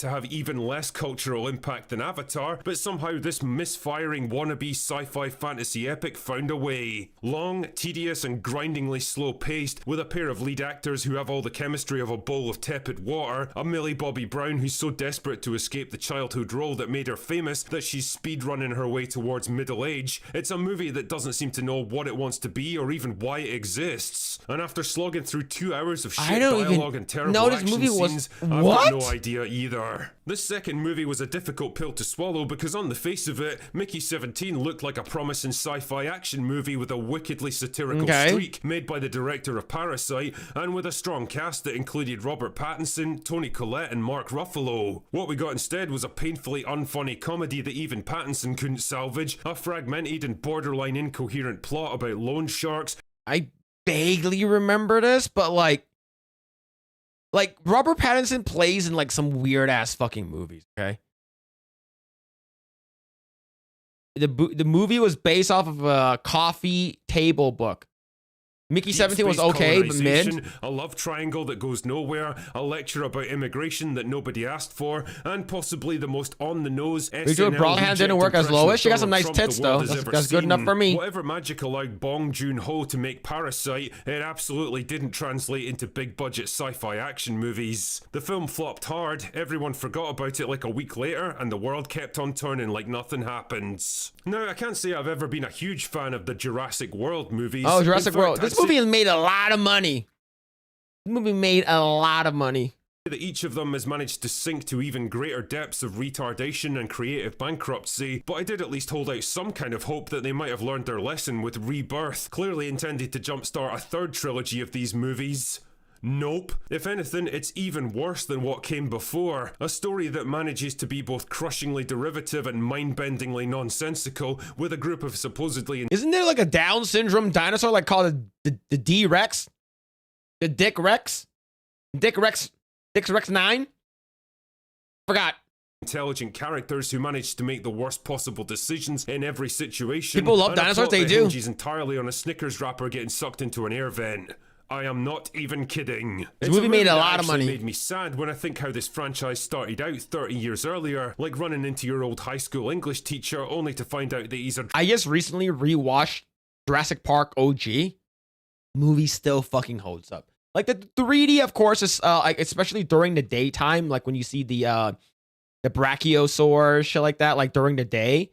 But like the nighttime scene with the T-Rex, the animatronics, that shit still holds up. It looks really fucking good still. Drunken hobo begging for change now. It made money, sure, but nowhere near as much as its predecessors, and part of me wonders if a new trilogy is even going to be viable if they continue on this kind of trajectory. Now, if ever there was a movie that highlighted just how far the MCU has fallen, it was Captain America: this movie's Brave New fucking World. sucked. A film that completely lost confidence in itself and what it was doing, got chopped up and reshot multiple times in a desperate attempt to try to please everyone, and ended up satisfying no one. Marvel made their intentions clear with Sam Wilson's character in Falcon and the Winter Soldier, so bad. A shamelessly race-baiting social justice struggle session that spent most of its time lecturing its own audience and pushing the message so fucking hard that it ended up breaking itself. This movie was a catastrophic disaster for Marvel. This movie, they spent so much money in this movie, reshooting multiple different endings. It was so bad. This movie felt fucking weird to watch. And how it's like, he stopped Red Hulk was like, look at the flowers, look at the tree, the pink tree, the flower. And then Liv Tyler shows up with her. She still looks fucking great. I love Tyler. Jesus Christ. Like, because I just rewatched Lord of the Rings the other day, the extended cut edition Fellowship. Liv Tyler was so fucking hot in that movie, and she still looks good when I saw her here. What a fucking waste for a Harrison Ford, man. Liv Tyler as well. Big waste. The leader looks stupid. He had like fucking brain tumor and shit. He's supposed to be big and green. Doesn't look like that. I believe they're supposed to bring in Hulk in this movie. They're supposed to fight each other. Like, imagine getting two Hulks fight one another, but using like MCU current day Marvel Disney money. Like, it would have been so fucking badass. Like, when we got the Abomination fighting the OG Hulk and Incredible Hulk, that was pretty damn cool already. But imagine if we got like a full Red Hulk versus regular Hulk. Oh, it would have been so fucking cool.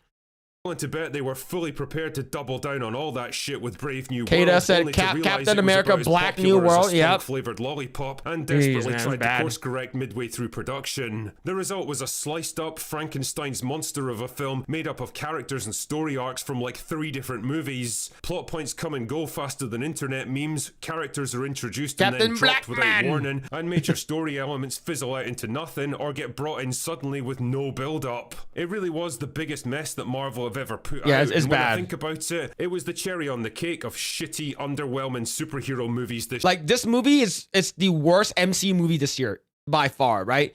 I would say the best one. The best one would probably, and I say best with a grain of salt. The best one would probably be Thunderbolts. Thunderbolts is like a very, very mid movie. And Fantastic Four was like a little bit worse than Thunderbolts. But the thing is that I had big hopes for Fantastic Four to work, and it didn't. It's because you have Galactus, and they sort of cucked the Galactus in a way, and you got female Silver Surfer. So I hated a lot of the movie. And of course, this movie was just fucking awful. year. I've talked many times about the decline of the genre. ever since Giancarlo Endgame, but Esposito was wasted. 2025 really was the year that proved it beyond any doubt. Thunderbolts, Brave New World, Fantastic Four, and Superman, they all had their shot and they all failed to recapture the magic of 10 years ago. Yep. Yeah, I'm sure Avengers Doomsday next year is going to make money, but only because they've lured back every single actor from previous generations with massive paychecks. And at the end of the day, people are still suckers for nostalgia. Unfortunately, that's a card you can really only play once. More broadly though, I think 2025 is going to be remembered as the beginning of the end for the theatrical experience. Yeah, and we talked about it before, where like in October, it was like the worst like revenue box office wise of all time for like not all time, but like it's since like the fucking like early 90s or like late 80s or some shit. It's been really, really fucking bad. It's like people aren't really watching movies anymore, right? So, and that's the reason why you like, look, you have like shit that like that was not made for me, right? We're talking about a movie that's not made for me about a game. Minecraft, a movie not made for me. I do not play Minecraft. I don't care for Minecraft. It looks fucking stupid. That movie made so much fucking money. Do you know why? Because it was a movie for the people. It was a movie for people that played the game. It was a movie for the fans. Make movies for the fans. Is that fucking simple? You want to make money? Make movies dedicated for the key demo. All right, who are people watching and enjoying Marvel products, right? Fucking 40 to 50-year-old neckbeards, nerds and fucking geeks that play fucking video games and watch anime and watch comic book movies and shit like that. Make movies for those people. Do not make movies for fucking woke women and LGBT fucking people. Do not make movies for Karens and shit like that, because those are the people you wish you want to watch your movies. Do not make movies for that. It's that simple, right? Fucking chicken jockey. A person brought in an actual live chicken and they threw popcorn everywhere. It was fucking pandemonium in there, man. It was fucking chaotic. And they fucking loved it. It's because it was a movie for Minecraft players. That's it. The movie theaters was fucking crazy. Poor workers, yeah. And that's how it should be. Yes, for insane Zoomers, 100%. That's how you should make your movies. Make it for the people who watch your movies. Make it for people that enjoy. Make it for people that actually plays the IP, that understands it. If you make it for everyone, you make it for no one. You guys are so stupid. It's like, no, man. We didn't make a lot of money with Captain America, a Black New World. Let's go ahead and make a movie about female Silver Surfer and shit like that, and Galactus sort of being cucked and stuff. And it's like, bro, stop. Just make a movie using the comic books as your Bible. Use the comic books as your fucking foundation, and then build on it, right? Don't change shit up just because, we don't have enough females, we don't have enough blacks, we don't have enough representation. Screw all that. Make a movie for your fans. It's something that's been on the cards for a long time, and for all its faults, I do think the hype and the fandom of big franchises like the MCU actually kept interest in theatrical movies alive beyond its natural time, but even that couldn't hold back the change forever. Movie theaters are dying out, and 2025 just confirmed it. I'm sure you'll still get the occasional mega hit from time to time, but the sad fact is that people just aren't going to the movies as much anymore. Films don't generate the kind of hype and excitement they used to, and I'd expect that trend to continue into 2026. Get ready for a summer movie season of lowered expectations and desperate media spin, because it's coming, believe me. On a more personal note though, as much as 2025 hasn't been a great year for movies, it's been a fucking awesome one for me. This has been by far my biggest and most successful year ever on Hell YouTube. yeah. I've had the chance to travel And remember, whenever there are shitty movies, I guarantee you there's going to be a YouTuber or a content creator like Drinker, like Gary from Nerdrotic, what's it called again? Jeremy from Geeks and Gamers, whoever that's a part of the sphere, right? Jeremy Johns, whatever it is, they, especially Gary and Drinker and Mahler and the people that's sort of in our circle, they will make so much content on how bad your shit is. Right? We always want good movies, okay? It's like, oh, it sounds like you guys actually want these movies to fail. It's like, well, if your movies fail or not, we're still going to be making content on your fucking movie, right? Whether it's good or not. If it's good, we're going to praise it. If it's bad, we're going to talk shit about it. Now, the reason why we talk more shit on bad movies is because you guys are trying to defend these shitty movies. And we're just going to continue making more content. We're going to farm you. We're going to continue farming until they make more money. I guarantee you, Gary, Drinker, Mahler, and the crew at Geeks and Gamers. Of course, I'm part of Geeks and Gamers. So I'm talking about like Jeremy and stuff like that. Like, I guarantee you, they made probably more money than a lot of these like video games and these ticket sales for movies that nobody fucking actually watches. The fact that you have people like Gary, Drinker, and Jeremy going on to Piers Morgan, you know that you guys are losing and we're winning.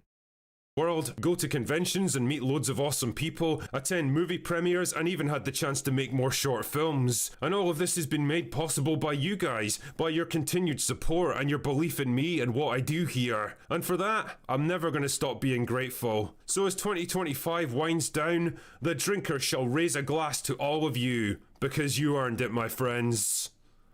Anyway, that's all I've got for this year. Go away now. Go away, Nor. There it is. Another good video. I agree with everything he said.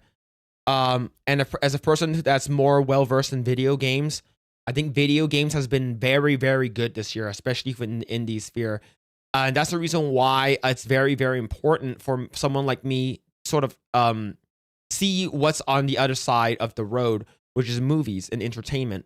What I make is entertainment, but in terms of video games, there's a reason why AAA studios are completely failing this year. Like the indie sphere, the indie studios, the indie devs, the AA studios has been crushing it this year. And that's the reason why you have smaller studios that are making better movies, better TV shows, right? You have a production company making things that are more entertaining.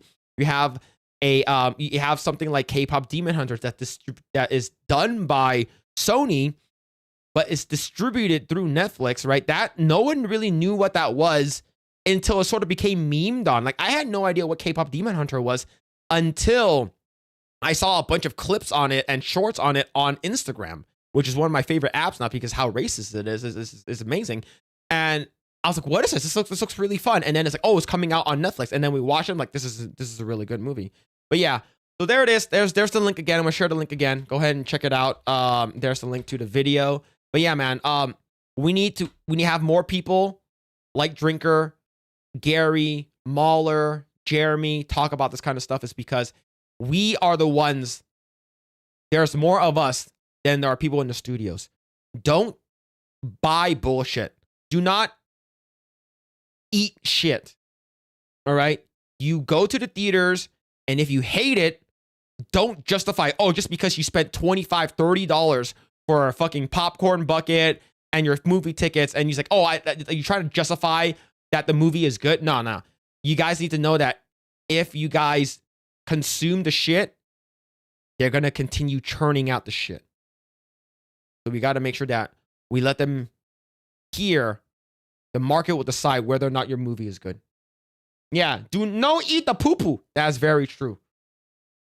That's a quote to live by.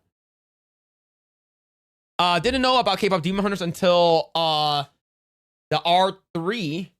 I mean, streamers started talking about it. Yeah, like for me, I saw it. Like for me, I talked about it first on Moxie Dame's stream after I watched it, and I talked about it with what's it called again, Leon, and then it's sort of like I have a feeling. Okay, I'm not saying it's me, but I think it's me. After I watched the movie, I talked about it because I was a guest on Moxie Dame's channel, right? So I was a guest. I told her you should watch K-pop Demon Hunters. This movie is pretty good. It's fun. And then Leon was like, "Oh, let's talk about it." And we talked about it there. And then the same day, I messaged Krista. I was like, "Krista," because I know Krista's into the Asian K-pop culture. So I know she's interested in that. So I told her, I was like, "Krista, watch K-pop Demon Hunters." And she's like, "What is that?" And I was like, "You'll like it. It's about this." And I sent her the short. I sent her the trailer. She watched it. She really liked it. She told Jay to watch it. Jay watched it, and then it sort of spread from there. And then Jay told Jeremy to watch it, and it basically spread. I actually started it. I was actually the one that planted the seed that in our sphere of the internet was, yeah, see, I heard it on Project Eggroll first. That was before it blew up. Exactly.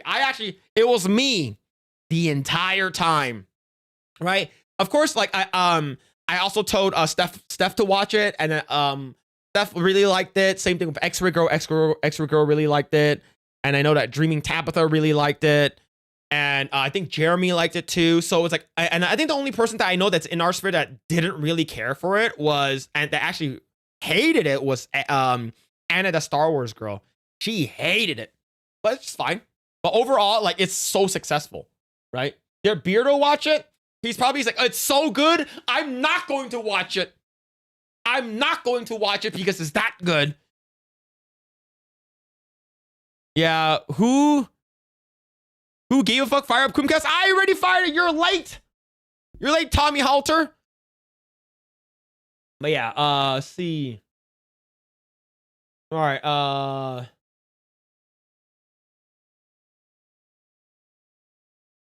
right. Oh man. Wait, so you're saying that Crystal might low-key have yellow fever? I'm not sure. I don't think so. I don't ask her that. I just know that she watches K-drama stuff.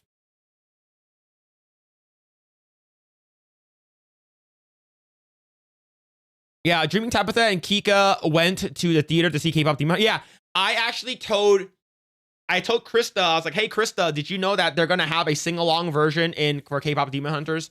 And then she's like, "Really?" So I know that she was interested. What's going on, Fable of Man? Hope you're doing well, man. What's going on, dude? Let's see. Yeah. So in my opinion, I sort of like, I guess you would say I was the one who like told everyone to watch it. I got Kiwami for Christmas. Anyone else like the series? I was playing it while listening. No, I don't know what that is. The same with games and comics too. Call out the bullshit, support the good stuff. Yeah, exactly. Like, vote with your wallet. The fucking public and the people will decide whether or not your product is good.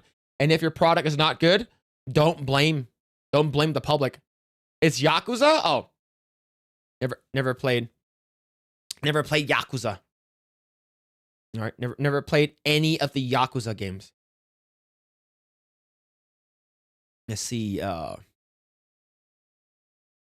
Okay, I absolutely should be asleep by now, but fuck it. I guess I'm gonna work with no sleep again. No, man. If you need to go to bed, go to bed. All right. You don't need to stay. You don't need to stay here for this.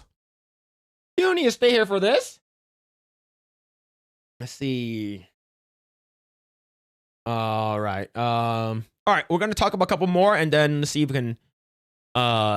See. All right. No, I don't think I'm gonna watch it. This is fucking 35 minutes. I'm not watching this. All right.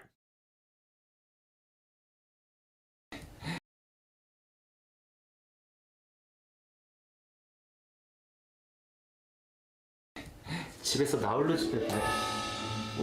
I'm home. What's this? A Christmas present for a single youth? There's nothing in there. 아무것도 없잖아. There's nothing. Oh! It hurts. That's Mousuk. 누구세요? Who are you? 아니 어떻게 오신 How'd you get in here? 산타니가 굴뚝으로 왔지. Since you're Santa, 몰라? you can't. I'm Santa. Can't you tell at a glance? Where are you looking? 설레냐 찐따새끼야. Are you excited? You a loner? 소리지. Are you single? 아니긴. No. 딱 보니까 여기서 Obviously, you play games here. What is this? No! Don't touch that! 가져가던가. Don't, bro! Don't touch that! What are you doing? Why do you smell? 냄새를 왜 맡아요? Smells rotten. Are you by any chance looking at me? 아니거든요. No. 와 아닐 것까지야. I can't be that bad. Where's your bathroom? I need to wash up.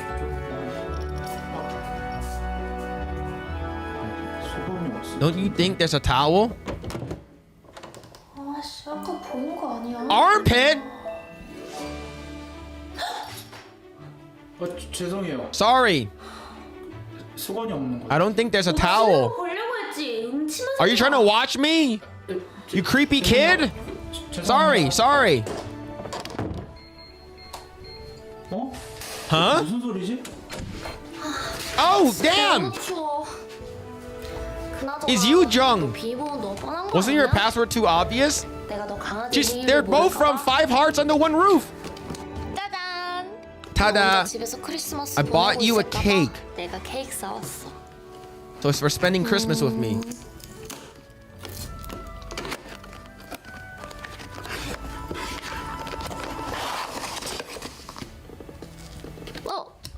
Oh! 이거 어떡해? What do I do? 뭐야? Why? Am I so dirty? Why didn't you lick it, you fool? 근데 But 크리스마스 같은 기념일엔 shouldn't we 우리 둘이서만 spend 보내면 안 돼? special occasions like Christmas together? Just the two of us? 우리 단둘이. Why are we alone? 여기 Without any distractions. Here's a wipe for your finger. 너가 닦아줘. You wipe it. Alright, I'll do it. This is you, Jung. 이래도 진짜 안 Aren't you 설레? excited? With just us two? Uh-oh. 뭐야? What? 방금 뭐야? What just happened? 너 혼자 있는 거 아니었어? 너 여친 I thought you were alone. Do you have a girlfriend? 안 돼. No way. Wait. 설마 너 Could you be... 변기 막혔구나. Is your toilet clogged? 맞아. 변기 막혔어. That's right, the toilet is clogged. 그럼 그렇지. Alright. I was watching you all the time. 뭐야? What is it? 막혔는데? A toilet... What? 너 좀 씻을래? What? 나 씻으라고? You want me to wash up? 어디를 Oh, 어떻게 씻었으면 좋겠는데? how do you want me to wash up? 그 몰라 알아서 해. I don't know what you want to do. 지금 여기서 뭐 하시는 What are you doing here? 보스는 아니었나 봐. I thought you were I thought you were by yourself. You want some cake? Oh! Who's that? That's the doctor! That's the doctor! 누구세요? Who are you? 여기 환자 있다 해서 왔어요. I came because you said that you were hurt. 딱 봐도 당신이 환자인데. You're my patient, right? Don't fucking say, shut up, chat! You calm down! Calm down, chat! She's the doctor! 가까이 와봐. Come closer. 이상 없고. Everything looks fine.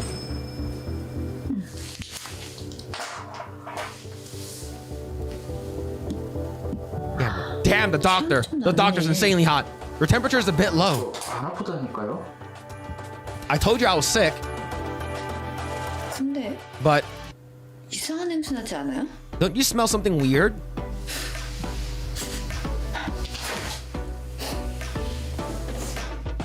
No, my tissues! Don't touch it! No! Don't! No! Bro, don't do that. 왜 이러세요? Why are you? What's wrong with the smell? Mr. U-Man, you're really my patient, right? 어떻게 치료해드릴까요? How can I treat you? What kind of treatment are you going to do? 제가 성형 전문이 I'm not a 아니라 plastic surgeon, 못생긴 so I 건 can't 치료가 안 treat 됩니다. ugliness. What? 유만 씨 잠깐 손 Mr. 좀 U-Man, 줘보실래요? can you give me your hand for a second? My hand? Give it to me.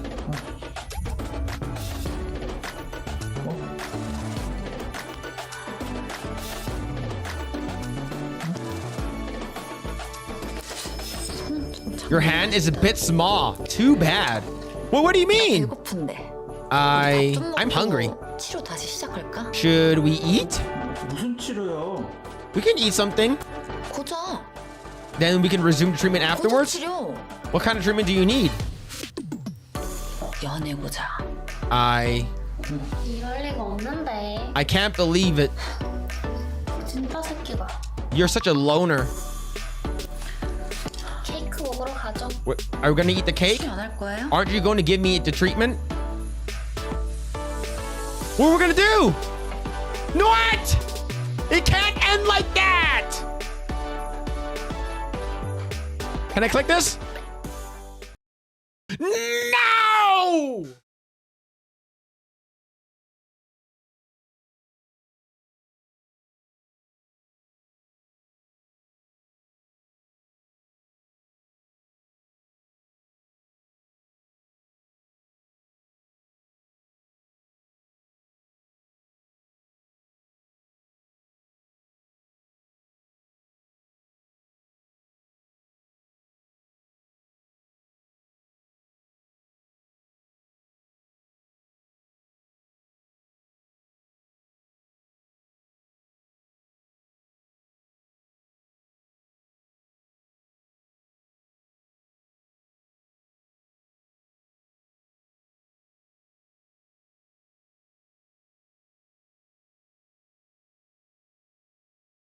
Now we'll talk about it. I don't talk about it. All right. So Milk Film usually hires the girls that do 5 Hearts Under One Roof. That's why. That's the reason why they have the same girls. So you actually go to Milk Film. You go to videos. You have what's the Ming Jun right over here. You have Grand Dong right over here. You have Mao Suk. You have Gyu Ri right over here.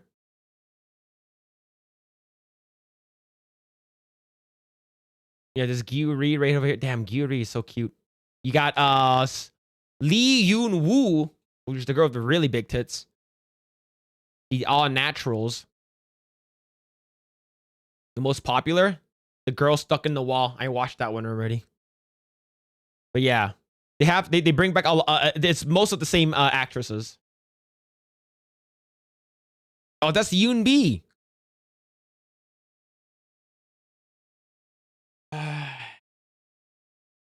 Five fills under one roof. That's very gay. Crowdfund? No! I don't want to subscribe to this. I want it to be free. So that was their Christmas special. Gyu Ri's best girl. Yeah, Gyu Ri. Yeah, she's insanely. I follow her, Mao Suk, Ming Jun, and Dong Garan on Instagram. Broke my heart. What do you mean I broke your heart? Get out of here. Phil normally goes to the milking farm. Can we just ban him? Can we just ban that guy? A melodic method with a 2? Phil, you know porn is free online. Just not on YouTube. You can find porn on YouTube. As long as they are considered tutorials, you can basically look up like Mia Khalifa full body and stuff like that, and it's literally her like it's like her just standing there, and it's like a 360 of her body. You can always find. I know, chat. I know. All right.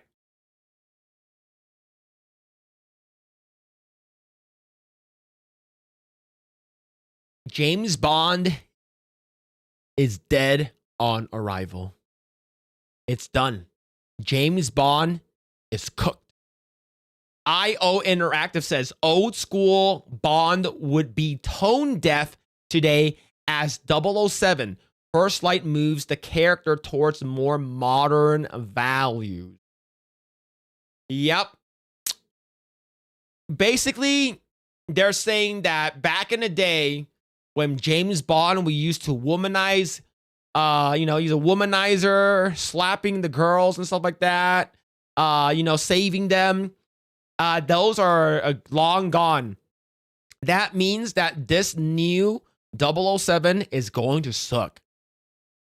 If you guys pre-ordered, you should probably reconsider. But yeah, tone deaf. What made people like James Bond was because he's a womanizer. The thing is, the quote was, women want to be with him, men want to be him. That was always the case.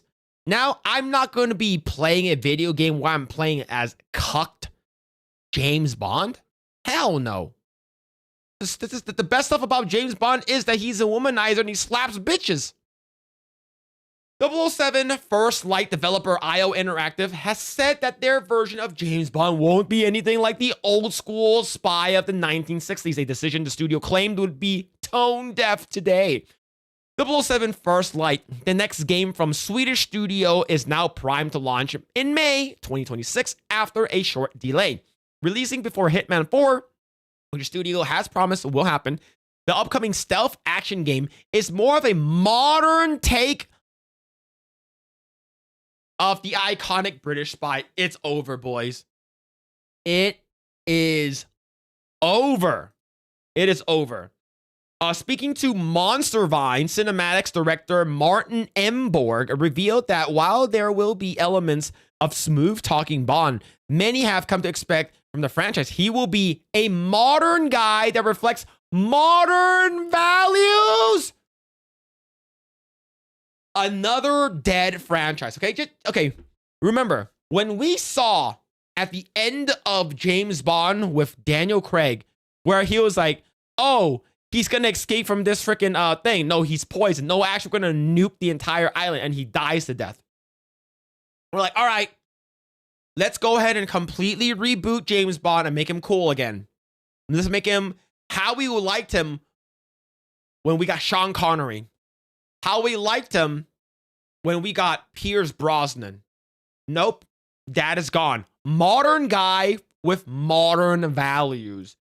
When asked at the Game Awards 2025 about whether or not their spy played by Dexter Original Sin's Patrick Gibson will share some of the earlier Bond's characteristics, specifically focusing on characters' womanizer tendencies, Emborg explained, yeah, you will see that. But how much are you going to see, right? However, he went to explain that the character of Bond has evolved, adding, so he's evolved through the decades and obviously will reflect modern values. So it's not going to be your old school Bond, which would just be tone deaf in this day, right? He's a modern guy. Fucking over. It's so over. Boys, pack it up now, man.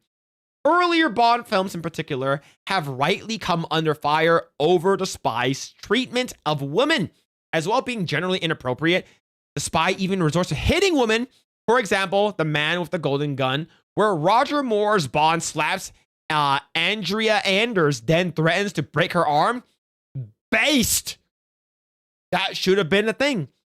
Whilst many have likened the first light of IO's Hitman series in terms of gameplay, Emborg says that the team has worked hard on the combat system and they hope they will create a completely new experience.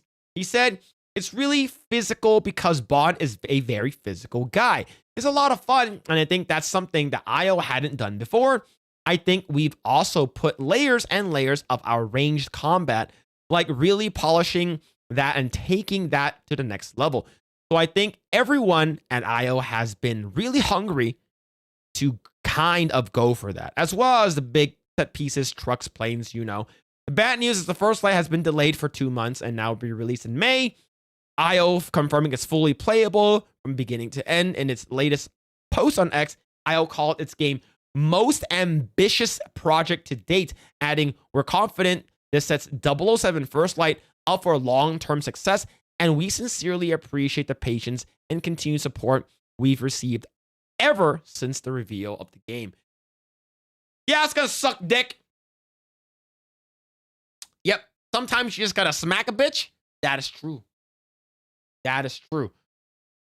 It's over. It's over. James Bond will never be the James Bond that we grew up with, okay? Now, I didn't really watch too many of the older ones. My dad did. I sort of watched it with him a little bit. I watched the Shatner stuff. I watched some of the Roger Moore stuff. And of course, I watched all of the Pierce Brosnan ones. I didn't watch Casino Royale. I only watched the part where he hit that guy. The guy used basically a little thing to hit his dick and balls. That's all that I watched. And I don't think I'm ever going to be a fan of the James Bond series ever again. I played a lot of GoldenEye. I spent a lot of my younger years playing GoldenEye with my friends. And it was super fun. And it's awesome. And now everything that's cool about James Bond, him being a womanizer, him being the person that slaps a bitch, being a handsome guy with cool gadgets, with a fancy car, being a spy, being very, very good at card games and shit like that.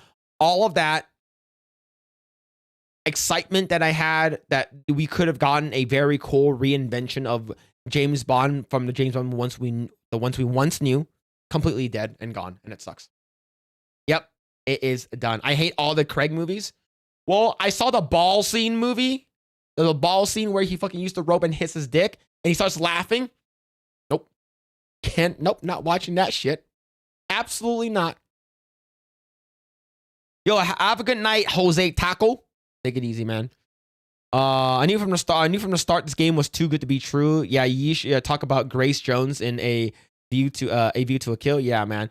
Yeah, old Bond is nothing like the recent movies either. So I don't expect 1970 Bond hitting women or some shit. Just make a good non-gay game. Yeah, absolutely. I hate that part. Yep, masculine men are dead to entertainment. Now this game was cooked from the start. Yeah, it sucks. Timothy Dalton. Yeah, he's good. I believe, was Timothy Dalton the one that's only played one Bond? I know that there's one James Bond guy, like actor, that only played one. Ni hao, Chinese guy. How do you know I'm Chinese? Sort of racist. Yeah, knew it is doomed. Yep, absolutely, it will fail. Yep. Seen every Bond movie. Yeah, exactly. Like my dad, he's a big James Bond guy. They love, like, my uncles and my dad were such big James Bond fans. So this thing called Daily 3. And every Daily 3, they always pick 007. One time they were so lucky because it was 700, they would have won like maybe $10,000, $50,000. But my uncle always picked 007 as his Daily 3. Yeah. This sucks. They were going to do a Lego James Bond, but it got canceled. I can only guess why. Yeah. Okay. But sometimes you just gotta slap a bitch. You just gotta do it. Just gotta do it. Oh man. All right. Chat. Philip, he did 2 Bond movies. Okay. I remember there's one guy that did like only one Bond movie. Let's see. Let me double check who it was. Let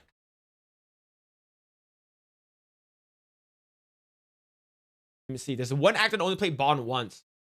George Lazenby. George Lazenby is the actor who played James Bond only once. Her Majesty's Secret Service in 1969, making him the shortest serving actor in the role's history. He began his career as a model and a commercial actor before being cast in the role, given to prior no experience. Lazenby declined to continue. Oh, he didn't want to do it anymore. Lazenby declined to continue with the franchise after his single appearance, citing his desire to pursue other acting opportunities and dissatisfaction with the demanding contract, which he found too restrictive. In 2024, he officially retired from acting, stating his decision was influenced by his age and wished to spend more time with his family. Yo, Dermy Wormy, thank you so much for the raid, man. Thank you for the raid. I watched that right before December. It takes place during Christmas. Hey, there it is. Is A Rock a Bond movie? I would say so. I would say it could be a Bond movie. The Rock is good. It's more of a Christmas movie than Die Hard. Ban that guy. Get him out. Harbinger with the $9.99. James Bond has a license to kill. If a woman is getting in the way of him saving the frickin' world, then he's probably gonna break some arms. These morons don't understand what kind of series 007 is. Yeah, exactly. Thank you so much, Harbinger, for the $9.99. Like, thank you. I'll say it again. You guys don't need to super chat or give memberships or anything like that. I'm financially well off. Well, I'm not financially well off. I'm financially I am okay, right? I'm okay. But thank you for the super chat. Thank you. Like I said, like if you guys want to, I'm not gonna stop you guys. But if you like, don't feel like you guys need to. I want you guys to like save your money and stuff, okay? But thank you. I do appreciate though. I do really appreciate it. Thank you for playing the Blair White tax. That's crazy. Feel good. I'm broke as fuck. Yeah. But yeah, man. See, I don't think I'm gonna have time to do AI generations, unfortunately. I have an early day tomorrow. I do have an early day tomorrow, so I'll just leave this up for a little bit. Yeah. There's a reason why I streamed a little earlier today, because I need to go to I need to end a little earlier today.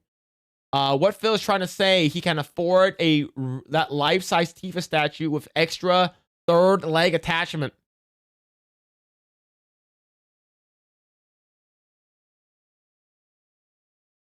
I'm gonna end the stream now.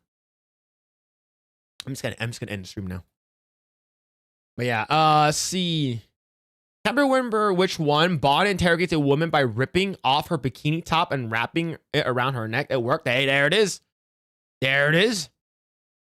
He's always bankrupt in the Fuda Fund. That's crazy. They dubbed his Australian accent. Yeah. Oh man. But yeah. Let's see. Sydney Sweeney, prove God is good. Look, Sydney Sweeney here. She's wearing minimal makeup. She's probably wearing like some concealer, some blush here and there. She probably has like a simple eyeliner, and that's about it. She doesn't have a lot of makeup on here, right? She has basic makeup, right? Like I said, concealer, foundation, lip, and maybe eyeliner, and that's about it. And people are like, "Oh, bro, she's mid." I'm like, what? How is she mid? You guys are crazy.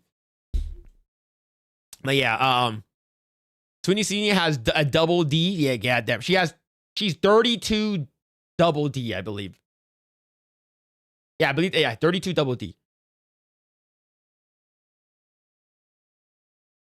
Damn it, I stayed awake just for the AI images and we're not getting it. Well, originally I thought that I was gonna get to it earlier. Okay. All right.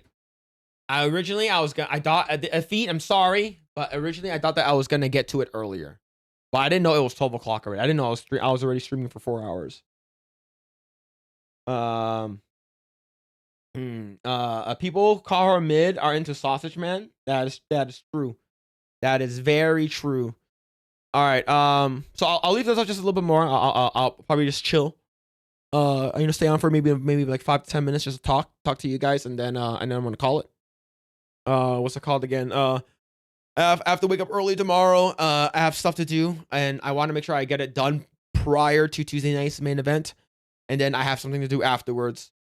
Yeah. But what's it called again? There will be no stream on Wednesday for CoomCast. We sort of did it today, and then there's no Geeks and Gamers Play. There's no gaming stream on Wednesday.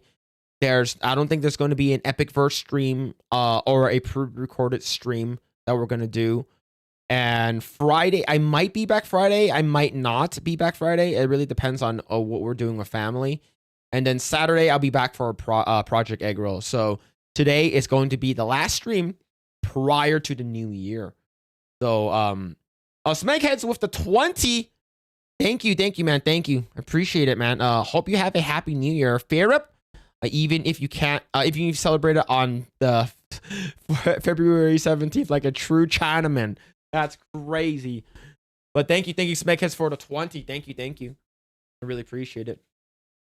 But yes, before, I log off or anything like that, you guys can ask me whatever questions and stuff. I'll answer as much as I can. But I do have a thing that I'm planning on doing for this channel when I hit 5,000 subscribers, which is not too far from now. I believe it's under 900 subscribers that I need. And it's basically, it's a crazy traumatic experience that I had when I was a kid. And I want to talk about it. I'm going to talk to my sister about it to see if she's okay with me telling the story. It's because it has to do with her and myself, and a little bit with my younger brother when we were little. So like I said, I talked to Beardo about it, and I talked to Jen Soska about it. And Jen Soska said that she said you should make a video about it. And I was like, are you sure? And she said, yeah, I think it will help a lot of people. There are a lot of people there could be people that might be in your situation that might potentially want to hear your story. So I will make a video about it when I hit 5,000 subscribers. But yeah. Why am I gay? Look, I'm not gay, but I do gay stuff. Okay? I'm telling you that much. Like sucking dudes in the back of my truck. I'm not gay, but I do gay stuff. Like sucking dudes in the back of my truck. I'm not gay. People think I'm queer. Like fucking dudes while drinking my beer.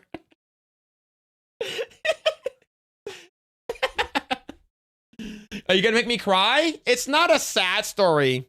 It's a fucked up story. It's a fucked up story. $20, $20. Phil is only gay for money. Yeah, gay for cash. Yo, man. Yo, girl, man. You got some cheeseburger. Got the cheeseburger, man. Oh, suck your dick, man. Yeah, he plans to get the channel and then actual Stan and hot women to stream. That's crazy. Is X-Ray Girl my sister? Is it X-Ray Girl's my real sister? My real sister. My actual sister. What song is that?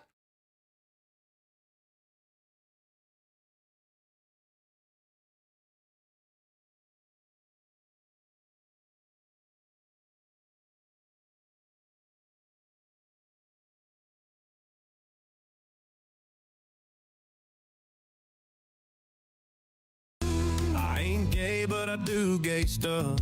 Like fucking dudes in the back of my truck. A little ass slap don't mean I'm queer. I just suck some dick when I drink my beer. I ain't nothing wrong with a little squeeze. It don't mean shit if you're on your knees. I love my guns and I have my rights. And I fuck dudes on Friday nights.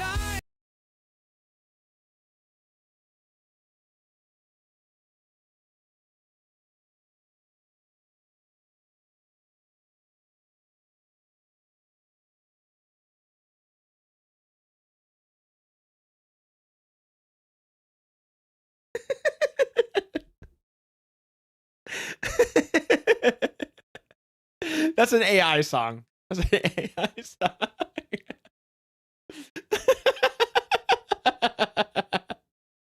Why?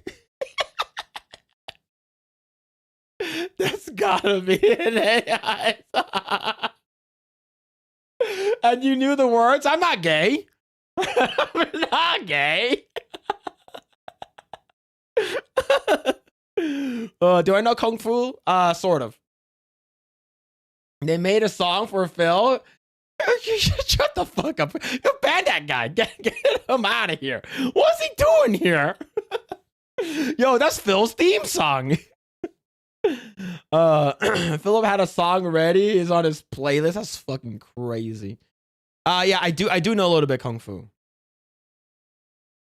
All right, just a little bit. Not a lot. Just enough to sort of get by. It's basically when you see a guy with a knife trying to stab you, you immediately pull down your pants. You immediately pull down your pants. Right? But yeah, but I do appreciate each and every one of you guys for hanging out. I really, really do. I think this year has been pretty crazy, pretty adventurous for me. To be honest, I had no idea that Jeremy was gonna ask me to join Geeks. That was probably the biggest surprise for me for this year. I think that like I remember talking to Gray and my wife and stuff like that, and my wife asked me, is like, oh, what would you do if Geeks and Gamers asked you to join their crew or join their organization? And I said, I don't think that's ever gonna happen. She's like, you don't know. Mad Frog with the 1999. Thank you so much, man. Thank you. This is my third most watched channel only after G&G and D-Day Cobra. Happy New Year, everyone.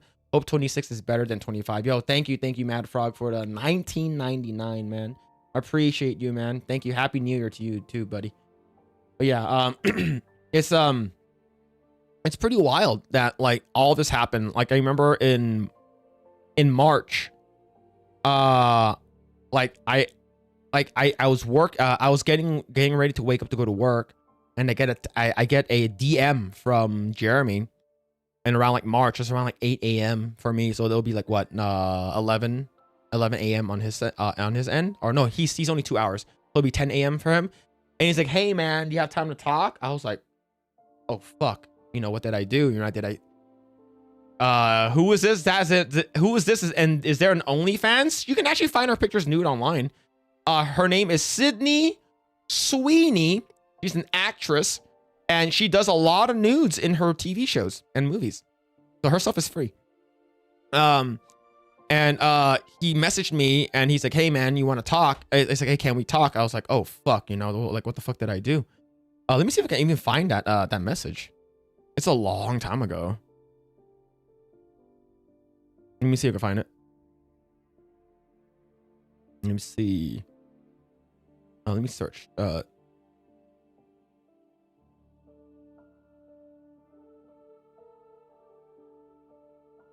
Okay.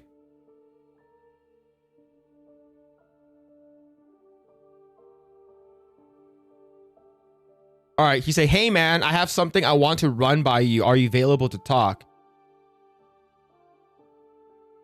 And I said, sure. What time? So this is back in March 6th. He's like, I said, sure. What time? I have some meetings going on in about an hour from now. I'm free to talk 2 p.m. Eastern. He said, cool. Let's chat then. And then he said, cool. I'm free to talk. And he gives me his number. And he was like, hey man, how's it going, buddy? I'm like, I'm good, dude. Like, hey man, I'm just wondering, you want to join G&G?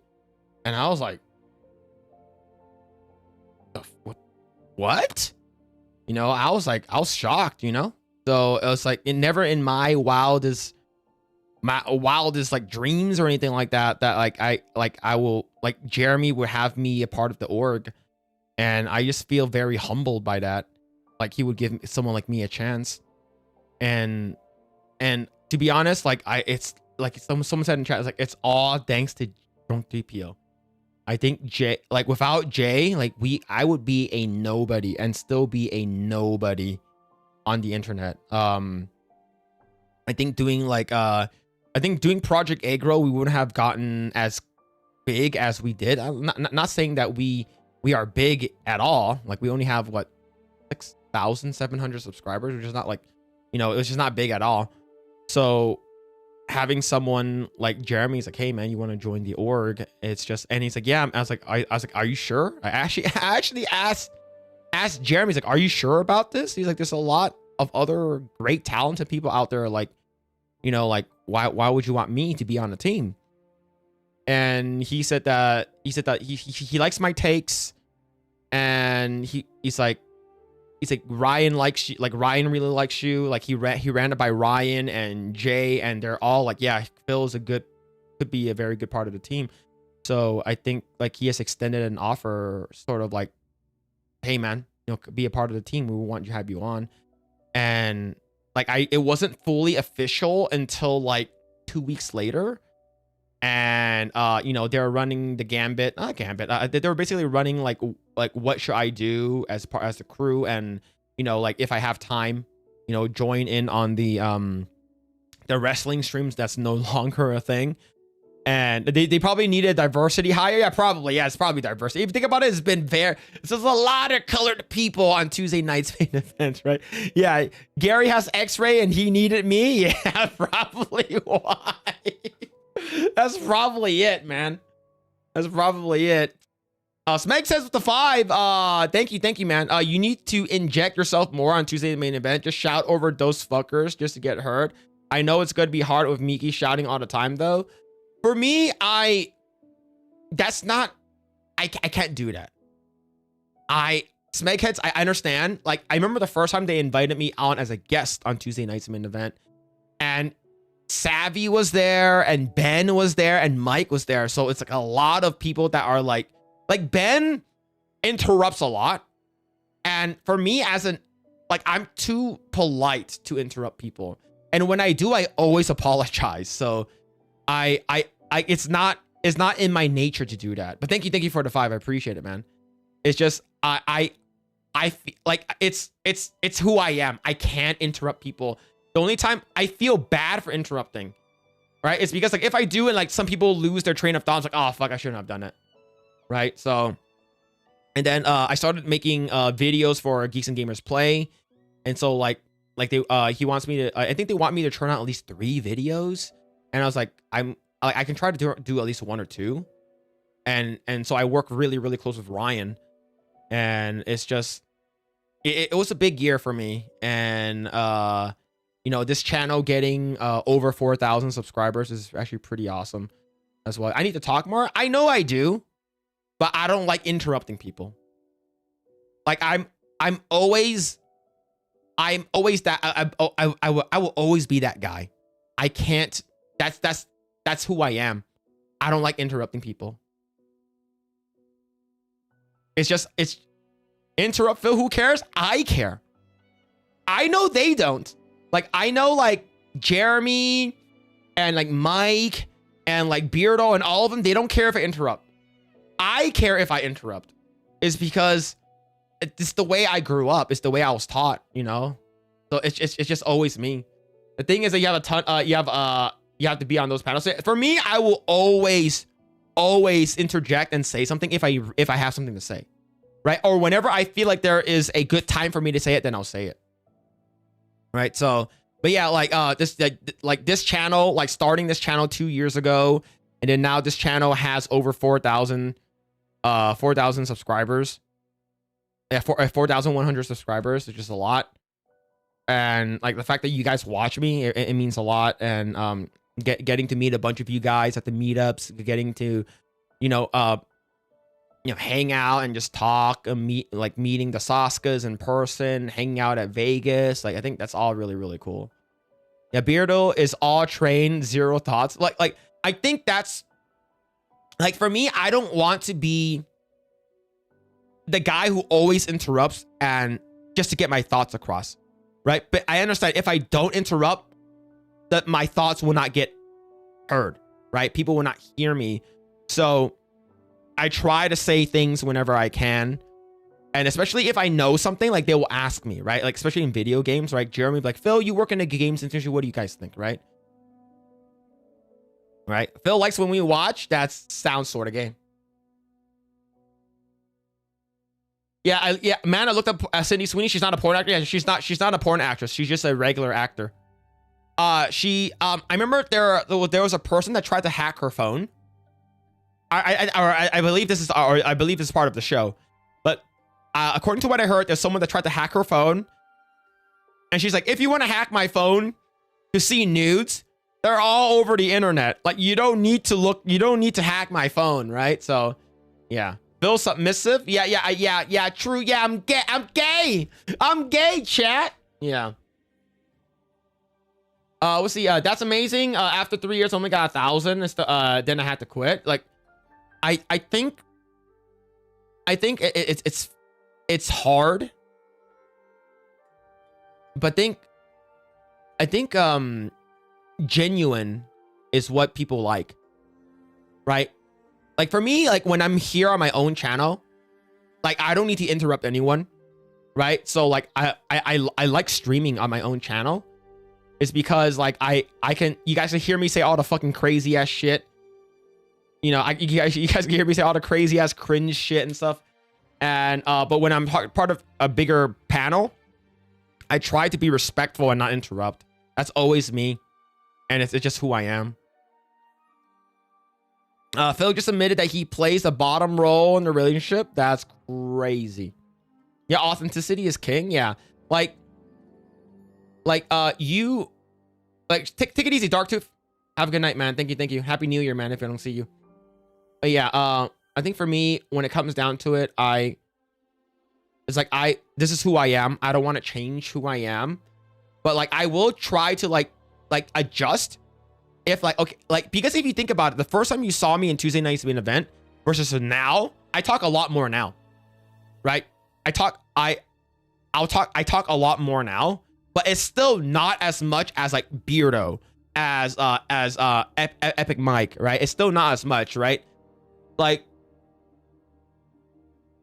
I just don't like interrupting people. Justin Martins with the 5. Thank you. I think you're too polite on Tuesday Night's Main Event. You'll just get more shit. Yeah. Like, thank you for the 5, man. I try to talk more. Right? I do try to talk more. I don't like interrupting people. That's just like, I always found it to be rude. But when people interrupt me, I just stop talking. I say, okay, yeah, go ahead. Right? So whenever, and on a bigger panel, it's harder to get your thoughts across, right? And unless you really like, hey, I'm gonna fucking talk, you know. And I don't like doing that. I know that on Epic versus is a lot smaller, so it's easier for me to talk. So I think that when it comes to bigger panels, I do my best. I do my best to try to get my thoughts across and, you know, tell people how, you know, what I think about this particular situation. But I think that I think FNT, there's more people there, right? It's usually a full panel and more people are watching. So for me, I think it's just gonna be like, I feel like I'm not gonna have time to talk. And that's why I feel like I'm not gonna be a good guest on FNT. People want to hear your opinion, take up some space. I try as much as I can to do it politely. Like, I'm just like, I don't like interrupting people. Like, you see it. Like, you hear me and I listen. And then once there's a pause, I try to say something right away. And if Mike says something, it's because, like, I can start talking. And then if someone immediately starts talking, I just stop talking and let them finish. Right? They don't let me finish talking because they need to get their thoughts across. I get it. But I'm not the person that's like, hey, bitch, I'm talking. You know, that sounds like a woman. So like, I don't do that. Excuse me. I'm talking. You know, it's like, I don't want to do that. And I just let them talk. You know, I'm like Jackie Chan, right? I let people talk who like to talk. That's always going to be me. Jay was like that on FNT. He said that he didn't say anything. Like, but Jay is like, he's cool. But Jay's cool.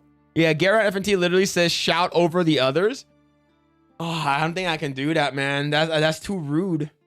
I think that's too rude for me to do. Right? I like people, you know, I like people, I let them talk, they like to talk. So I know how full of shit they are. You full of shit, man. You full of shit. It sounds like Epic Mike. Yeah. Like, I think like Mike has a presence with his voice, right? Especially Beardo, he has a deeper voice, so it sort of it commands presence. And whenever like Jeremy starts talking, it's like, you know, like he's the boss, so you want to make sure that he gets to talk. And then fucking what's it called again? Dan Vass has all the fucking hot ladies and hot old grandmas after him and stuff like that. So for me, like, and Kate is just loud. So for me, I just try. I'm there, and I'll give my thoughts whenever I can. I try. Yeah, I agree with Jay. Yeah, that's why a lot of people say, yeah, I agree with Jay. I agree with Jay. And I see you guys in chat. You guys are like, Phil, say something. Phil, say something. You know, and I try to whenever I can. It's just I even like after the shows, and it's like I would say, hey guys, like I'm sorry, like I try not to interrupt you guys, and it's like, and they always say, Phil, it's okay, you can interrupt us. Even with friends that I've known for a long time, even with my brothers and my friends that I've known for a long time, like of course my brother knew for my entire life, but like friends that I know, even with my wife and stuff like that, I try my best not to interrupt her. And all the gilfs, yeah, Beardo commands bidets with his voice. No, Kate is just short, but you have the Clussy and Fuda fans. That is fucking crazy, bro. That's crazy. Phil, you Chinese, not Japanese. I've seen a lot of Chinese old people scream over other. I can't do that. I know what you're talking about, especially the Cantonese people. Like, they fucking yell over people, right? It's like, fucking, it's like all that shit. I love Mike's chill streams, but sometimes he needs to shut the fuck up on panels. I think that's why people like him. Like Mike has a lot of passion when it comes to like speaking out on other people's streams, and on his own stream is more chill. And that's the reason why people are like, oh, you're not like that. He's like, no, I'm not. So yeah. And for me, like I'm not I just want to be nice to people. And I let people finish their thoughts. And even when Gray, even on Project Agro, when Gray starts talking, I just let him talk until he's done. And then I let him finish his thoughts. And I know that but people like the banter, people like the overlap, and people like the energy. And I think that's why people like Tuesday Nights Main Event. It's like the energy there. It's like friends talking. Like I said, even though when I've known friends for such a long time, I would never like interrupt. It's just me, man. I would try to talk more. I would do my best to talk more. But if someone's talking, I let them finish. Unless they're absolutely wrong on something and I know I'm right, then I'll say something. I ask you. But yeah. Oh, man. All right, chat. I'm going to call it here. It's just, yeah. I stopped watching TMNT because of all the shouting that takes place. Though FNT is usually more people, it's a bunch of it's not a bunch of shouting. I like Epic Verse channel because it's more chill. Yeah, like Tuesday Night's Main Event is like, it's like the rowdy crew. It's like the super rowdy crew. And then FNT is more like, yeah, like they let people talk and then they let people talk. And I know even on what's it called? It's the Salty Nerd podcast on Saturday morning. It's like, oh, they don't like over talking. They don't like overlap talking. They like going one by one. Some people like that, some people don't. So yeah. Yeah. Let's see. Ryan got so frustrated with interruptions, he ended up yelling at yeah, see, like for me, I would never interrupt Ryan. Ever. I work closely with him, chat. I work closely with him. Anyways. Chat. Thank you guys. I really appreciate it. Another year in the bags. Another year in the bag. And I'm very thankful for everyone hanging out this late. Chilling with me. I really do. Shout out everyone on Kick, X, YouTube, Twitch for another year of streaming. This year was a pretty big year for me, like I said, in terms of growth on YouTube. Didn't think that I was going to hit 4,000, and that's actually pretty awesome. Hopefully everyone has a great fantastic new year. I really do. Hope you guys have a great, fantastic new year. Shout out to for all the support and the donos. Phil's cousin, John McKinley, X in Wonderland, SCDB, Cash, Way She Goes, Naruto the 7th, Liberty Prime, Dark Red Knight, Jesus Davila, Melodic Method, Mad Frog, Harbinger Smegheads, and Justin Martins. Thank you guys for all of the dono super chats. Thank you, thank you. And shout out to Manny hanging out on Kick, and people hanging out on Kick for the donos there as well. Really appreciate it. I will raid someone. I'll see who we can raid. I'll see who we can raid.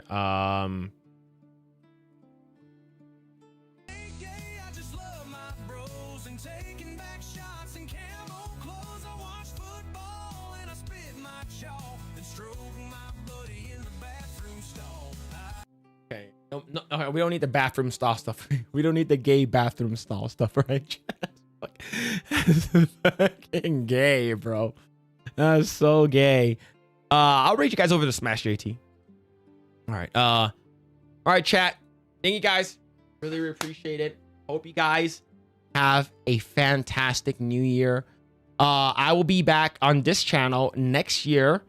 I will probably play Code Vein up until Code Vein 2. I do want to, hopefully I can beat it right before Code Vein 2 comes out. We'll see. And then once we have a little lull next year, I'll be checking out Skyrim eventually. So that's going to be pretty fun. I recommend raiding Cinevere. You both know Hypnotic. No, I'm raiding you? No! All right, I'll cancel that raid. I canceled the raid. What's going on, Smash JT? Yeah, I'll okay. It's hold on, let me see. Let me see who's on.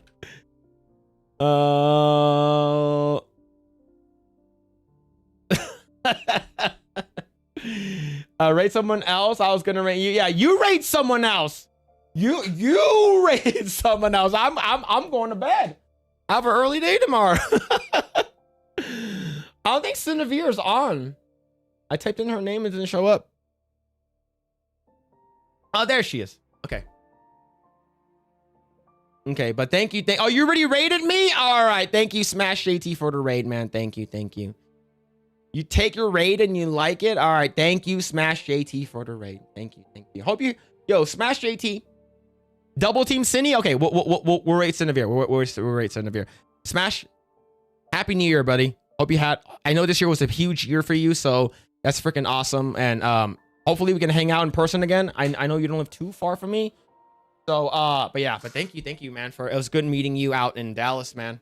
Hope you and your family have a happy new year, brother. Thank you again for all of the rays over here, man. I really appreciate it. Thank you. All right, we will DP Cinevere. All right, chat. But thank you guys. Really appreciate it. Hope you guys have a fantastic happy new year. Hope you guys enjoy yourselves. Make sure you guys, don't do anything too crazy. And, next year is going to be even better, right? Next year is going to be even better. You guys are going to do great. And hopefully, if you guys are going to the meetups, I'll see you there. And I'll see you tomorrow if you guys are going to be at Tuesday night's main event or anything like that. But anyways, chat, thank you guys so much. Really appreciate it. Shout out to everyone hanging out. Hope you guys have a fantastic day or night wherever you guys may be. And with that, I'll catch you guys on the next one. See ya. Bye. Happy New Year. Shinen Kwaila. I'm Chinese. I don't have a small pee-pee. Only a little bit. All right, take care, guys. Peace. Yeah. Tonight the feeling make me very quiet. Night coming, I become horny single guy. We talk on the iPhone.